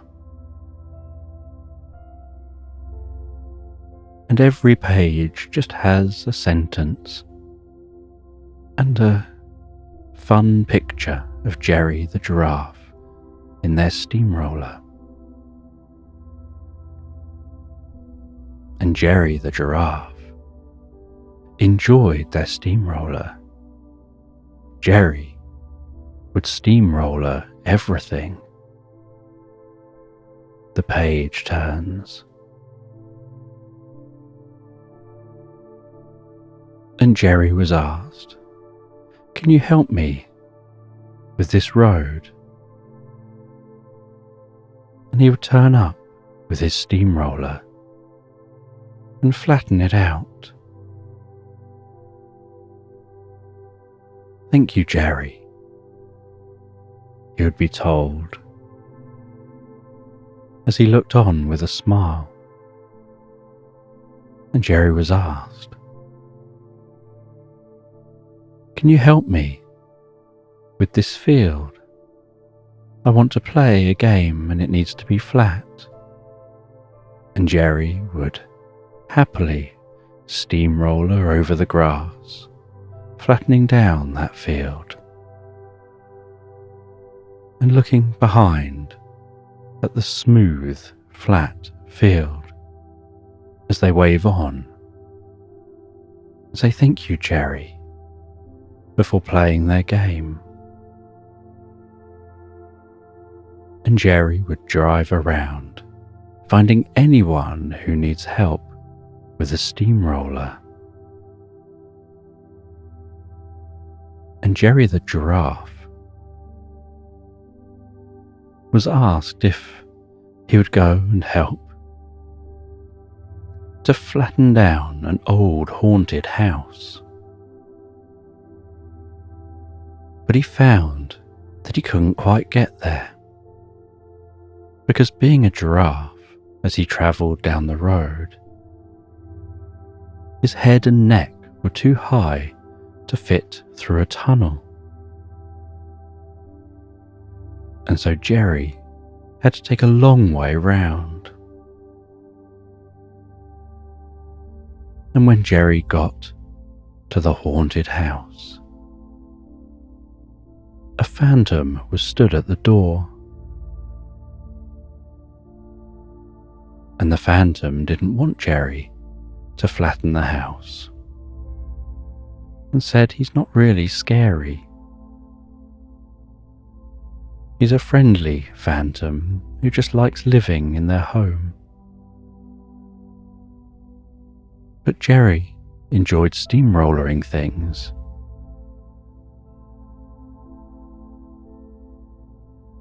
And so the phantom and the person who wanted the house flattened to get rid of the ghosts agreed that maybe they could share the house. But Jerry really wanted to steamroller something.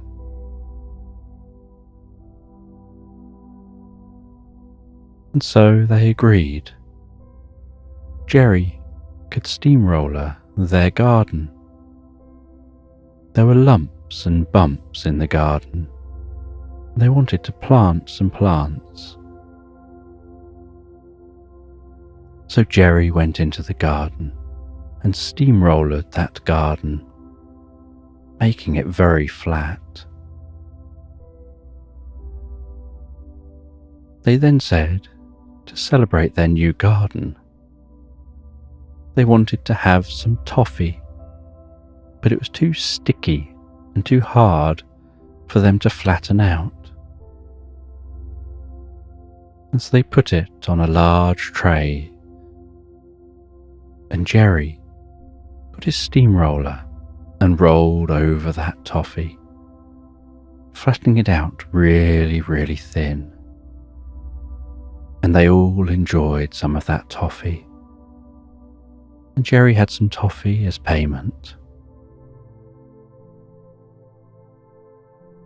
Before going home in his steamroller and feeling he'd done a good day's work,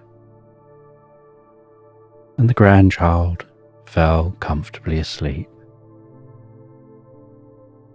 And downstairs was still the gentle sound of the grandad putting away the washing up.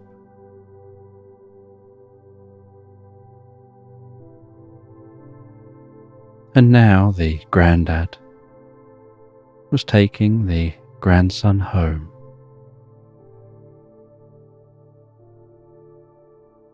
And the grandad was in his sports car, his grandson strapped in to a child seat in the back, the grandson fast asleep. The grandad hypnotically watching the way the light bounced along the car as it drove.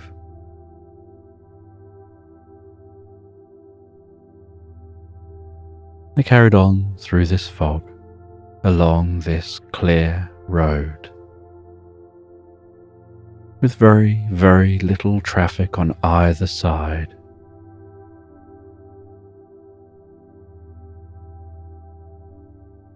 And eventually, they turned off that main road and started heading down smaller roads, gradually weaving their way closer and closer to home.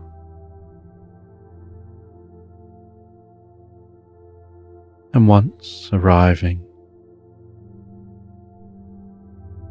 at the grandson's home,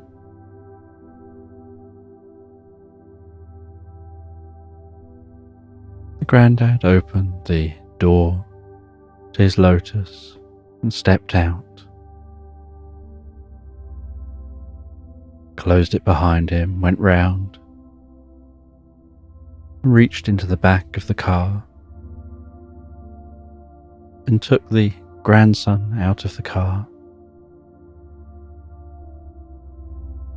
and went up to the front door carrying his grandson in his arm, while also carrying a bag of his stuff, ringing the doorbell.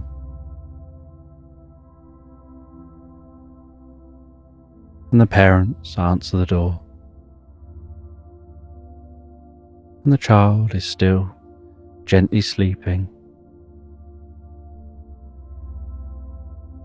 And so the grandad whispers gently, saying that he's been fine all weekend.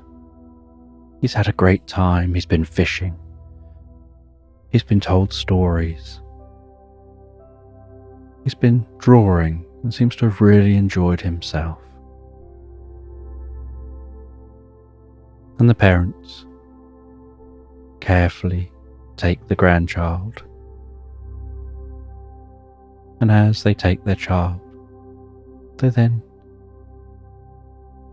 take him up to bed, gently tuck him into bed, and the grandad stops for a brief cup of tea before making his journey home.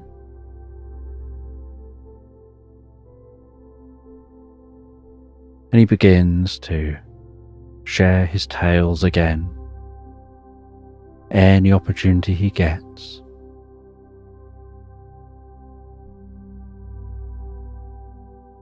As the parents listen,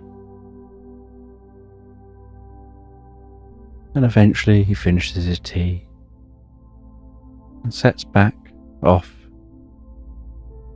in his lotus, making his journey home.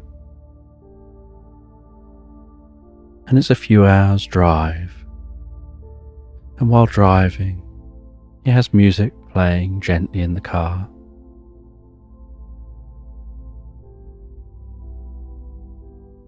And the heater keeping the car nice and warm. And he continues watching the light almost hypnotically passing by.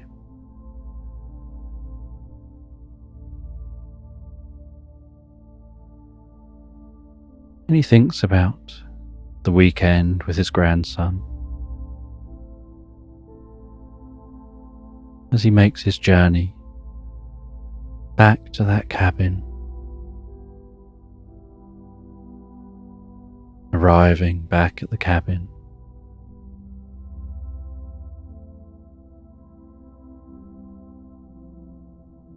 And as it gets later, he heads off to bed.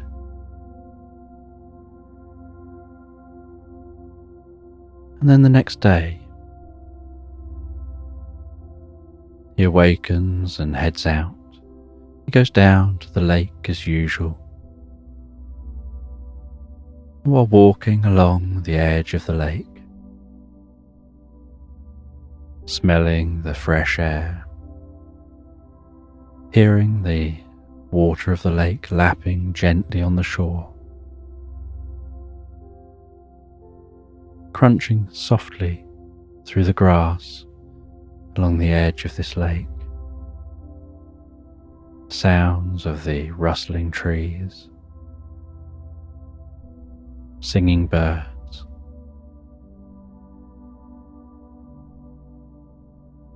a dragonfly flitting around above the lake.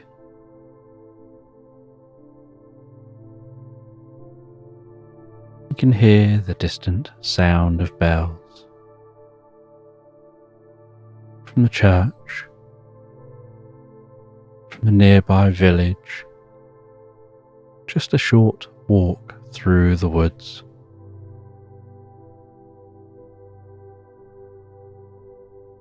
You can hear the distant sound of a train passing by, perhaps just leaving that village.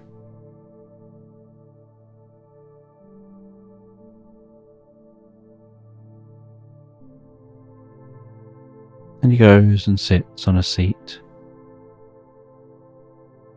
near to the lake, where he can rest back, stretch out his legs, lower his hat on his head to shield his eyes, and enjoy the warmth of the sun on his cheeks. And he rests there for a little while. He doesn't necessarily feel that he needs to recover from having his grandchild come and stay for a weekend, but he does feel that he just needs that slight reset in his mind from being almost like a heightened version of himself while his grandson was staying.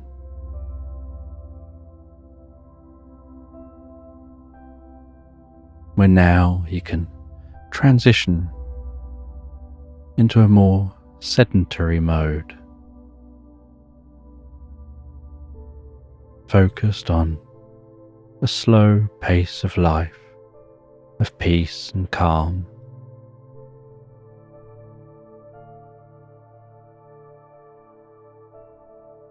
Just listening to nature, the lapping of the water,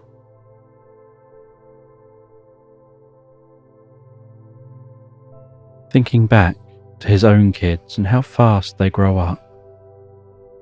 How 1 minute they're a baby you're holding in your arms, and you're young and active. The next minute, they're arguing over every little thing.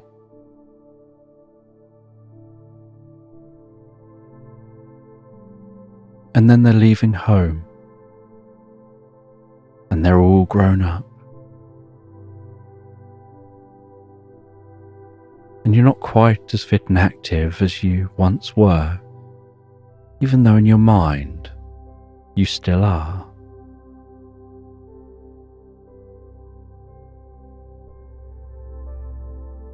And he feels that this thought is helping him to really appreciate and connect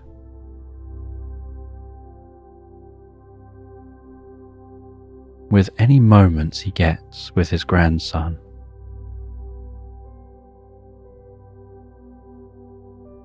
Even if at those moments his body is saying, "Go and lie down and sleep and rest," where he listens to his mind saying, "Play, have some fun.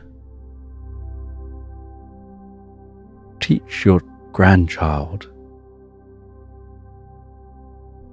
all the wonderful things you know and have learned through your life."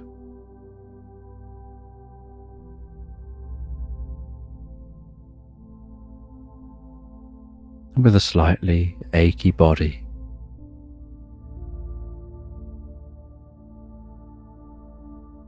he stands up from that bench, feeling refreshed, feeling almost like he's taken that moment, that time, to center himself, to separate from the person he was over the weekend, to who he is for his wife now. And he heads back into the cabin, and he can smell the most beautiful scent of food his wife has been preparing. He walks over to her in the kitchen, wraps his arms around her, kisses her on the side of the cheek, as he holds her tight for a moment, tells her, "I love you." Before she reciprocates and then swats him away and says, "I'm trying to get the food done here."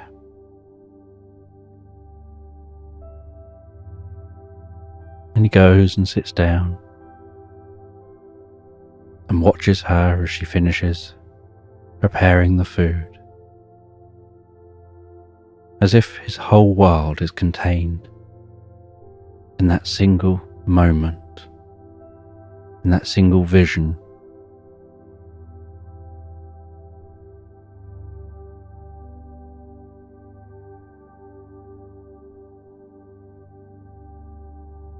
And she can notice he's gone quiet. He's inside his mind, absorbed in the moment.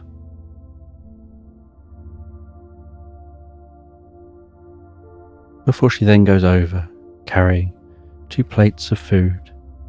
They sit at the table, quietly enjoying their meal.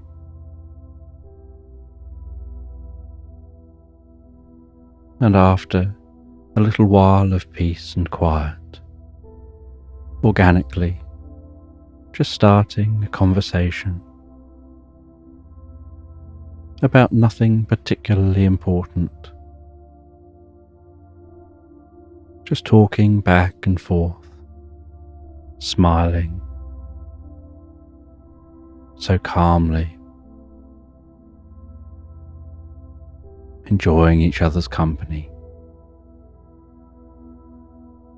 and settling down as the day goes on. resting on the comfortable chairs, having an average day, and thinking about how nice it is to have the opportunity to have so many average days like this.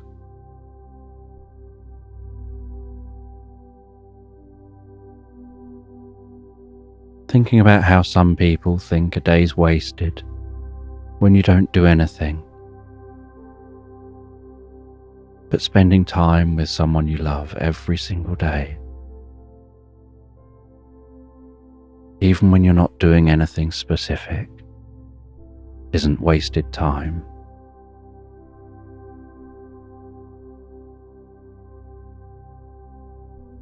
And as the evening sets in, so they head out onto the porch of the cabin, out to a chair that gently swings. And they sit on that chair under the warmth of the evening sun.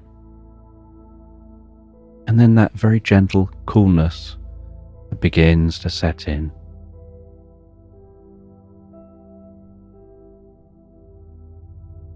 That encourages them to grab a throw and pull that up around them, a really nice, fluffy, heavy throw, tucking themselves up together on that swinging seat that's gently rocking them.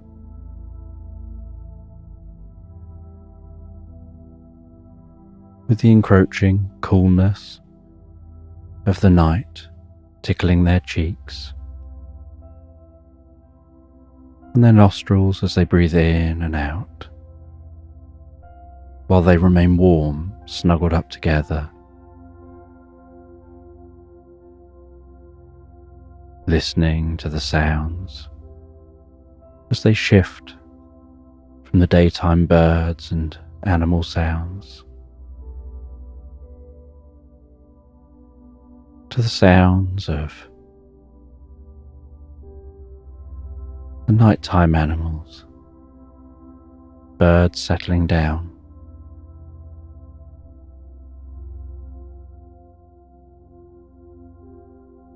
the sounds of crickets and other sounds in the nighttime.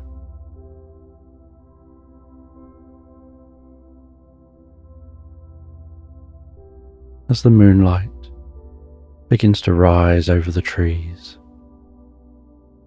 casting a silvery sheen across the landscape, catching on the damp foliage,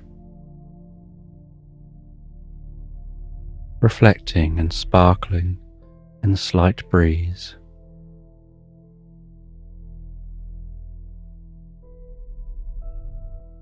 Seeing the stars twinkling overhead, the occasional shooting star go past.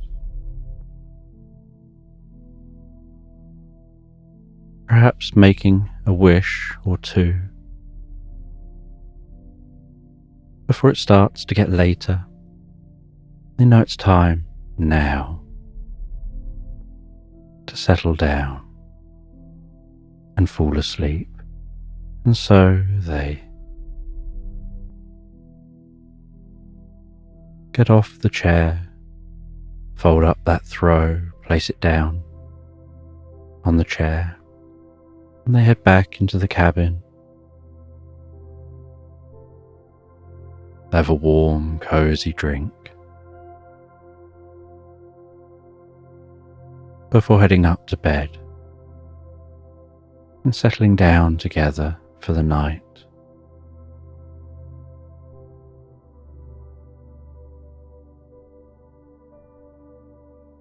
And drifting and floating so peacefully, so relaxed asleep into Slumberland. And this bedtime story is about a woman called Cat, and she lives in an unusual land, living in a cabin on the edge of a lake, deep in a forest. And Cat gets dressed one morning, places on a lace scarf and some woolen gloves and a hat filled with flowers and some earmuffs because it's cold outside, and then heads over to the door of her cabin, puts on the most comfortable Wellington boots, and the inside of those boots is the most incredibly warm and comfortable fleece lining, and the top of those Wellington boots has the fleece elasticated so that it hugs the legs and seals the top of those boots.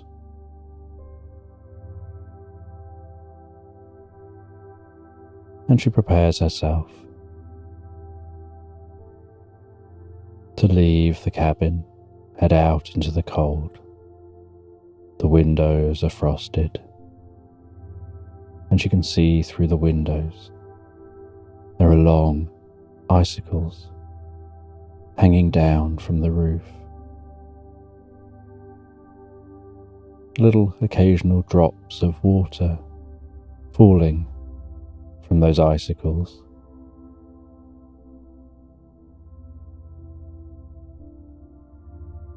She places the most comfortable coat on, wraps herself up,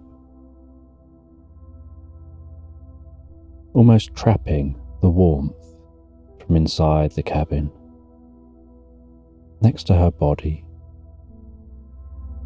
before opening the door, feeling that rush of cold air, the way it tickles her cheeks,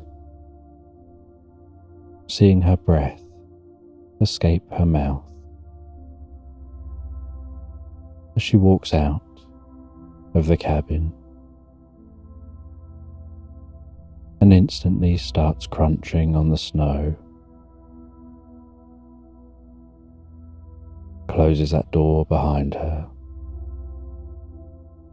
A little bit of the snow falls from the roof as the door closes, and with a soft patting sound lands on the snow by the cabin.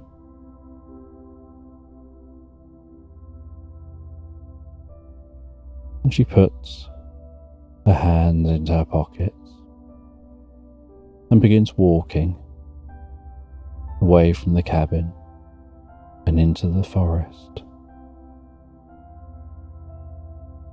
And she trudges through that snow, her body feeling so warm, but breathing in that cold air, seeing her breath as she breathes out.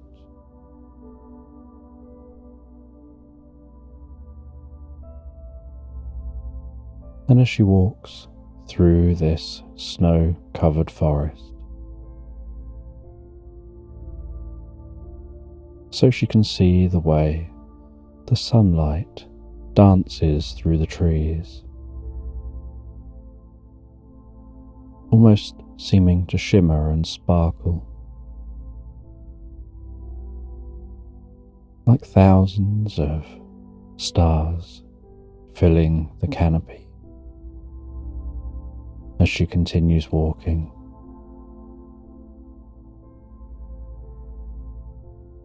And along her path is a small stream, and the edges of that stream have frozen. She can hear that bubbling, trickling water and see the bubbles just under the ice along the edge of the stream. And that water seems so clear and smells so fresh. She can hear the occasional bird singing among the trees. As her feet continue to make a dull thud with each step and a slight crunch as they compact the snow. And she walks slowly and rhythmically.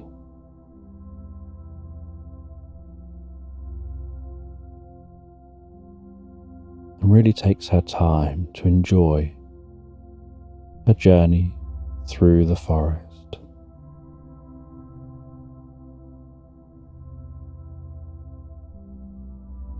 And after a while, she begins to walk out into a clearing. She can see some sheep in this clearing, and the snow has been churned up and isn't really settled so much here as the sheep move around and dig down into that snow, revealing the grass. And there are enough sheep here that the snow has never really had the time to fully settle like it does, where there isn't always something walking around. And she can see the shepherd in the field, managing those sheep, and the dog walking around the back of the sheep. As that shepherd occasionally whistles and calls out to the dog, and the dog understands the shepherd.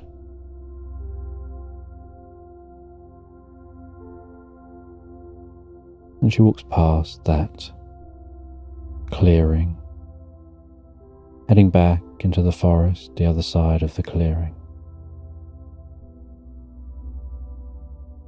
And in the forest, the air doesn't seem quite so cold, because the breeze is reduced and broken up by the trees. She continues on through this forest, and as she walks, so she starts to hear the slight sound of jingling bells.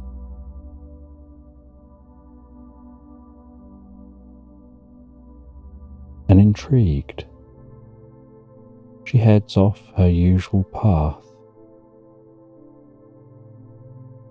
and walks deeper into the forest, pushing past branches of the trees, some of the snow occasionally falling from those branches as she goes. And as she pushes past those trees, so she can smell those trees.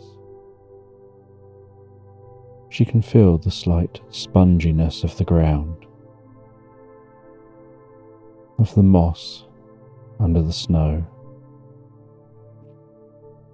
In some areas, just at the base of the trees, there's no snow,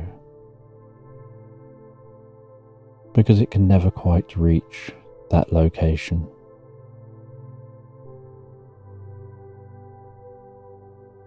And as she weaves around those trees, occasionally resting a hand on a tree, other times resting an elbow on a tree, ducking under branches.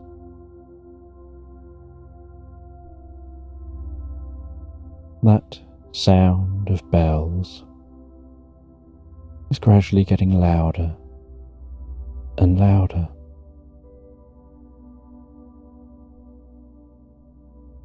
And then she notices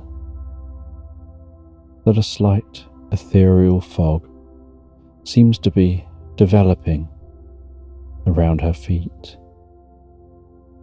And this fog just seems to be hanging over this location. And so it isn't so much that the fog is developing around her feet, it's more that the fog was already here, and she's the one that's moving into the fog, rather than that fog moving towards her.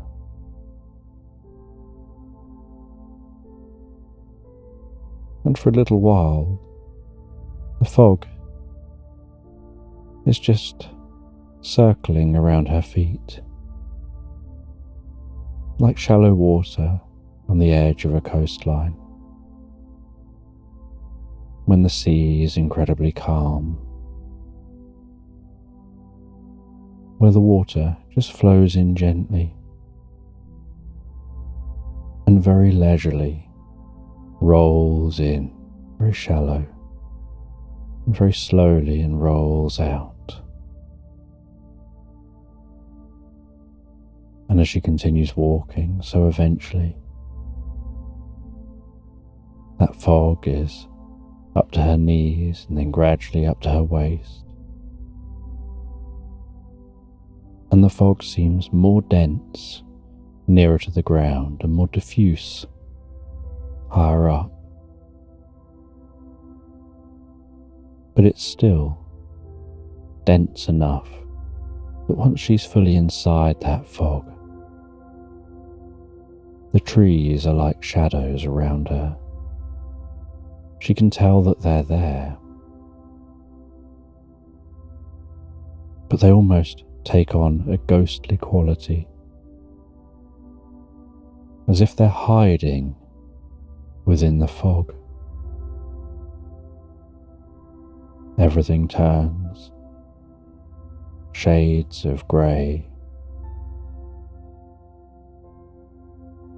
with no colour, no harsh black, no solid white, just the most comfortable shades of grey.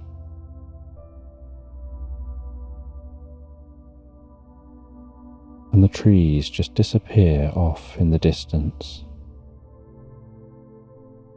She can see the trees nearer to her, but only almost like a pencil drawing that's been shaded in with the pencil so delicately. And so she slows down her walking even more, because although she can see that there are trees, really it's only the trunks of the trees that she's aware of. The branches are too fine until they get quite close to her, and so if she moves too fast, she encounters the branches faster than she can react. And this ethereal fog has the slightest hint of cinnamon to it, an unusual scent to this fog.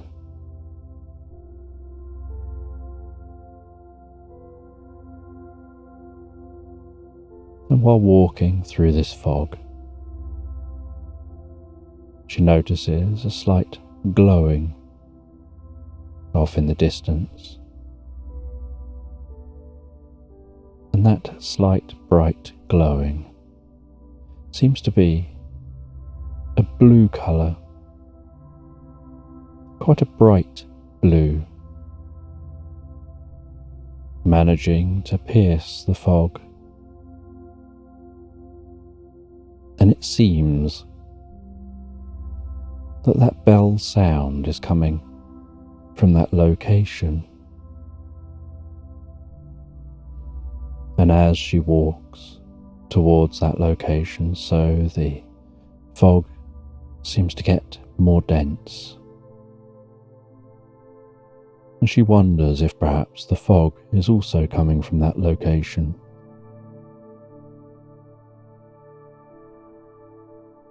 And while she walks towards that bell sound and that light, she feels a deep sense of curiosity wash over her. She can feel the fog turning to the most delicate drops of water due to her skin being warmer than the air, almost tickling her cheeks as the water runs down her face, one drop at a time.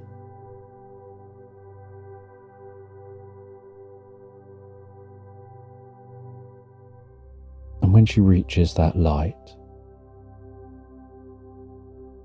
she discovers that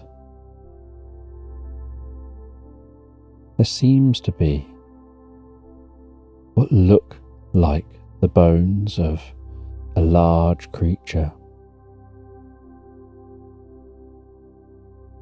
And she walks around those bones, and at first she thinks that it looks like the bones of a dinosaur, except that out of the back of those bones are what appear to be wings.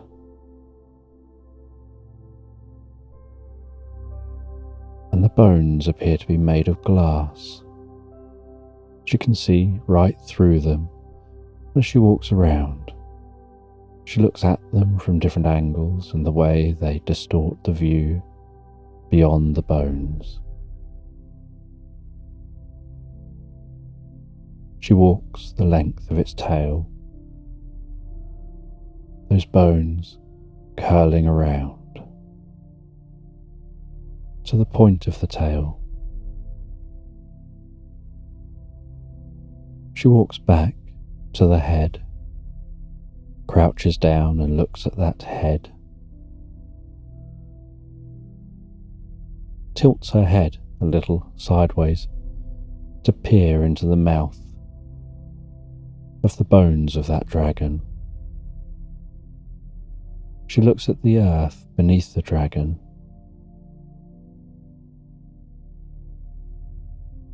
and the earth seems to be slightly scorched.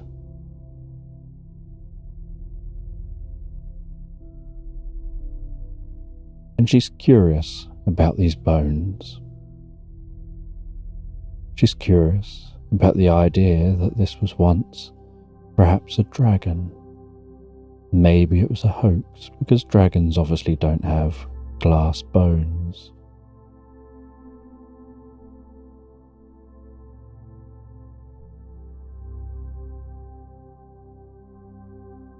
But that sound is definitely coming from this location. And so she walks around those bones, moving her head slightly, trying to work out exactly where the sound's coming from.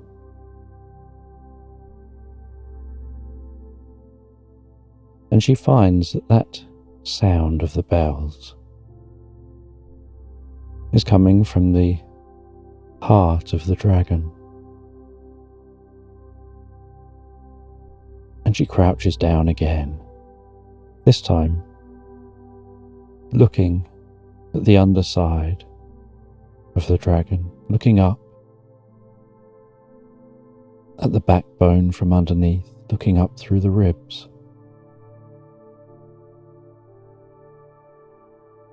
And she sees where the heart would likely be.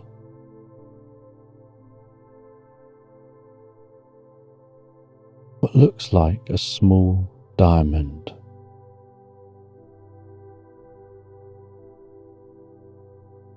And this specific diamond is glowing with a slight blue glow.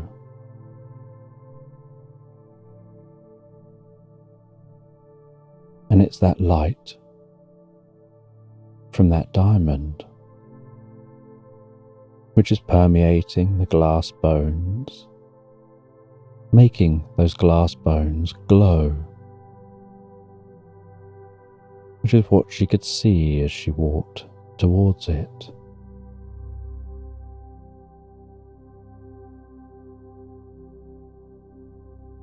And she takes a closer look at that blue diamond. She reaches out, and with her bare hand, she lets her fingertips touch that blue diamond. And as her fingertips touch the blue diamond, so she notices the warmth of the diamond. That it's giving off the warmth, like the warmth of somebody's body. Just a very gentle temperature, but a temperature that stands out in this cold environment. And while her fingers touch that blue diamond, so it's as if somehow she creates some kind of a psychic connection. She suddenly gets this flash in her mind of another time, of the existence of this dragon, like suddenly seeing its life from birth all the way through till now.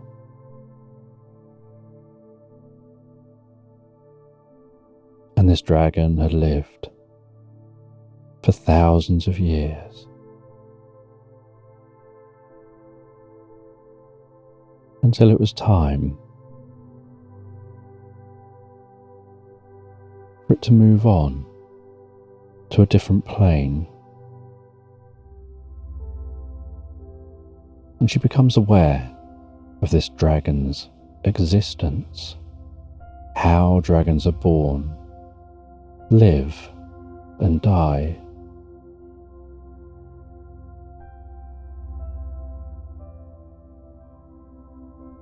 She sees the heart of a volcano and dragon's eggs laid within the heart of the volcano, and how they're impervious to the heat,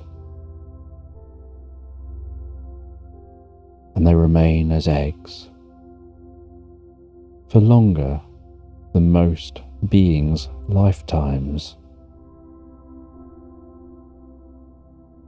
until the time is right and the volcano spits them out. And as the volcano spits those eggs out, so they shoot out, and they spread around the land. And where they lie, it's like they plant themselves in the ground. And the heat of the eggs that they've absorbed over thousands of years help them burrow into the ground, almost burning their way through the topsoil. And then underground, those eggs hatch. And it's a very, very long process. A small dragon is born, and it's born in a sleeping state, while it sleeps, so it learns. It absorbs knowledge. The mycelial network weaves around the dragon, connecting it with the landscape, with the roots of all things.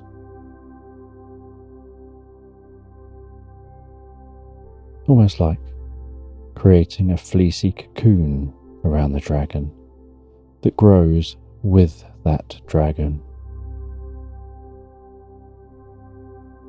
And the dragon continues to grow larger and larger, consuming more knowledge.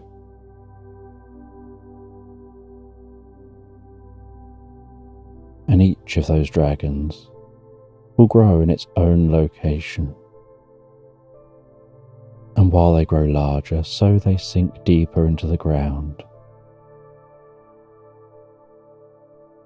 And then when they've reached the right depth, they continue to grow larger. Only now, their body becomes warmer again, and it crystallizes the space around them. It imbues that space with their essence. And each dragon is born with its own unique heart. Some dragons have blue hearts, some purple, some red, some white, all different colours. And their heart will turn into a diamond when it's their time to move on. And that diamond is almost indestructible, but it contains all the knowledge from their life.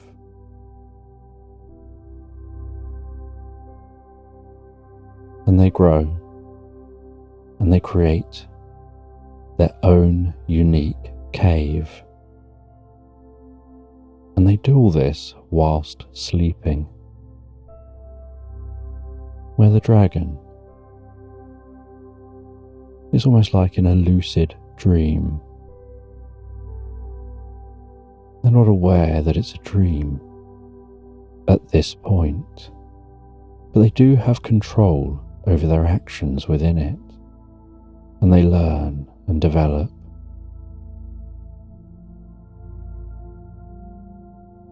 And they live an entire lifetime with the mycelial network, communicating knowledge to them as they build out their cave. And then eventually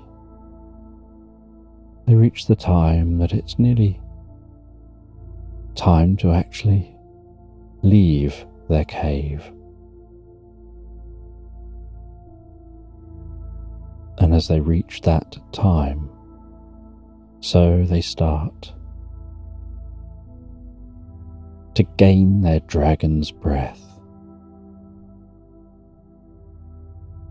And for the first time, their body begins to breathe.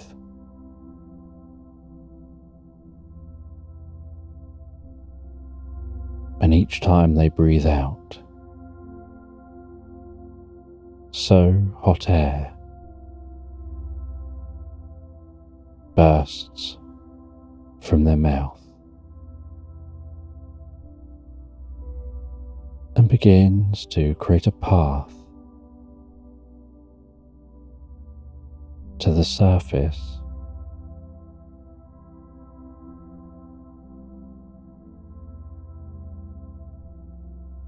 And then when it's time for them to leave their underground lair, they become consciously aware of their existence, their eyes open, and they're in darkness. But they have this deep feeling, this deep desire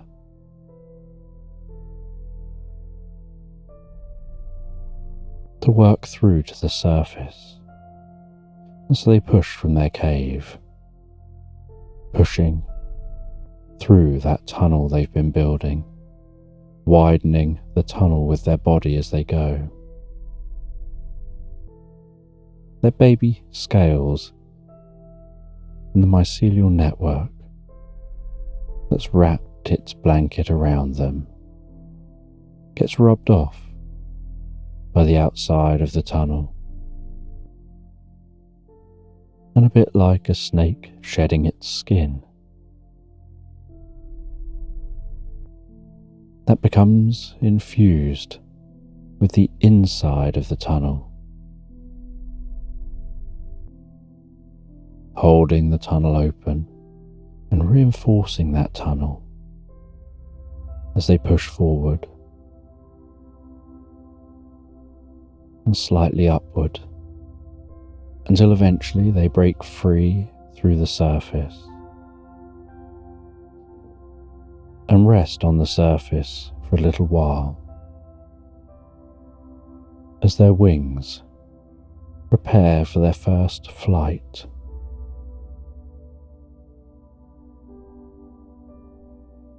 And their wings preparing for their first flight are a bit like butterfly wings. The way a butterfly will have to puff up their wings and prepare their wings for that first flight after exiting their cocoon. And once ready, the dragon launches into the air.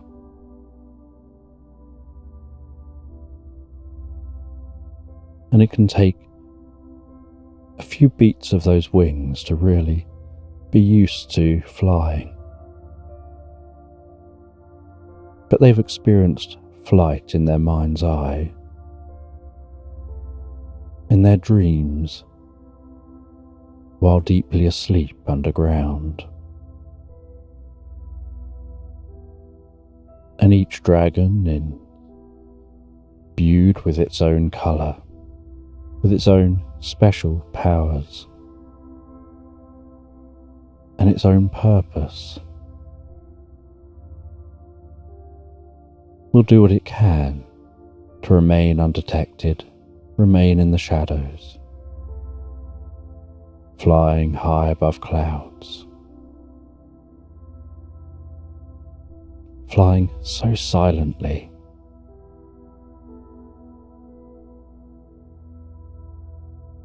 And occasionally they'll let out a roar to let other dragons know they're around.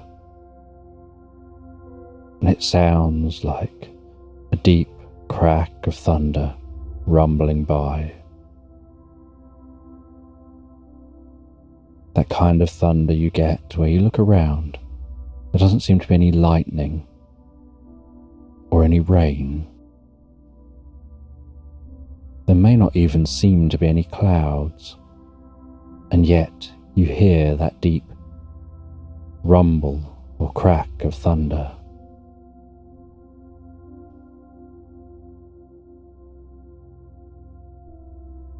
And they live their life, generally just protecting their environment, the area of the land they were born in, sometimes travelling to neighbouring land to protect that area.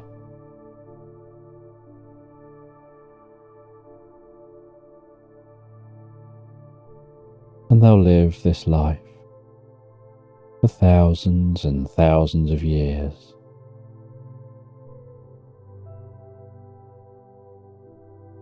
Until eventually they get a deep urge to prepare for the next generation.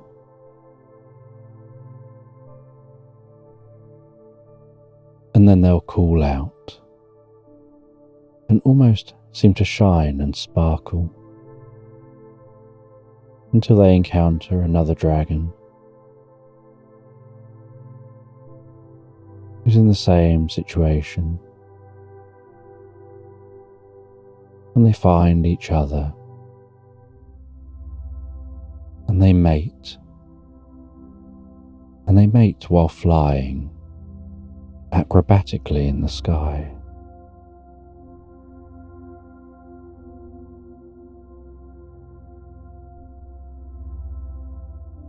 And then they go away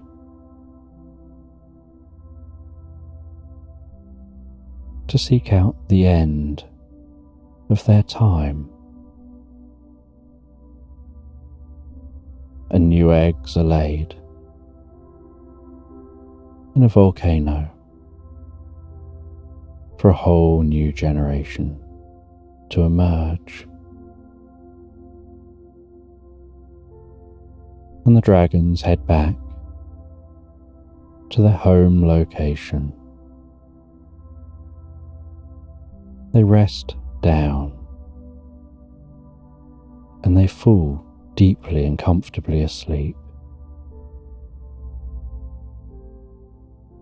And as they fall deeply and comfortably asleep,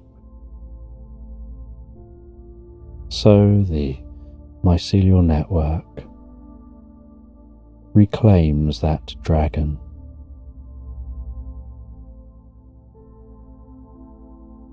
leaving just the essence of the dragon behind, turning its bones to glass, infused with just the spirit of the dragon, with nothing physical. And so the glass is really just a temporary physical manifestation of that spirit.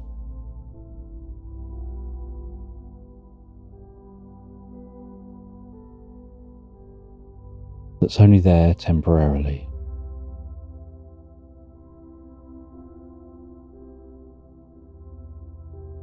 And after a short period of time,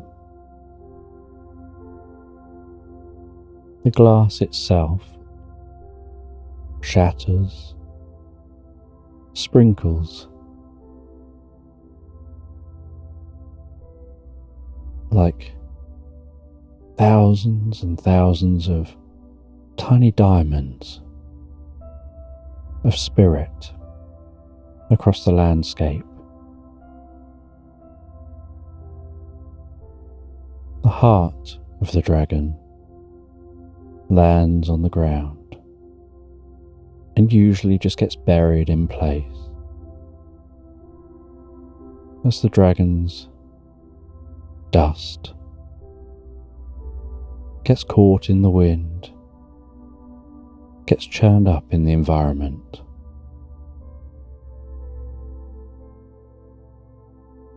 And spreads around, spreading the spirit of the dragon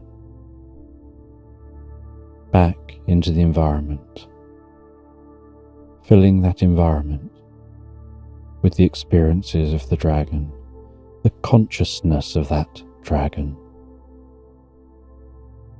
with each particle imbued with the consciousness, a bit like each bit of a hologram contains the whole hologram.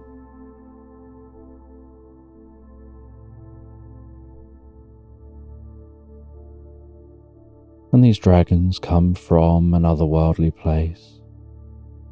At the end of their life, they go back to an otherworldly place, similar to the life of an octopus, or a squid, or a cuttlefish,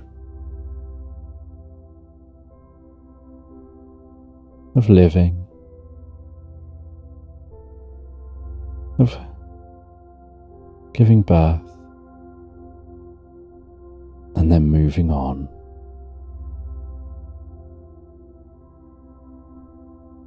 And Cat gets a flash of all of this from handling that diamond heart.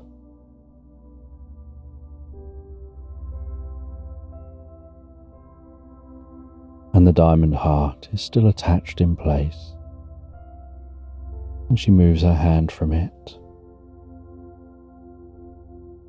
And she knows one day in the near future,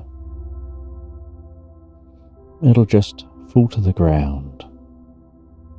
The glass bones will shatter into thousands and thousands of dusty particles that will absorb into the ground, flow around and be absorbed back into nature.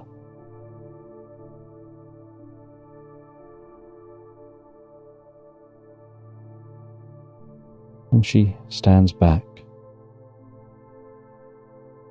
from those glass bones. She feels a single tear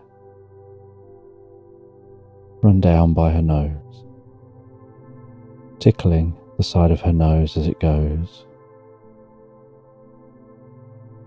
And that slight salt taste as it curls around her upper lip. And she dabs that before continuing back, now heading back to her path for the journey she was on. But now, while she walks back to her path, gradually walking out from that ethereal fog, now realizing what the ethereal fog was, she feels that the experience has somehow changed her, somehow transformed her thinking about the environment and how interconnected everything is. And the times when she's heard the sound of thunder and yet hasn't seen any evidence of what caused it.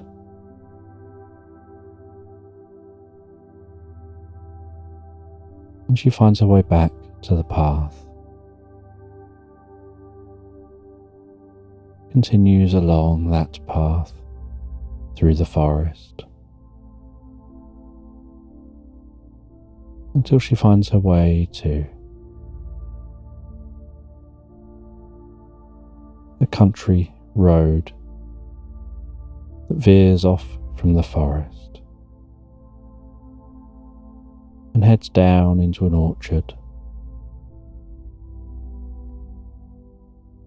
And she walks through that orchard, and she can see a farmhouse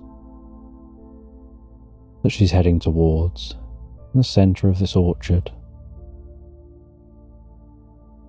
The smoke gently rising above the house from the chimney, and while walking, she has this sense that it almost looks like smoke signals, just little puffs of smoke, as the wispy smoke is interrupted by gentle gusts of breeze.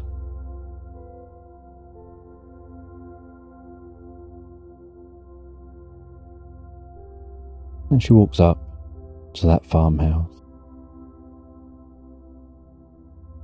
She knocks on the door.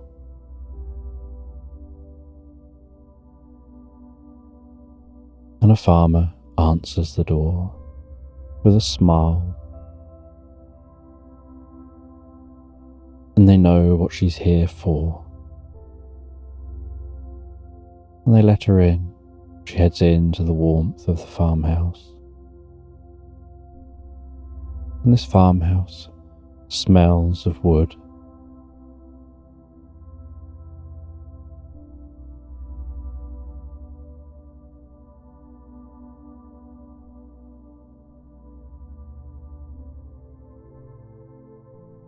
and she enjoys that sweet smell of the wood.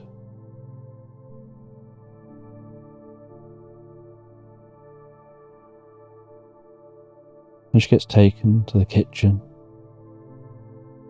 where the farmer fills up a basket of goods for her, different fruit and veg, different items, and they offer her a warm drink. And so she stops and enjoys that warm drink for a while.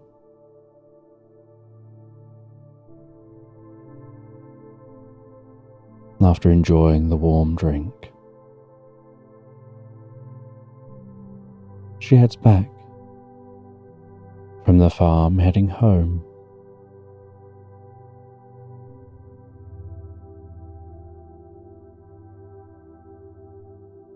And she walks back the way she came, back through the orchard, back into the forest, and this time just taking a direct route, following the path, not veering off to that sound in the distance.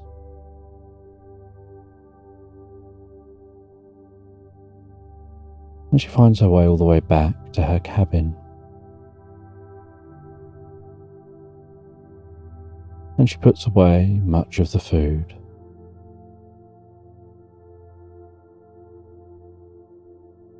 And has some items she leaves out. And with those items,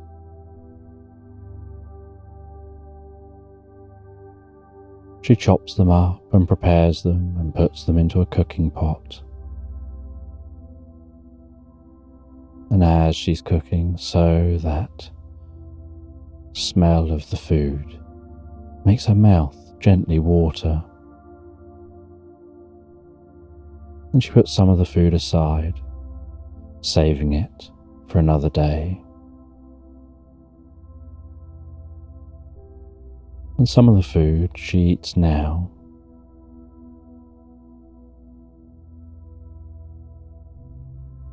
And after eating that food, she settles down in front of the fire. Just take some time to relax.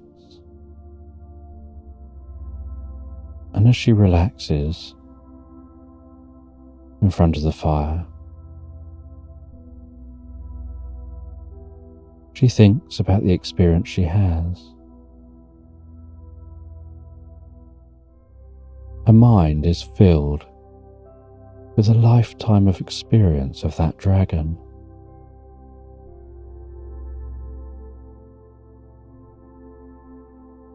And her mind is filled in the same way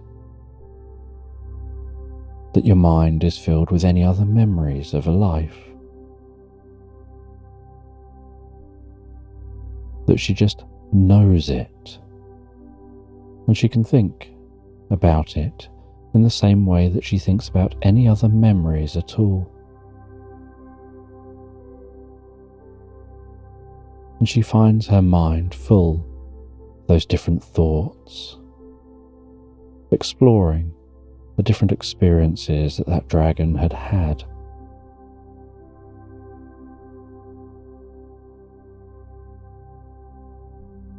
And as she thinks about the dragon's lifetime, she finds her eyes gazing over to some plants on the windowsill. Just something for her eyes to look at while she's lost in thought. And she notices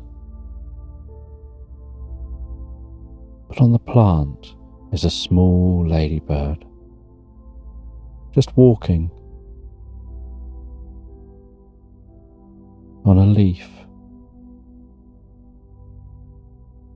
And her eyes follow that ladybird for a while. And she starts to connect the idea of that ladybird walking on the leaf with the experience of the dragon.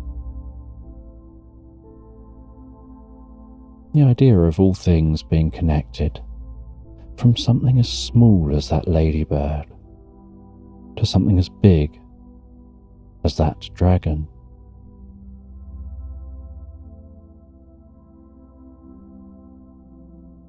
And while watching the ladybird, she finds her eyes feeling heavy and slowly closing. And as her eyes close, she has this sense like she's flying like the dragon.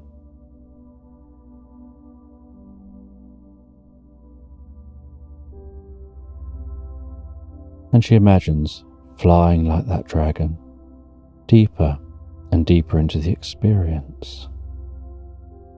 Only she then has this image in her mind of herself after the snow has cleared, walking into the back garden and planting a single seed in the back garden. And every day going out and sitting in the garden and just enjoying being in nature, and from time to time gazing over at where that seed has been placed. And after a little while, when gazing over, seeing the seed has begun to grow.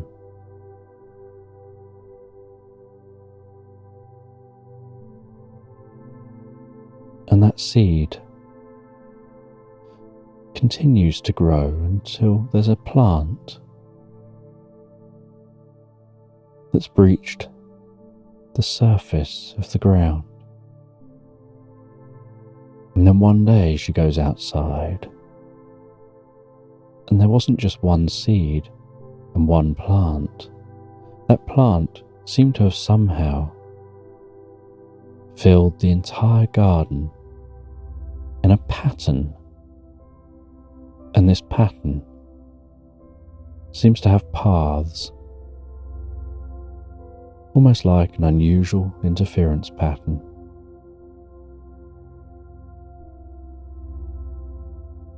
That seems to create areas where the plants are more dense and areas where there are no plants at all. And she walks into her garden and begins to follow one of those paths and discovers that this is a maze. And she walks around this maze exploring. And she can't find her way through the maze, so each day she starts again. And after a number of days, the plants making up the maze begin to blossom, bloom, and she continues walking around that maze day after day, seeing how far she can get, trying different routes, zigzagging left and right.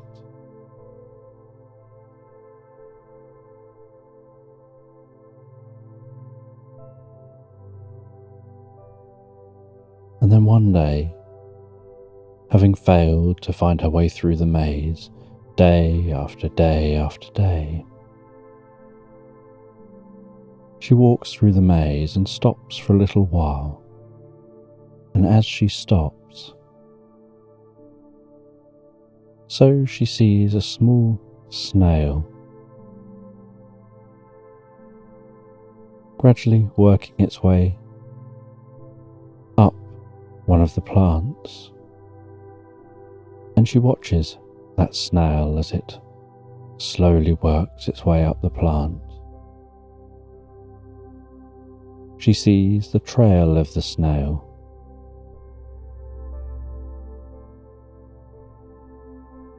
and she starts to get an idea. And the next day, when she heads into the maze, she brings with her a pot of pink paint.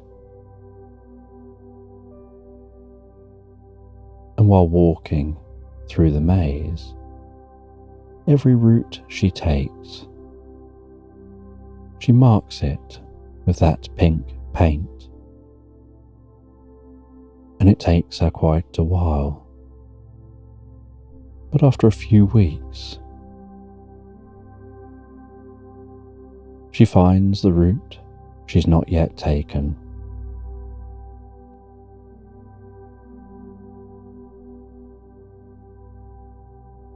She follows the pink paint to the point where there is no pink paint, and knows that's the route to take next, and eventually finds her way out of this maze.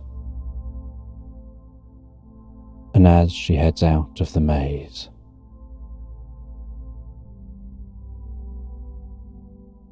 so she finds that she's on the edge of a cliff looking out over a vast ocean. And as she looks out over that vast ocean, she can see an area of the sea turning an electric blue, shimmering, bubbling.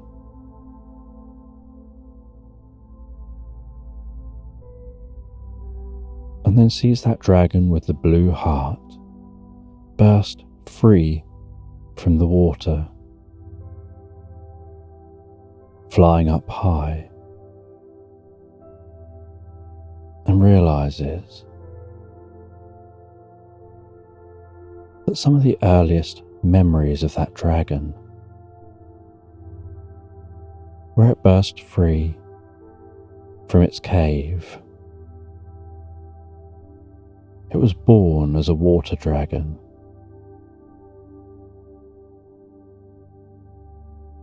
And it was because it was going to be a water dragon that it was imbued with a blue heart.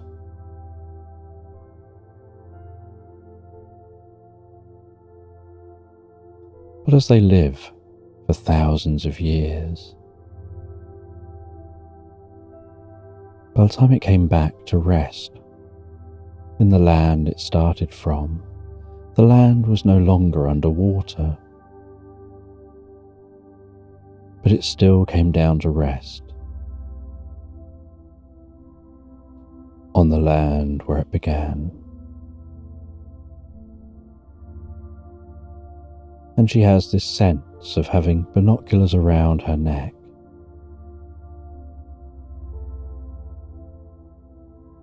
and gazing through those binoculars to look closer at that dragon, seeing its shimmering scales,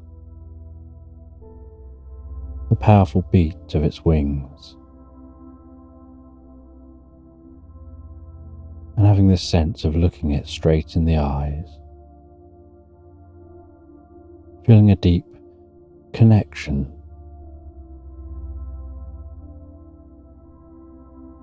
And then she has this sense of the dragon communicating through her mind, through this dream.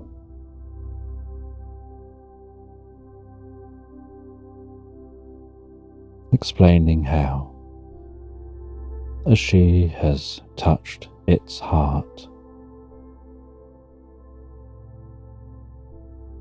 she's imprinted upon herself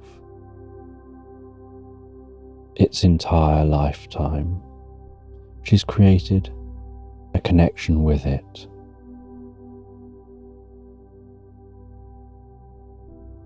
And dragons never die. They just transform and go through different stages of existence.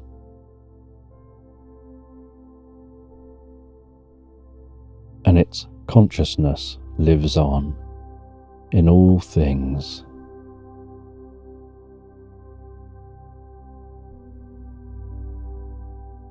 And now more of it lives on within her.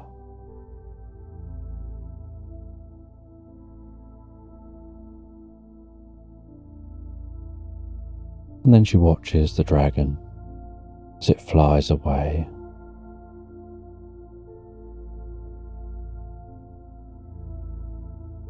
And the next morning, she awakens, feeling lighter than she had the day before, as if something had shifted gently inside her.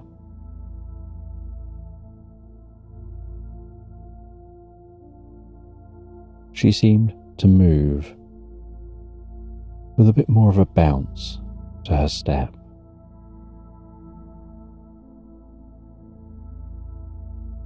And the next day, the snow had started to melt. She enjoyed going for her daily walk.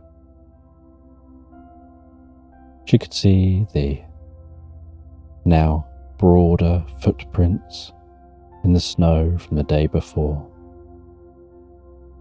as no more snow had fallen.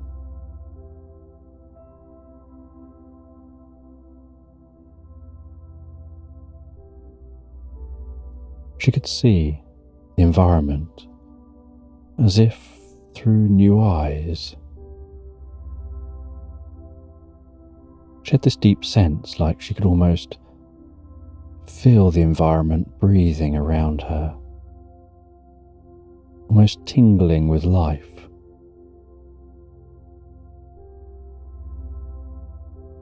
Feeling a deeper connection.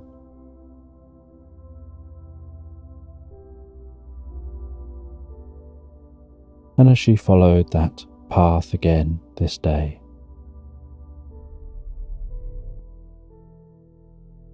she didn't hear any sound, didn't see any glowing or ethereal fog.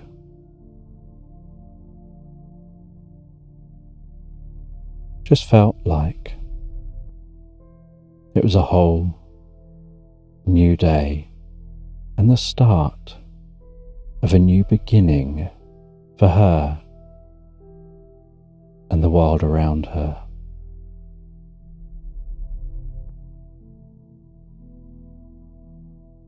And when she got home towards the end of the day,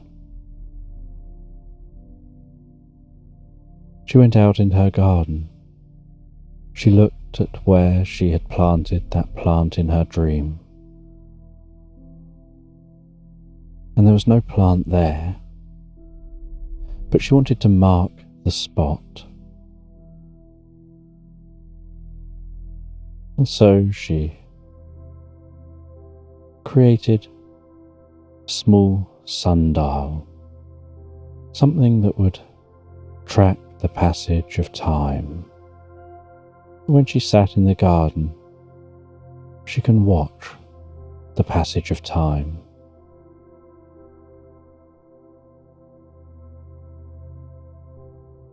And she enjoyed working in her garden.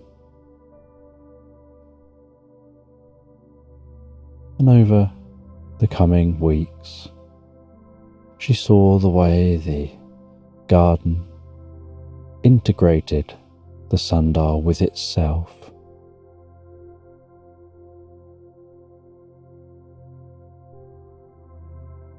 The way tendrils of the different fungus wrapped around the base of the sundial, almost attaching it to the ground, like it was trying to pull it into the ground, giving it a firm foundation.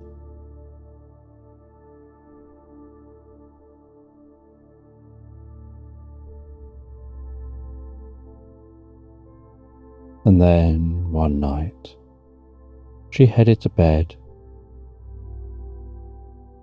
considering all she'd learned, all she felt she was destined to learn.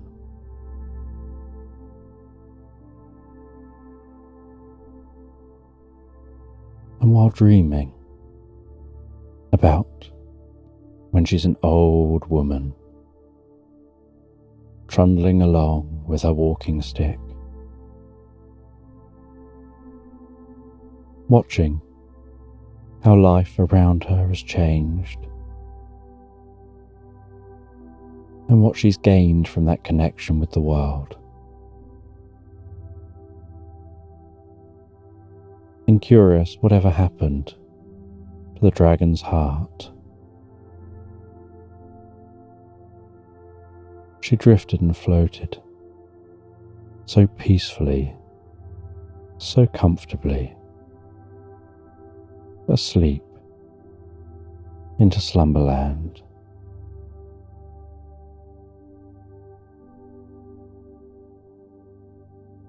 And you find yourself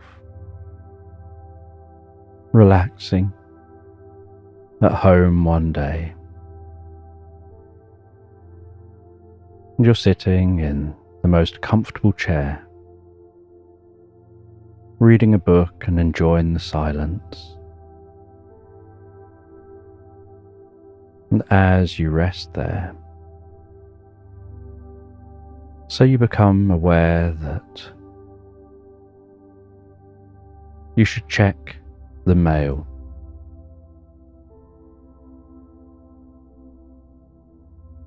And you check on the mail, and you go out to a mailbox.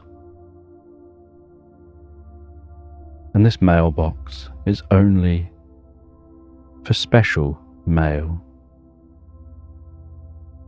Mail from another time and place. And you head to that mailbox. You carefully open the mailbox. And inside that mailbox, you see an unusual sight. Instead of just having a stack of letters, or as is most common, the mailbox being empty, there's a crow, and the crow's wearing a fedora hat.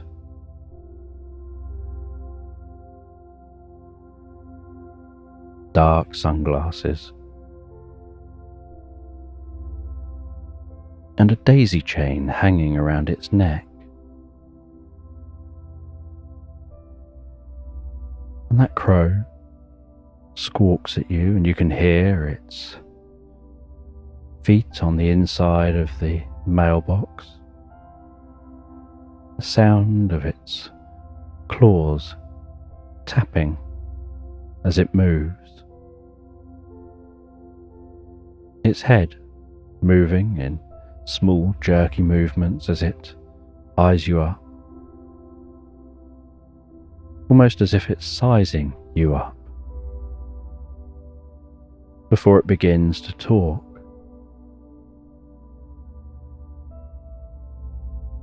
And it tells you that there's a quest for you to go on, and they're here to deliver this message. And they nod their head forward as if trying to shake the glasses from their face.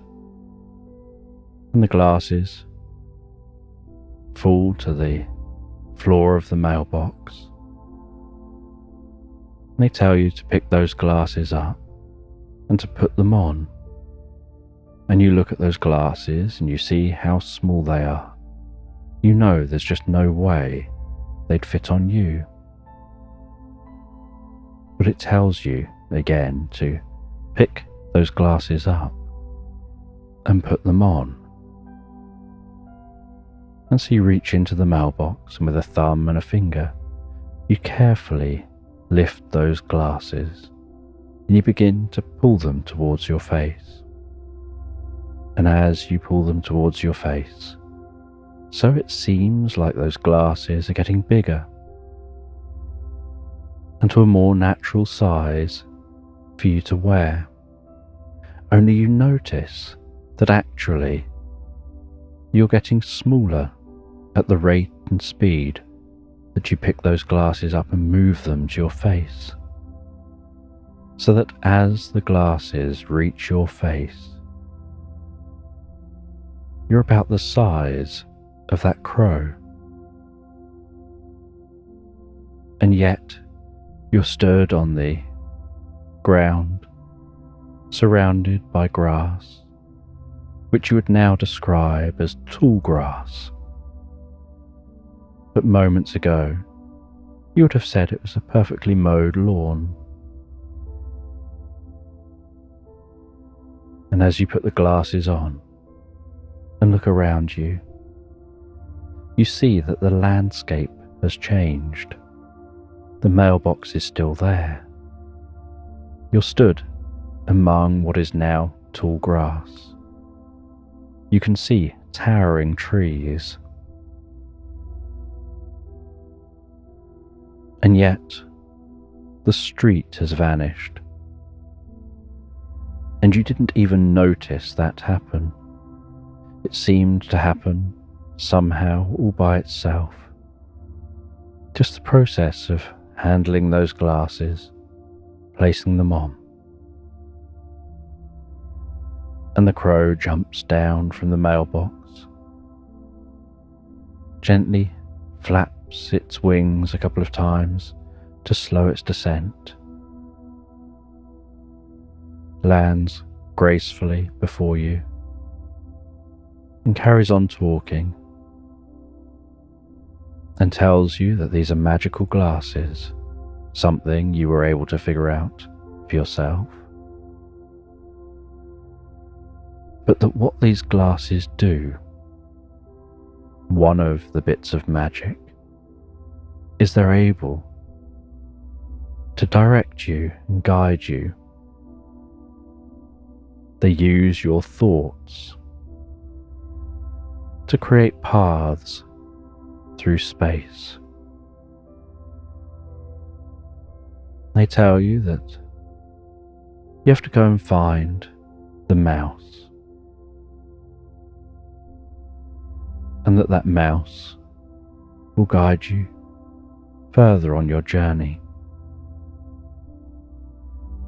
because the mouse has something in the house of importance and use to you. And then the crow flies away. And so you think about that mouse. You don't know who the mouse is.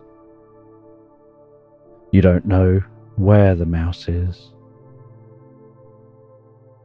But somehow the glasses know the mouse you need to think of. So as you think of that mouse, you see this gentle blue glowing light seeming to almost emanate from within your body, weaving across the countryside. And so you start to follow that weaving, gentle blue light. And you follow the blue light through the tall grass, past the giant, towering flowers, seeing the butterflies and the bees flying in and around those flowers, almost like giant flying creatures, and birds flying high overhead. And you follow that blue light until you arrive at the edge of the woods, and you head into those woods, carefully, slowly, walking through the undergrowth. The leaves crunching underfoot, having to climb over what would ordinarily be twigs that you would just crunch your way through. And that blue light just continues weaving through this woodland And there's something magical about walking through this woodland, the way the light dances around you. Almost like walking deep underwater and seeing the beams of light dancing around overhead. Only these beams of light are dancing because of the breeze blowing through the trees. That gentle rustling of those leaves. And there's something deeply peaceful and calming about this walk on your own, about the solitude of the experience. Time to be lost in your own thoughts, pondering about nature,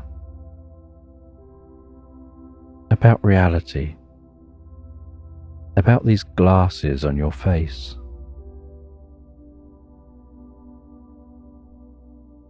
And pondering that mailbox. One day, many years ago, a small, wise person arrived at the door. They handed you what they said was a gift.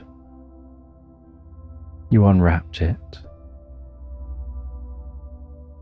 and it was a mailbox, and they told you to place it in a safe place near your home.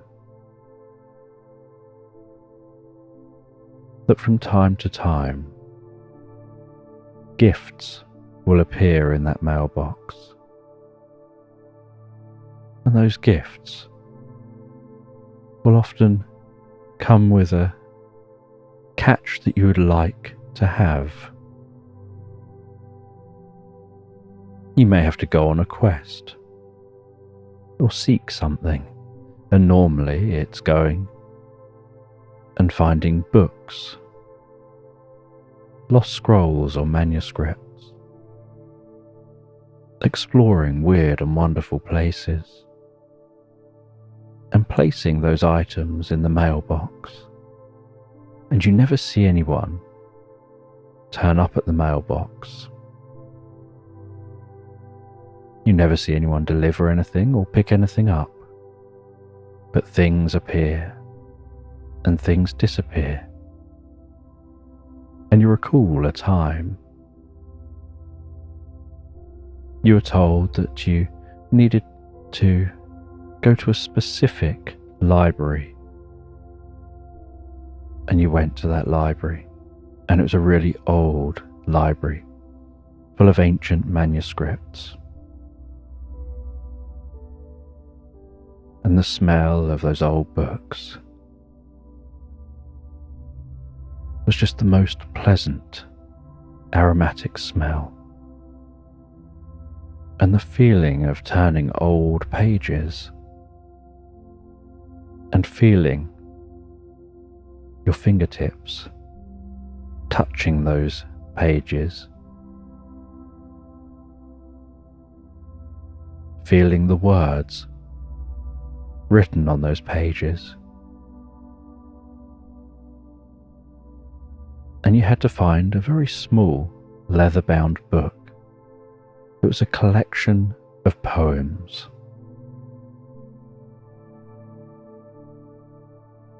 And there were poems about sacrifice,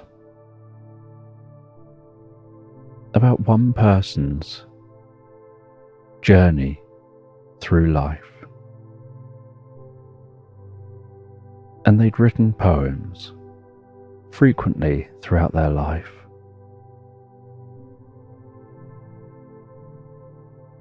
And that poetry book showed that this person had a dream fairly early on. But then something happened. Someone needed help. And so they put aside their dream to help.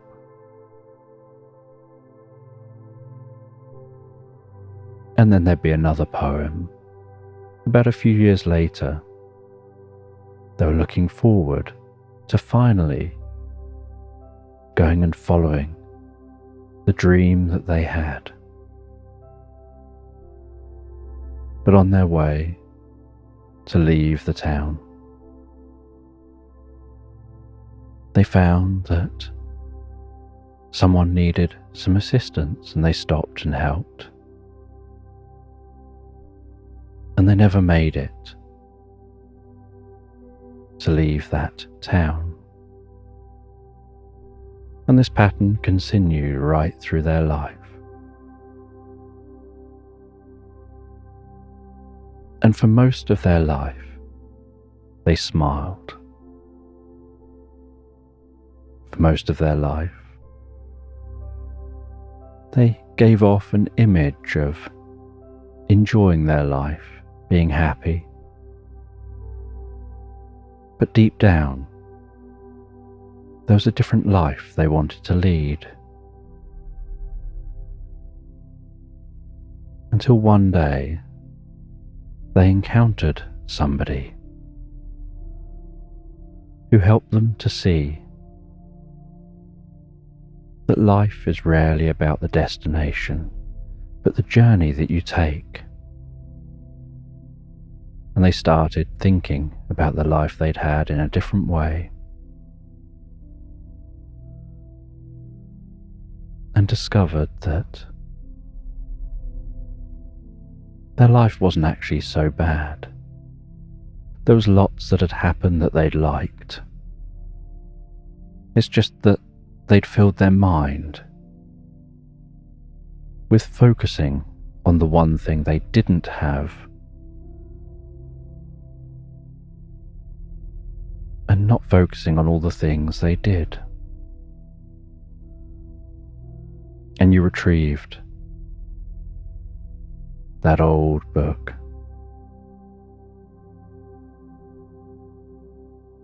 And despite being a small old book, something about it felt heavy, and you were happy to put it into that mailbox and be able to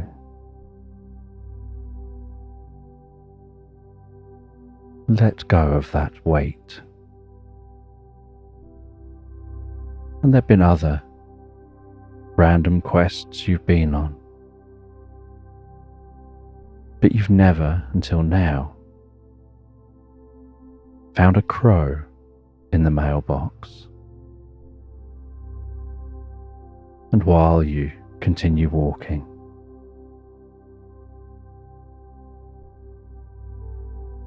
this woodland seems so much larger when you're this small. You don't know how large this woodland is, you've never seen it before. But you know how large these trees normally are. And you know it doesn't normally take 30 steps to get from one tree to the next. With trees this size, they'd normally be just a stride or two apart.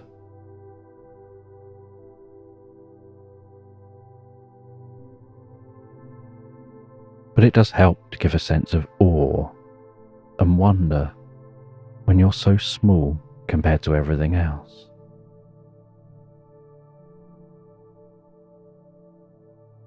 And as you journey, so you reach a point where you're aware of the sun setting, and that you're going to have to camp the night. And you find a few broad leaves, and you make yourself a hammock with those broad leaves. You climb into the hammock and gently rock asleep.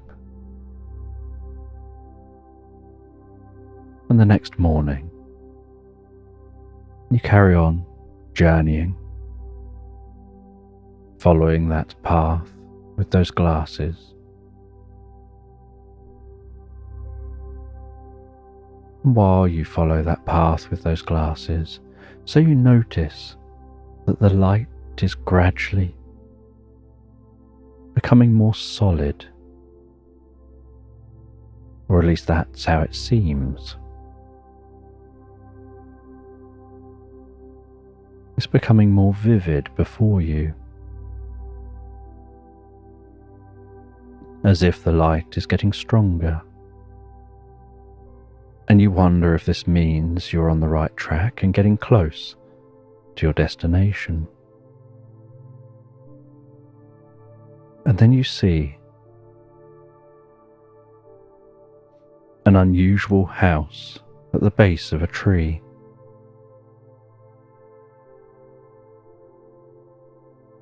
And you think to yourself, this house is the size of a mouse. It's probably a little too small for you to get inside.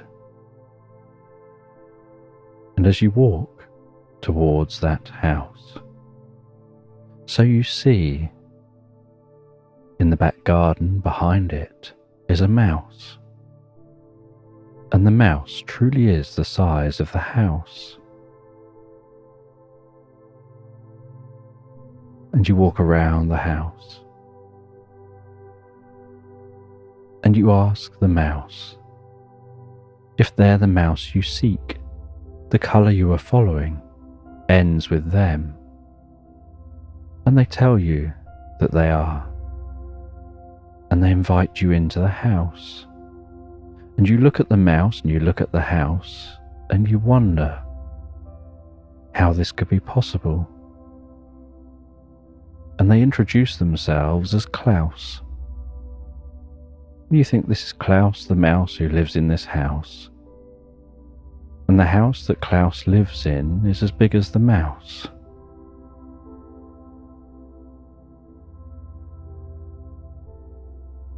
And you look back at the door, which is about a quarter of a size of Klaus.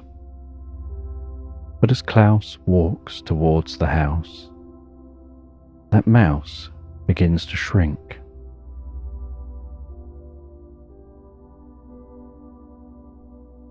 And as the mouse begins to shrink while walking towards the house, Klaus calls you into that house. And as you hear the voice of the mouse calling you into the house, you follow Klaus. And as you head towards this house, very confidently, because you're wearing these glasses, you just trust that something must allow you to be able to follow Klaus into his house and shrink, just like the mouse. And so as you begin to walk towards the door, so you begin to shrink and get smaller. And the more you walk, the shorter you become. And you follow Klaus into the house. And this house is such a cozy house, with the soft light passing through net curtains over the windows. Soft furnishings, and you sit down on the most comfortable settee in the living room.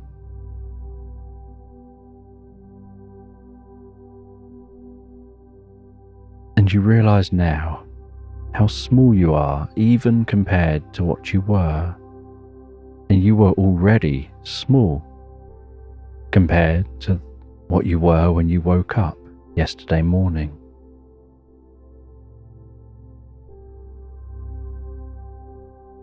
And Klaus offers you a drink and says that they'll tell you a story that will send you on a journey. And as they sit next to you on that settee, both of you drinking your drinks, they open up a jigsaw puzzle.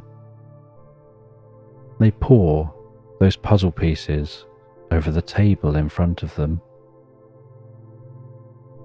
And while telling their story, they carefully begin to search through those jigsaw pieces.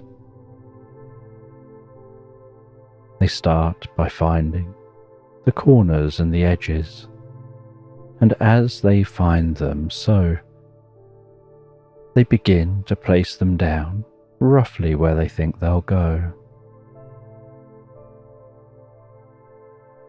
And then they begin to spread the other pieces out, making sure all the bits are face up. And while talking almost as if what their hands are doing are absent-mindedly happening.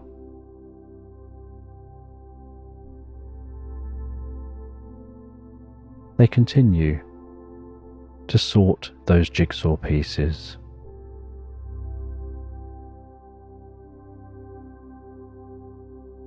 And they seem to know what's on this jigsaw. They seem to have an idea based on where they're organising the pieces. And yet the box just says jigsaw on the front. It doesn't give any clue to the image.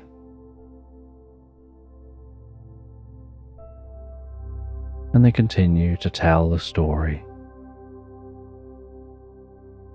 They talk about a desert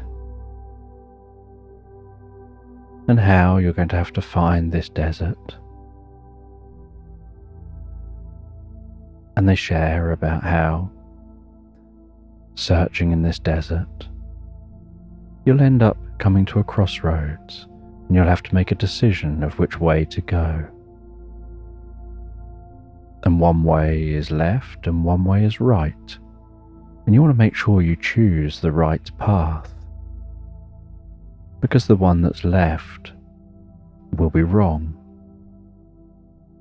And you don't want to be left making the wrong decision. It's important that you make the right decision and choose the right path. And you wonder if this was a little vague, and so you ask them, could they be more clear? Do they know which path to take? And they say, yes, you've got to take the right path. If you take the wrong path, you'll go in the wrong direction.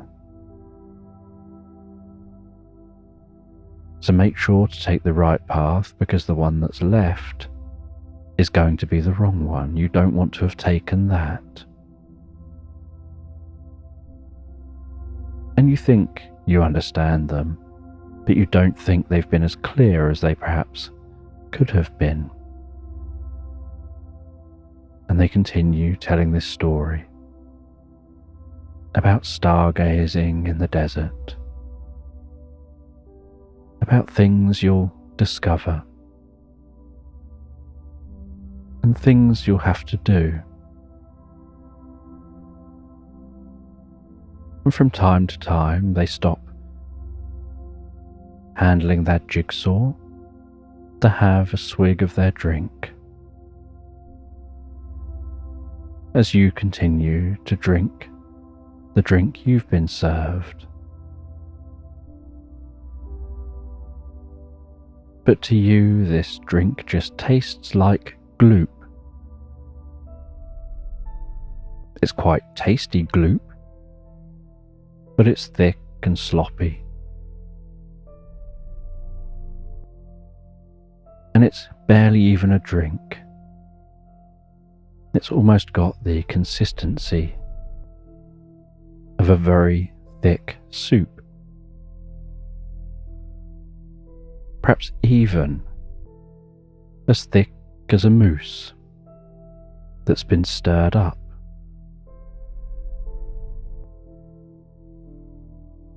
And after what seems like no time at all, they complete that jigsaw puzzle.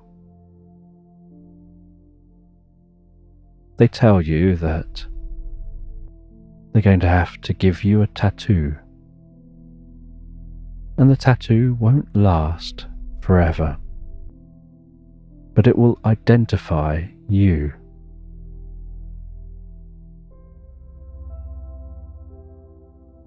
And they get a device. They place it on the inside of your wrist. And in what's almost a single punch, like when you do a hole punch or stamp, you feel a slight prick, and then it's done. They remove that, and what you see is a tattoo of a shield. And that shield seems to have a armorial crest. And they say that is the crest of their family. That if you show that, people will instantly know that you're on a quest and that you've encountered me.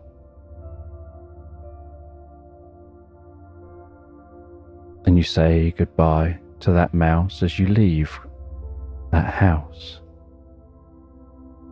And as you walk out the house, waving goodbye to Klaus, so you start to grow larger again. But you only get as large as the crow size you were before. And you continue on your journey. And you've got the thoughts in your mind of the directions you were given, but your glasses mark the way. And so you follow that path your glasses line for you. Weaving through this woodland, and way off in the distance, you can hear the sound of flowing water. And you can notice that that light is directing you towards that sound. And so you continue following that light as it weaves through this woodland, over the gently undulating landscape, the soft sounds of nature, the rustling of the leaves, and the tinkling of the distant water.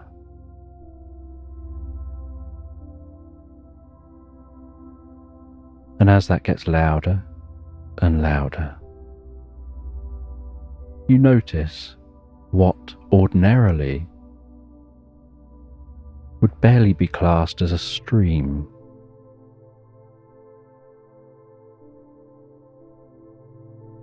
Some trickling water crossing through this woodland.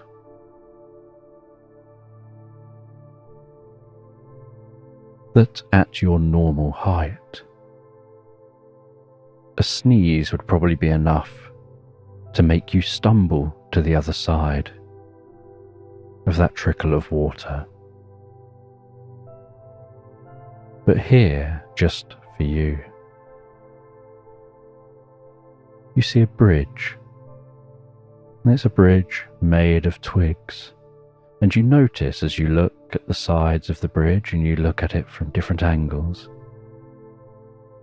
that it's been made just by resting the twigs upon each other, interlocking them. Nothing has been cut, nothing has been glued.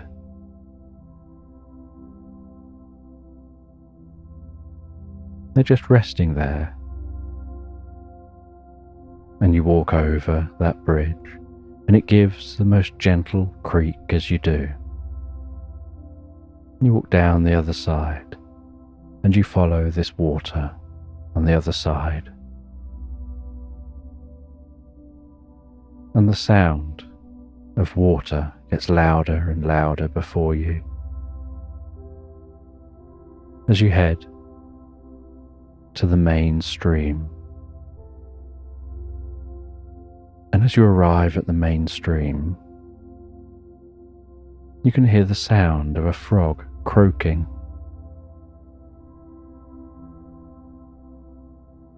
And you know you're supposed to see the frog. So you continue on, following that croak and following the light the glasses are projecting before you.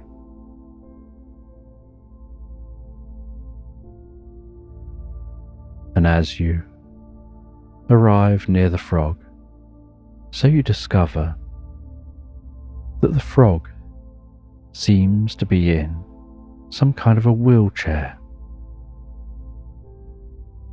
But the wheelchair seems to have tracks instead of wheels. And in a deep and gruff voice, they tell you that it's an off-road wheelchair. They're in woodland after all. And you ask, what happened? And they say that they were larking around. They were diving from different heights into the stream. And there was a fish that was acting a bit coy, and they were trying to get its attention. And they were doing backflips. They were doing all sorts of different acrobatic dives. And then eventually they did one big dive and just landed wrong on a leg. They said it was lucky they didn't croak, but they did manage to injure a leg. But luckily, their friend Toad from down the road, who's very clever with making inventions designed for them, this unique wheelchair. And they said they're actually having more fun in the wheelchair, as it's something novel and new, than they were diving and jumping around. They've had a lifetime of diving and jumping around. They haven't had a lifetime of having wheels for legs. So while they do, they're making the most of it.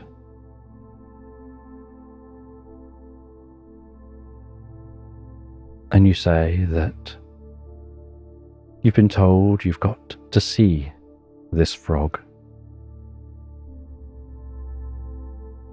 And you show your wrist, and they instantly recognize that tattoo. And as they do, they say that they'll show you to their house. And so you follow this frog as they speed across the undergrowth, travelling much faster than they perhaps should. They take you to their home, which is like a small hole in the side of the riverbank. And you head into this home, and they take you to a room through a few doors, and they tell you there's one door in front of you, and you're going to have to carefully open the door, walk through that door, and you'll find a corridor. And as you walk down this corridor,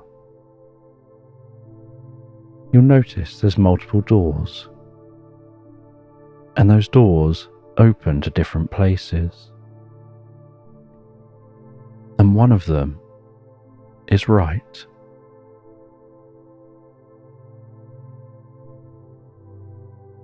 And so you walk through the door, you close it behind you, you find yourself in a long corridor.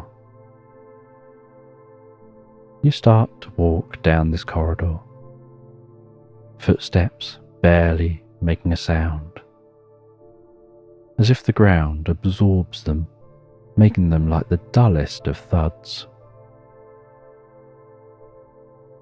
The sound seeming to absorb before it even makes it to your ears, making it so your ears feel slightly funny, because your brain tells you that it should hear some kind of an echo, but instead it's just a gentle, dull thud.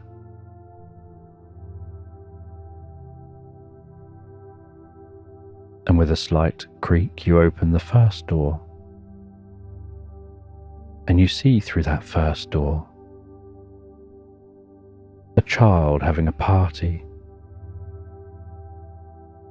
You see them swinging a bat at a piñata, family having fun. You see different animals around the garden, watching on with intrigue at these humans and the unusual customs they have. You head through another door,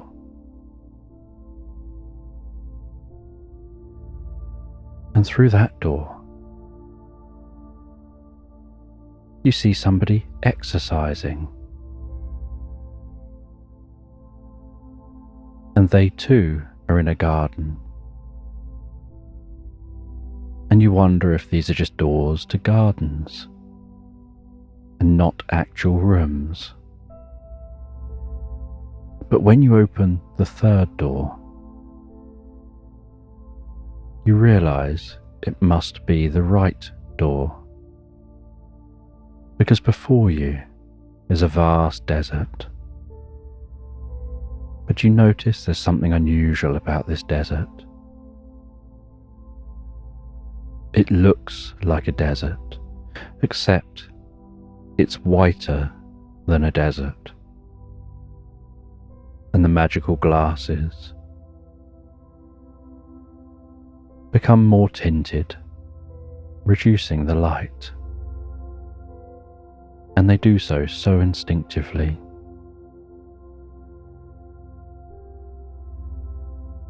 And you see, as you look around, that everything is sparkling in every direction. You reach down, you scoop some of that sand up, and notice that you've got a handful of thousands and thousands of tiny diamonds. And then as wind gusts through this desert, so it blows up glittery clouds of dust, with sparkling dust flying through the air, looking very beautiful but uncomfortable when it bashes against your face and your skin.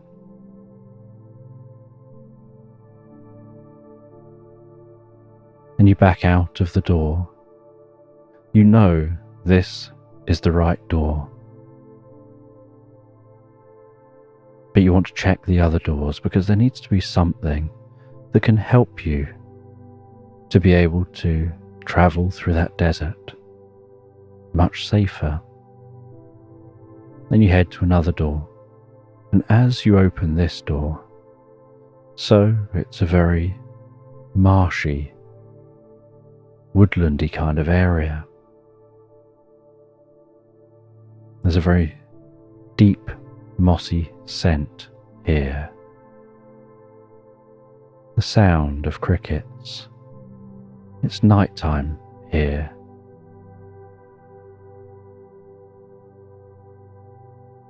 And as you walk around in this area, so you notice a glowing mushroom sticking out the side of a tree. And you snap that mushroom off the tree, and it feels so soft in your hands.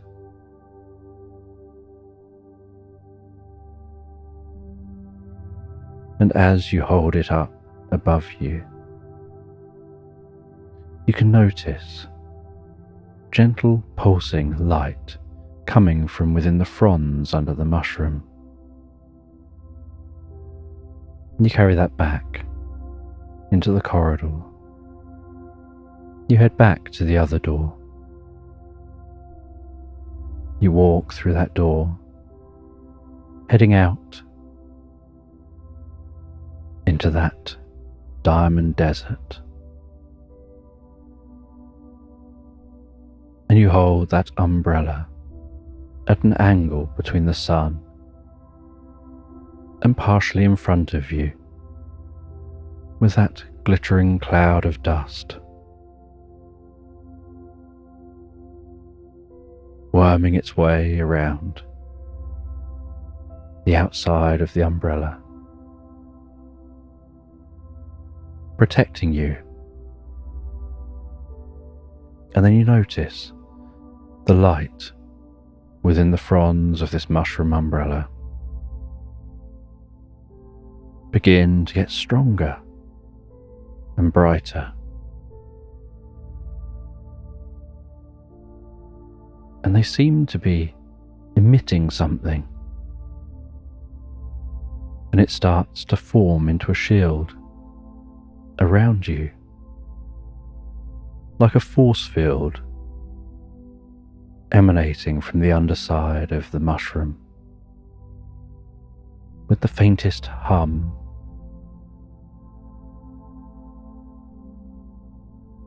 And you can see the glow spreading out in front of you. You continue following that glow through this diamond desert, through the glittering cloud of dust.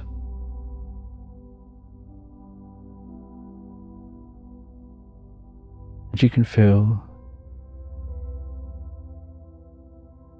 that sensation of those legs working so hard to keep that mushroom umbrella in place. And you begin to think to yourself that you need to almost imbue yourself with the strength of the elephant, that strength to be able to withstand anything. And the magic glasses make that so. You suddenly find your legs gaining the strength of an elephant. You notice your legs feel heavier, but the muscles feel stronger. Almost like you're planting yourself as you walk. And you push on through this desert. And as the sun begins to set, the air is still warm, but the wind starts to die down. The glittering dust cloud starts to dissipate, and a reddy orangey glow dances around the sand dunes as the low light reflects off the billions of diamonds in this desert.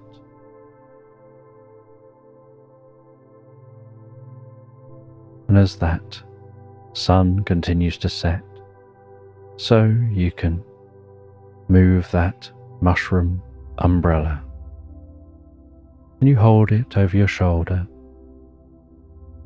gently resting it on your shoulder as you walk, enjoying the sights and sounds of this evening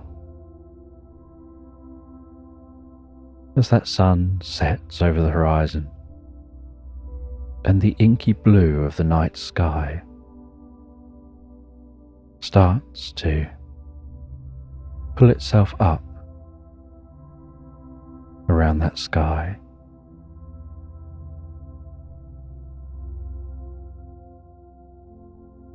As if the stars overhead are diamonds sparkling down, almost talking to those diamonds underfoot.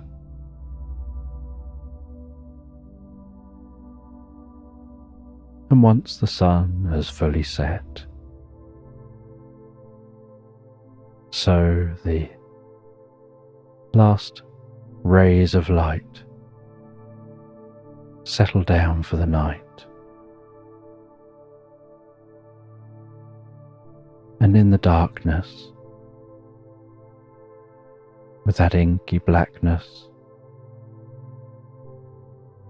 it's as if you're surrounded by diamonds, almost like a cocoon of diamonds overhead, in front of you, behind you, off to the left, the right, beneath you, anywhere you look. It's just glittering light.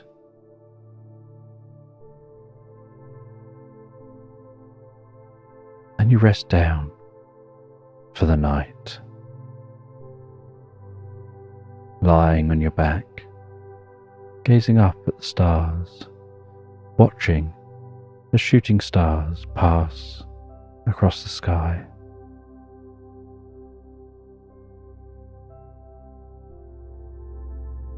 Noticing the stars twinkling, recognizing certain constellations,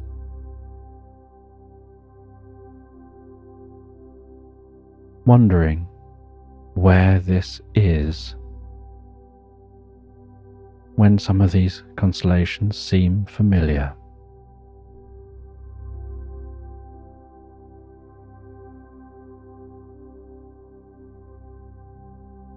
And as you look at those stars, you think about how some constellations have stories attached to them. Usually stories of warriors or of gods. And your mind drifts to those stories.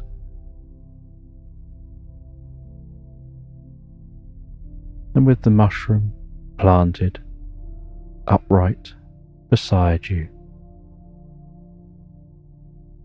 your head tucked up near the stalk of the mushroom, so you fall asleep,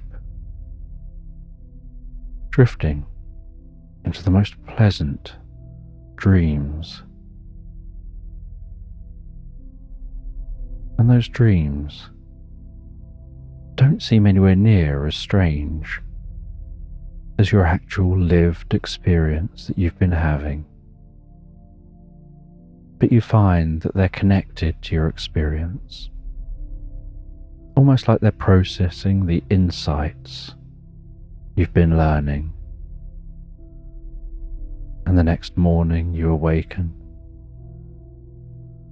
to the gentle glow of the sun as it rises low on the horizon. Those diamonds glistening and sparkling, and that glistening and sparkling seeming to dance as the sun slowly rises and the light catches the diamonds at a slightly different angle from moment to moment. And as your head moves and your eyes move, so it all leads to those diamonds, reflecting light at different angles, and you pick up the mushroom umbrella. You continue on your day as you did yesterday. You continue following the path laid out by the glasses.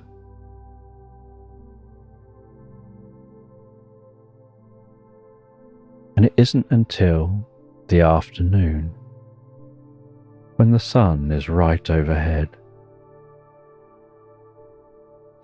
that you find that the path seems to stop. And you look around you, and you can't figure out where you're supposed to go or what you're supposed to do. You look left and right.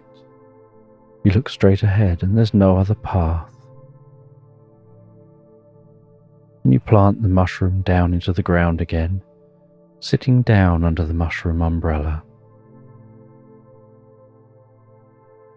keeping yourself cool under the shade of that umbrella. And you wait, and you wonder, trying to work out where you should go. And as the hours pass, you watch the sun continue its journey across the sky. You hear something approaching, and you look around the stalk of the mushroom, and you see a fox, and it's just ambling its way in your direction, and it seems to be riding a bicycle. And on the back of the bicycle, it's got a piano tied to it. And it seems to have an unusual contraption attached from the back wheel to some bound together bits of wood that are arching over. And as that fox is cycling, so the bits of wood are moving up and down. And as they move up and down, the ends of them tapping down onto the keys of the piano, playing out a tune. And as it gets nearer, so you can hear that tune, and then it slows down, and the fox comes to a halt near you. And as it slows down, so the tune slows down, and the tune stops as the fox does.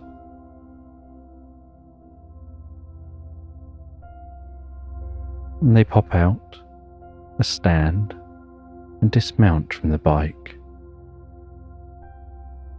They try to carefully rest the bike on the stand, but as soon as they let go of the handlebars and the saddle, so the stand just sinks into the sand, and the bike falls on its side, and the fox just looks at the bike, shrugs their shoulders, and in a very friendly way walks over to you. And you say that you think you're perhaps lost. You've been following a path, you found your way here. The path is laid out by your magical glasses, not an actual real path through the landscape. But the path ends here, and you're wondering which way to go.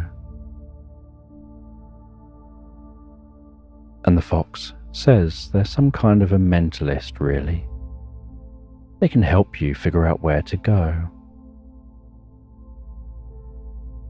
They tell you just have to be willing to engage with them while they do this. They ask you to stand up, to look at them. They say, look into my eyes, not around my eyes, look into my eyes. 3, 2, 1. Sleep. And they take hold of one hand by the wrist. They lift that hand up, and they're gently moving the hand left and right. And as they move the hand gently left and right, they ask you about your journey, those creatures you've met, the things you've been told, the doors you'd entered and seen. And while they ask you, they just continue to gently move your arm left and right, left and right. And they tell you they know which way you need to go. The way you need to go is the one that they know. And the one that they know is the one you'll know, but only when it's time to know it. Because if you knew it before you needed to know it, then it's already known, and you wouldn't be here.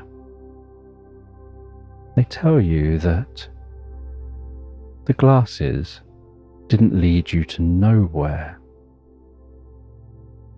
They led you to here. If you'd gone anywhere else, they would have passed by and you would have been gone. So the two of you wouldn't have met. And the glasses knew the two of you needed to meet with each other.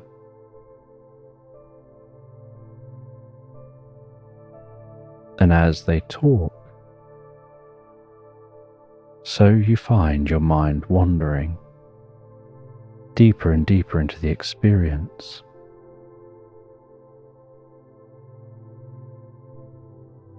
They tell you that you need to take the right path, because the wrong path, which is the one that's left, isn't the one to take. And you think to yourself, you already know that because you've already been told that, but there is no path.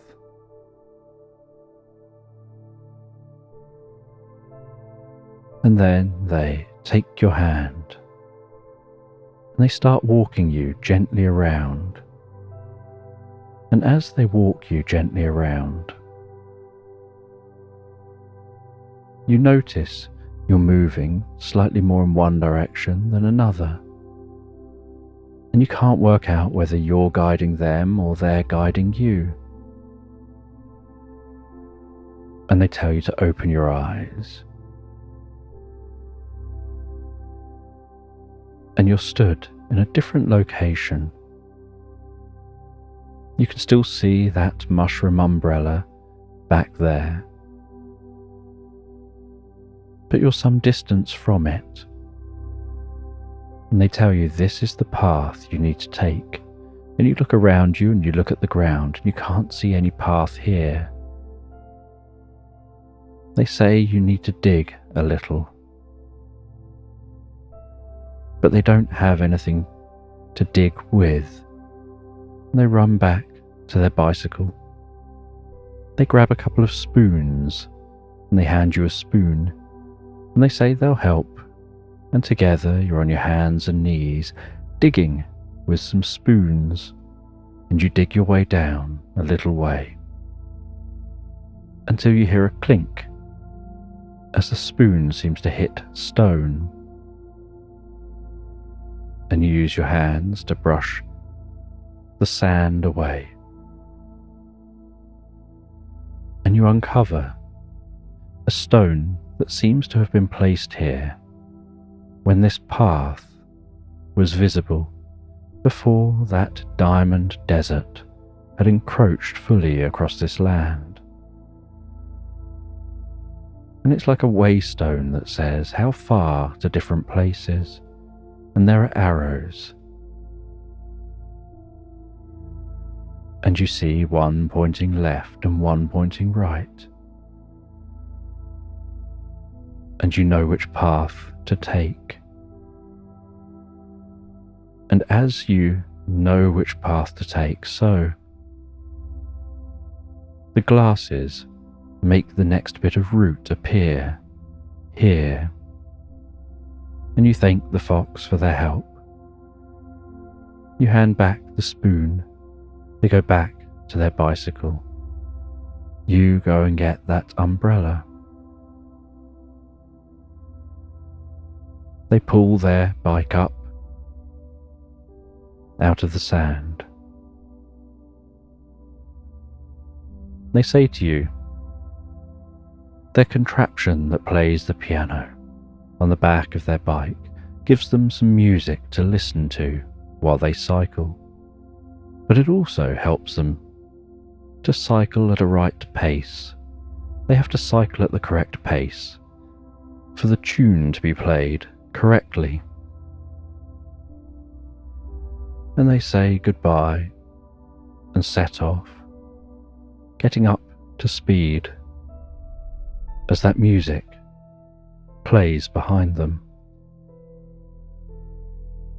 And you head back to that waystone. And you start to follow the right path, following the path laid out by the glasses. And as you follow that path,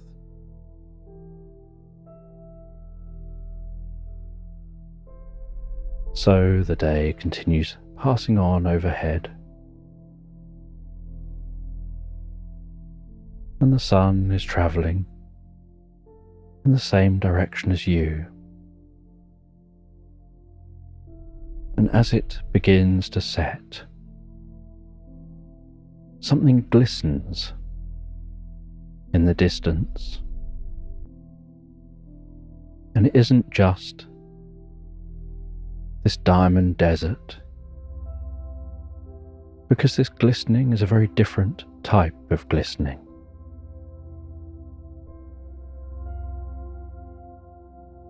And as you get closer, you notice it seems to be a glass staircase spiraling up towards the sky, except it doesn't seem to go anywhere. And you notice that the path laid out by the glasses is heading straight to that staircase. And so you follow the path, trusting that path. You arrive at the staircase. You begin to ascend that glass staircase, spiraling around a central glass pole. You walk all the way to the top step, and at the top of this staircase is a zip wire on a pole, and you look in the distance, and that zip wire is incredibly long, and you can't see where it goes.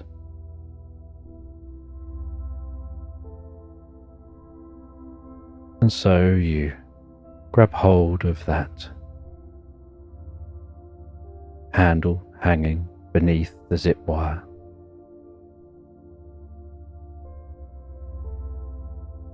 And you lift your feet off that top step. And you can hear as that whirs above you. Feel the breeze against your face. See the desert below sparkling away the setting sun. As you travel along that zip wire. And a part of your mind tells you this is a bit of a risk to be following a zip wire just randomly situated at the top of a random staircase in the middle of a desert full of diamonds. And it feels like you have all the time in the world to think, because this zip wire seems to just go on and on and on, until eventually, looking ahead, you can see that the wire just seems to disappear into a haze And as you rapidly pass through that haze, you come out the other side of the haze, almost like passing through mist. And your surroundings have totally changed. All you can see around you now is snow, and the zip wire strikes a padded area at the end, and you fall comfortably down into a bank of snow, landing like a snow angel, scrambling up out of that unintentional snow angel,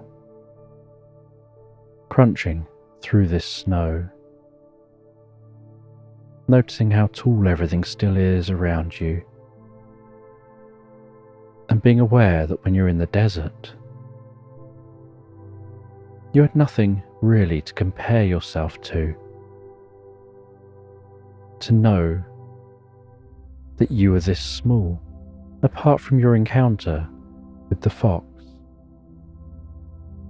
And yet here, you can see the snow-covered trees, and you can see that path still laid out by the glasses. And so you crunch your way through this snow. The surface of the snow glistening a little bit like that diamond desert, only it's freezing cold here.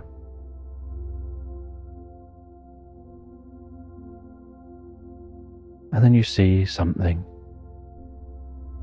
black and white flying overhead.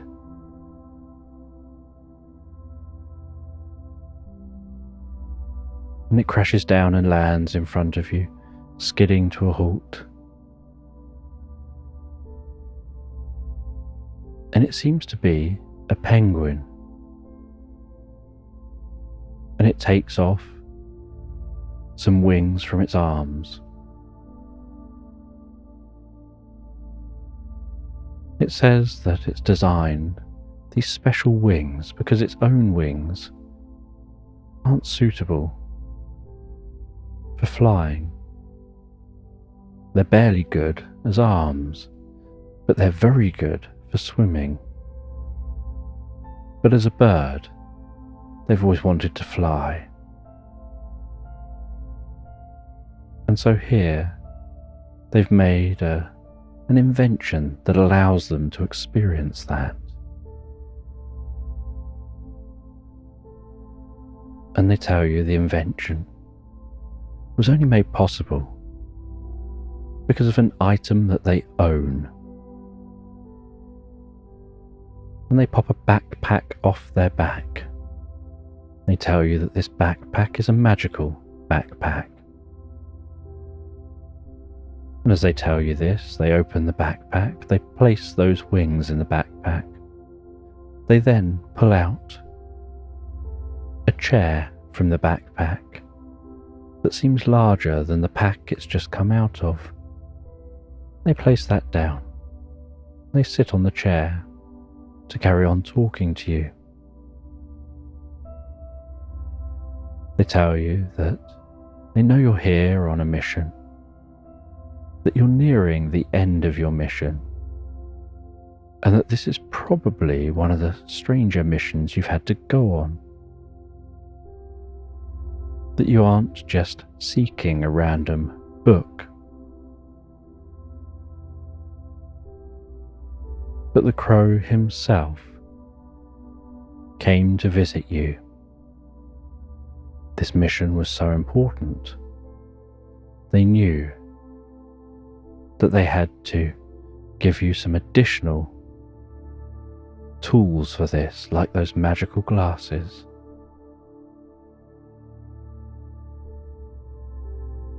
And this mission, which is nearing its end, requires you to head all the way to the coastline.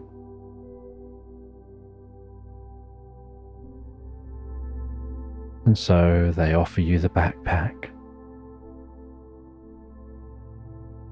And you place that backpack on your back.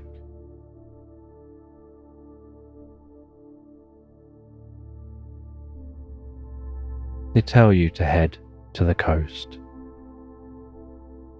and the magical glasses begin to guide you.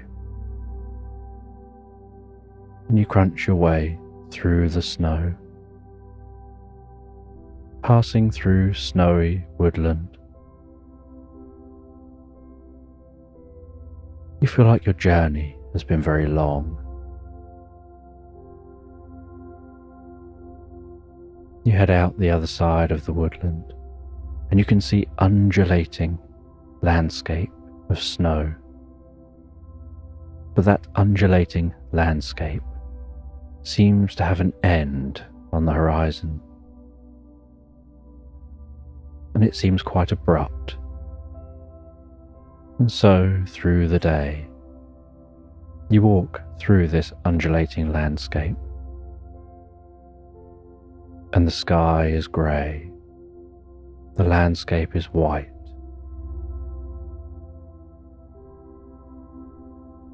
The sun barely seems to change. It doesn't get lighter or darker, and so you struggle to have a concept of time. It feels like a long time has passed, and yet it could have been a very short time. You've got no way of knowing. All you can do is carry on through the landscape. And eventually you reach that point that was on the horizon and find that it's a cliff.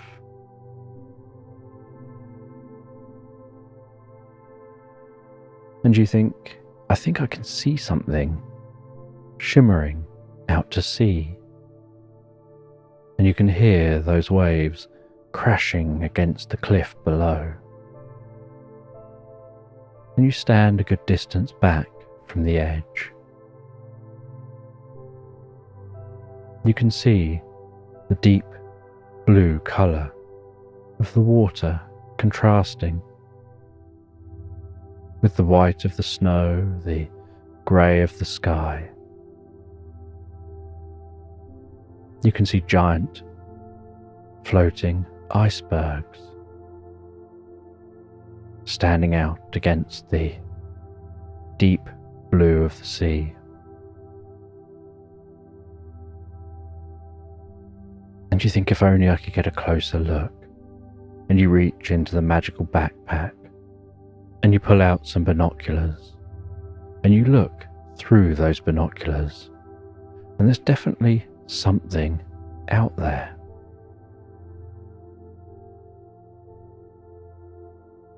And you wonder how you can get down the cliff, how you can travel on the water. And you walk along the cliff a little way,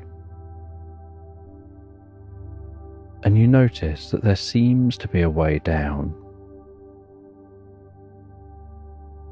And so you start to follow that path down the side of the cliff, heading all the way down to a ridge just above where the water is crashing against that cliff. And you notice on this ridge is a cave embedded into the cliff.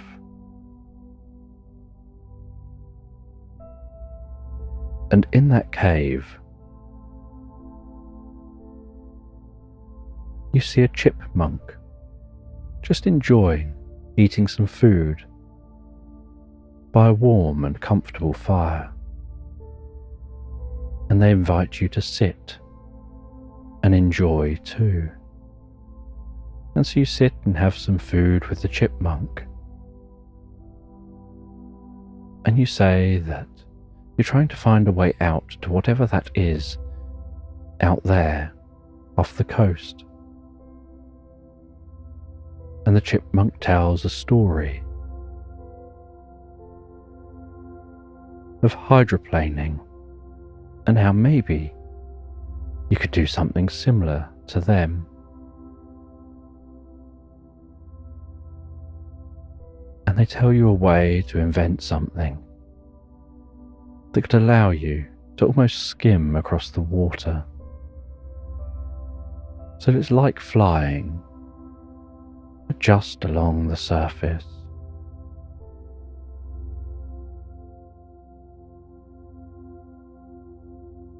They say that they remember having to do that once when they lived in the countryside, before they went travelling and exploring the world around them.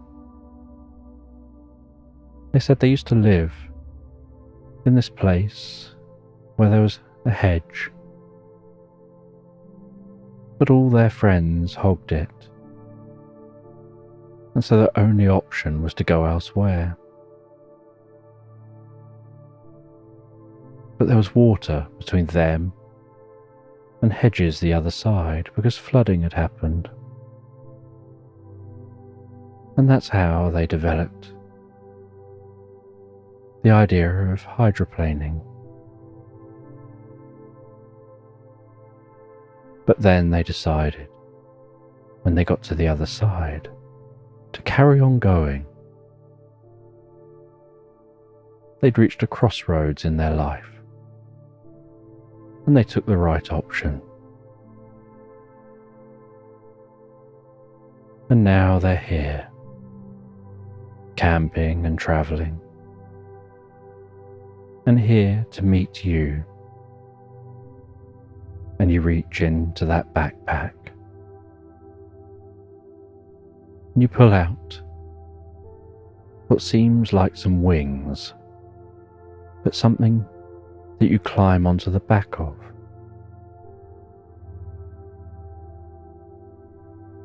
And so you finish eating the food with this chipmunk. They tell you many years ago, this whole area was like a giant lava field, and these rocks formed.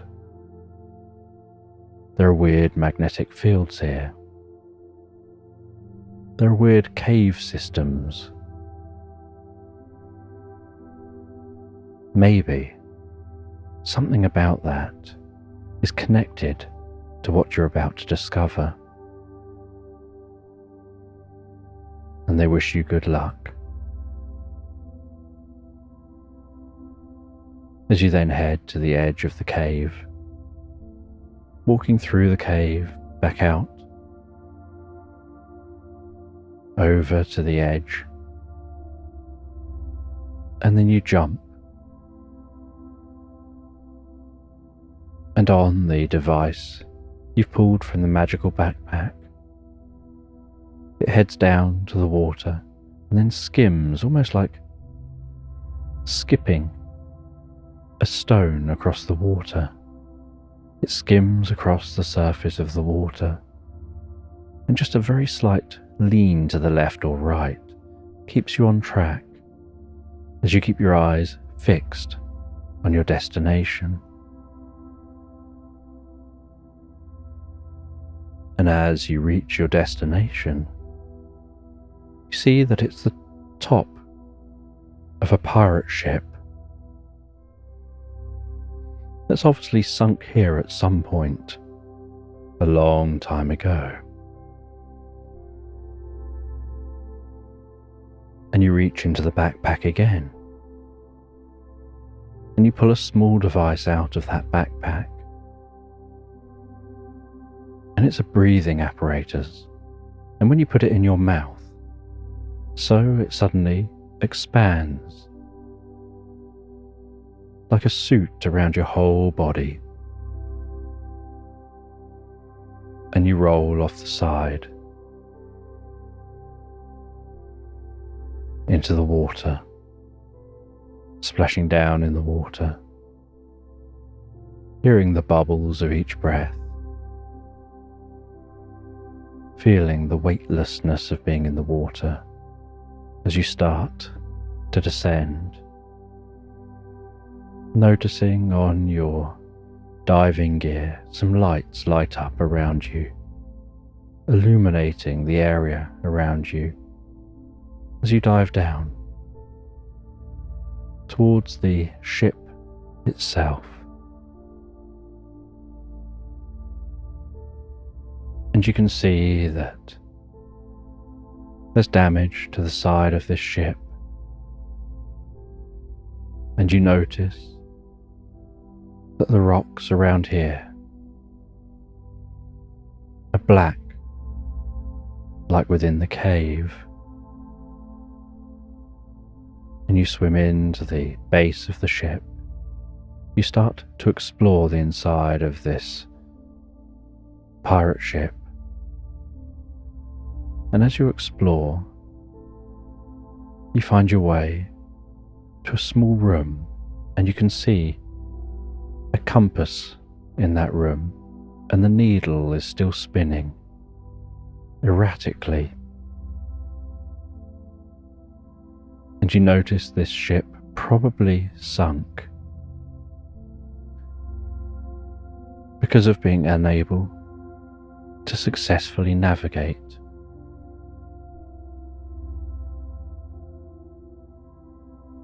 And as you look around, you find a chest,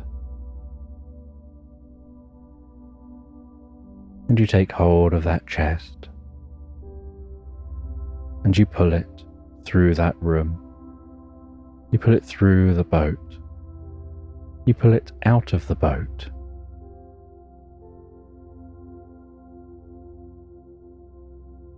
You then reach into the backpack again. You pull something out of the backpack which you place underneath the chest, and it inflates in all directions and lifts the chest to the surface. And the chest is bobbing up and down on the surface.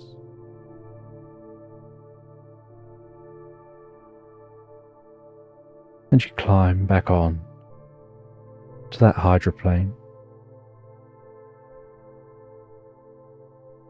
And as you sit there,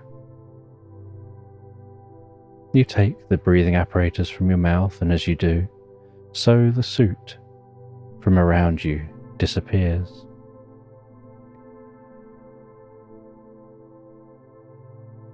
You open that chest, and inside the chest you find lots of gold coins, and everything in the chest is so dry you thought that perhaps water would have got in here. And you dig through the gold coins, and deep in the base of the chest you find something smooth, and it's a smooth bit of coral. And you take that bit of coral, you hold it in your hand, moving it around, and it seems to almost glisten with an oily kind of look to it, with colours undulating and weaving, almost pearlescent.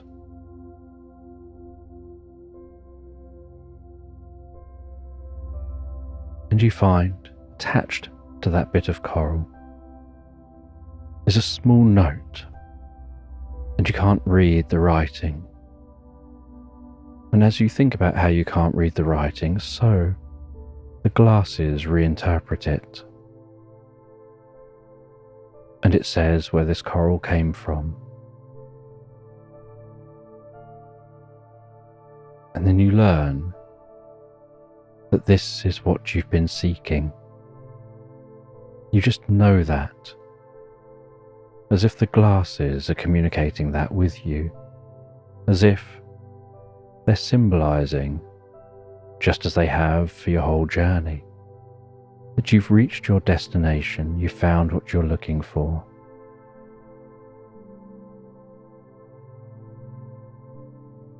as you start to make your journey back the way you came. You head back towards that cliff, and when you're at the cliff, you reach into the backpack and you pull out some rope and hook, and you throw that up. It catches on the cliff, and you climb your way up the cliff.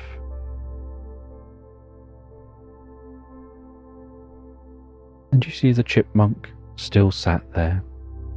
They ask you, did you find what you were looking for?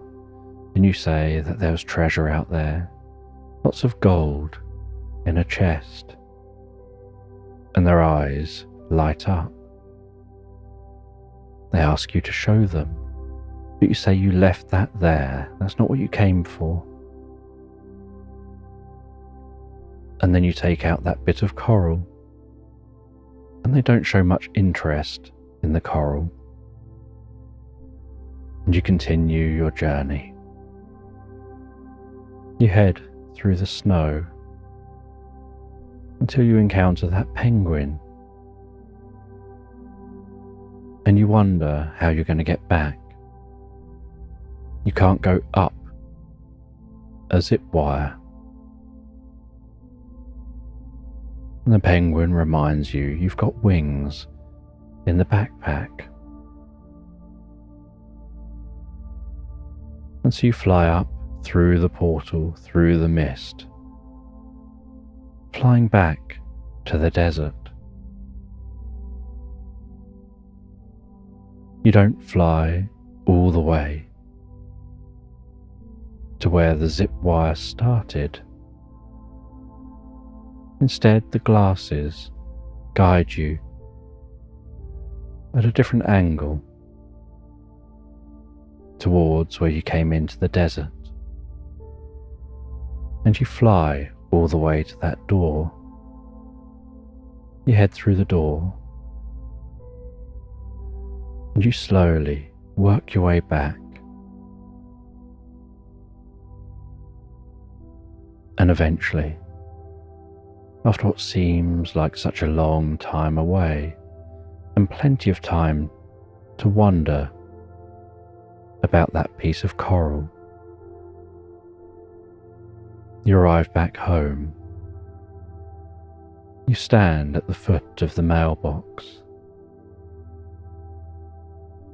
You take the glasses off, and as you reach towards the mailbox, so you begin to grow taller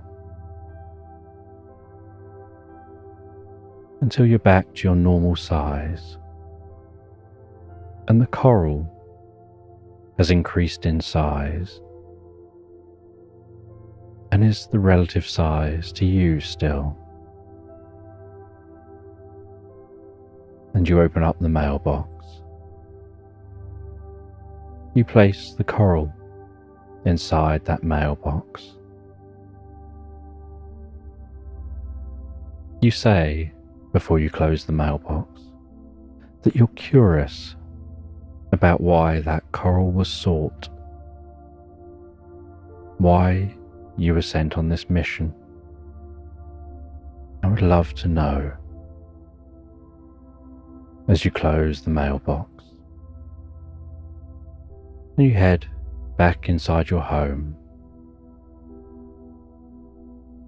and you notice in your home that no time seems to have passed other than the time it takes to have walked to the mailbox and back again. And so you continue on with your day, like any other day.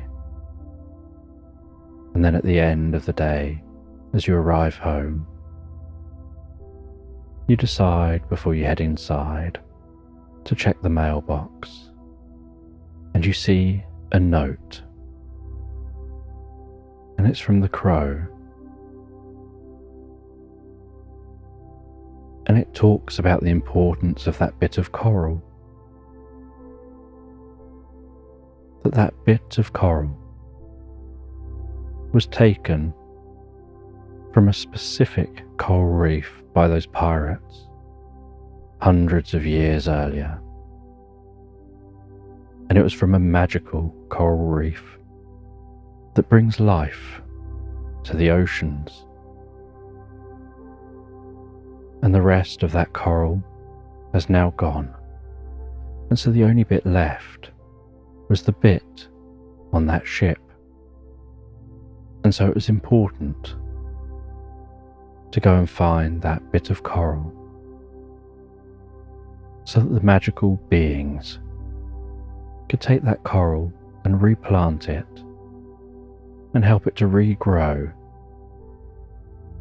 and bring life back with a sprinkling of magic.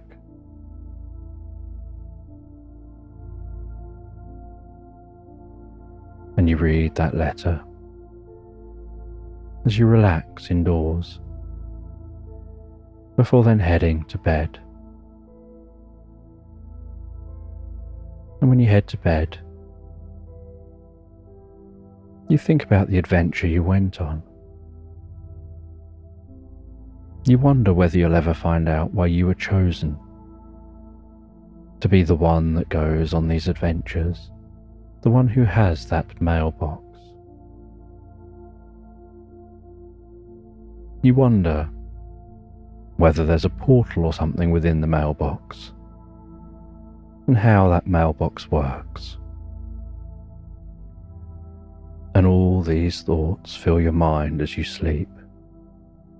And so you drift into the most pleasant dreams, drifting, floating peacefully asleep into Slumberland.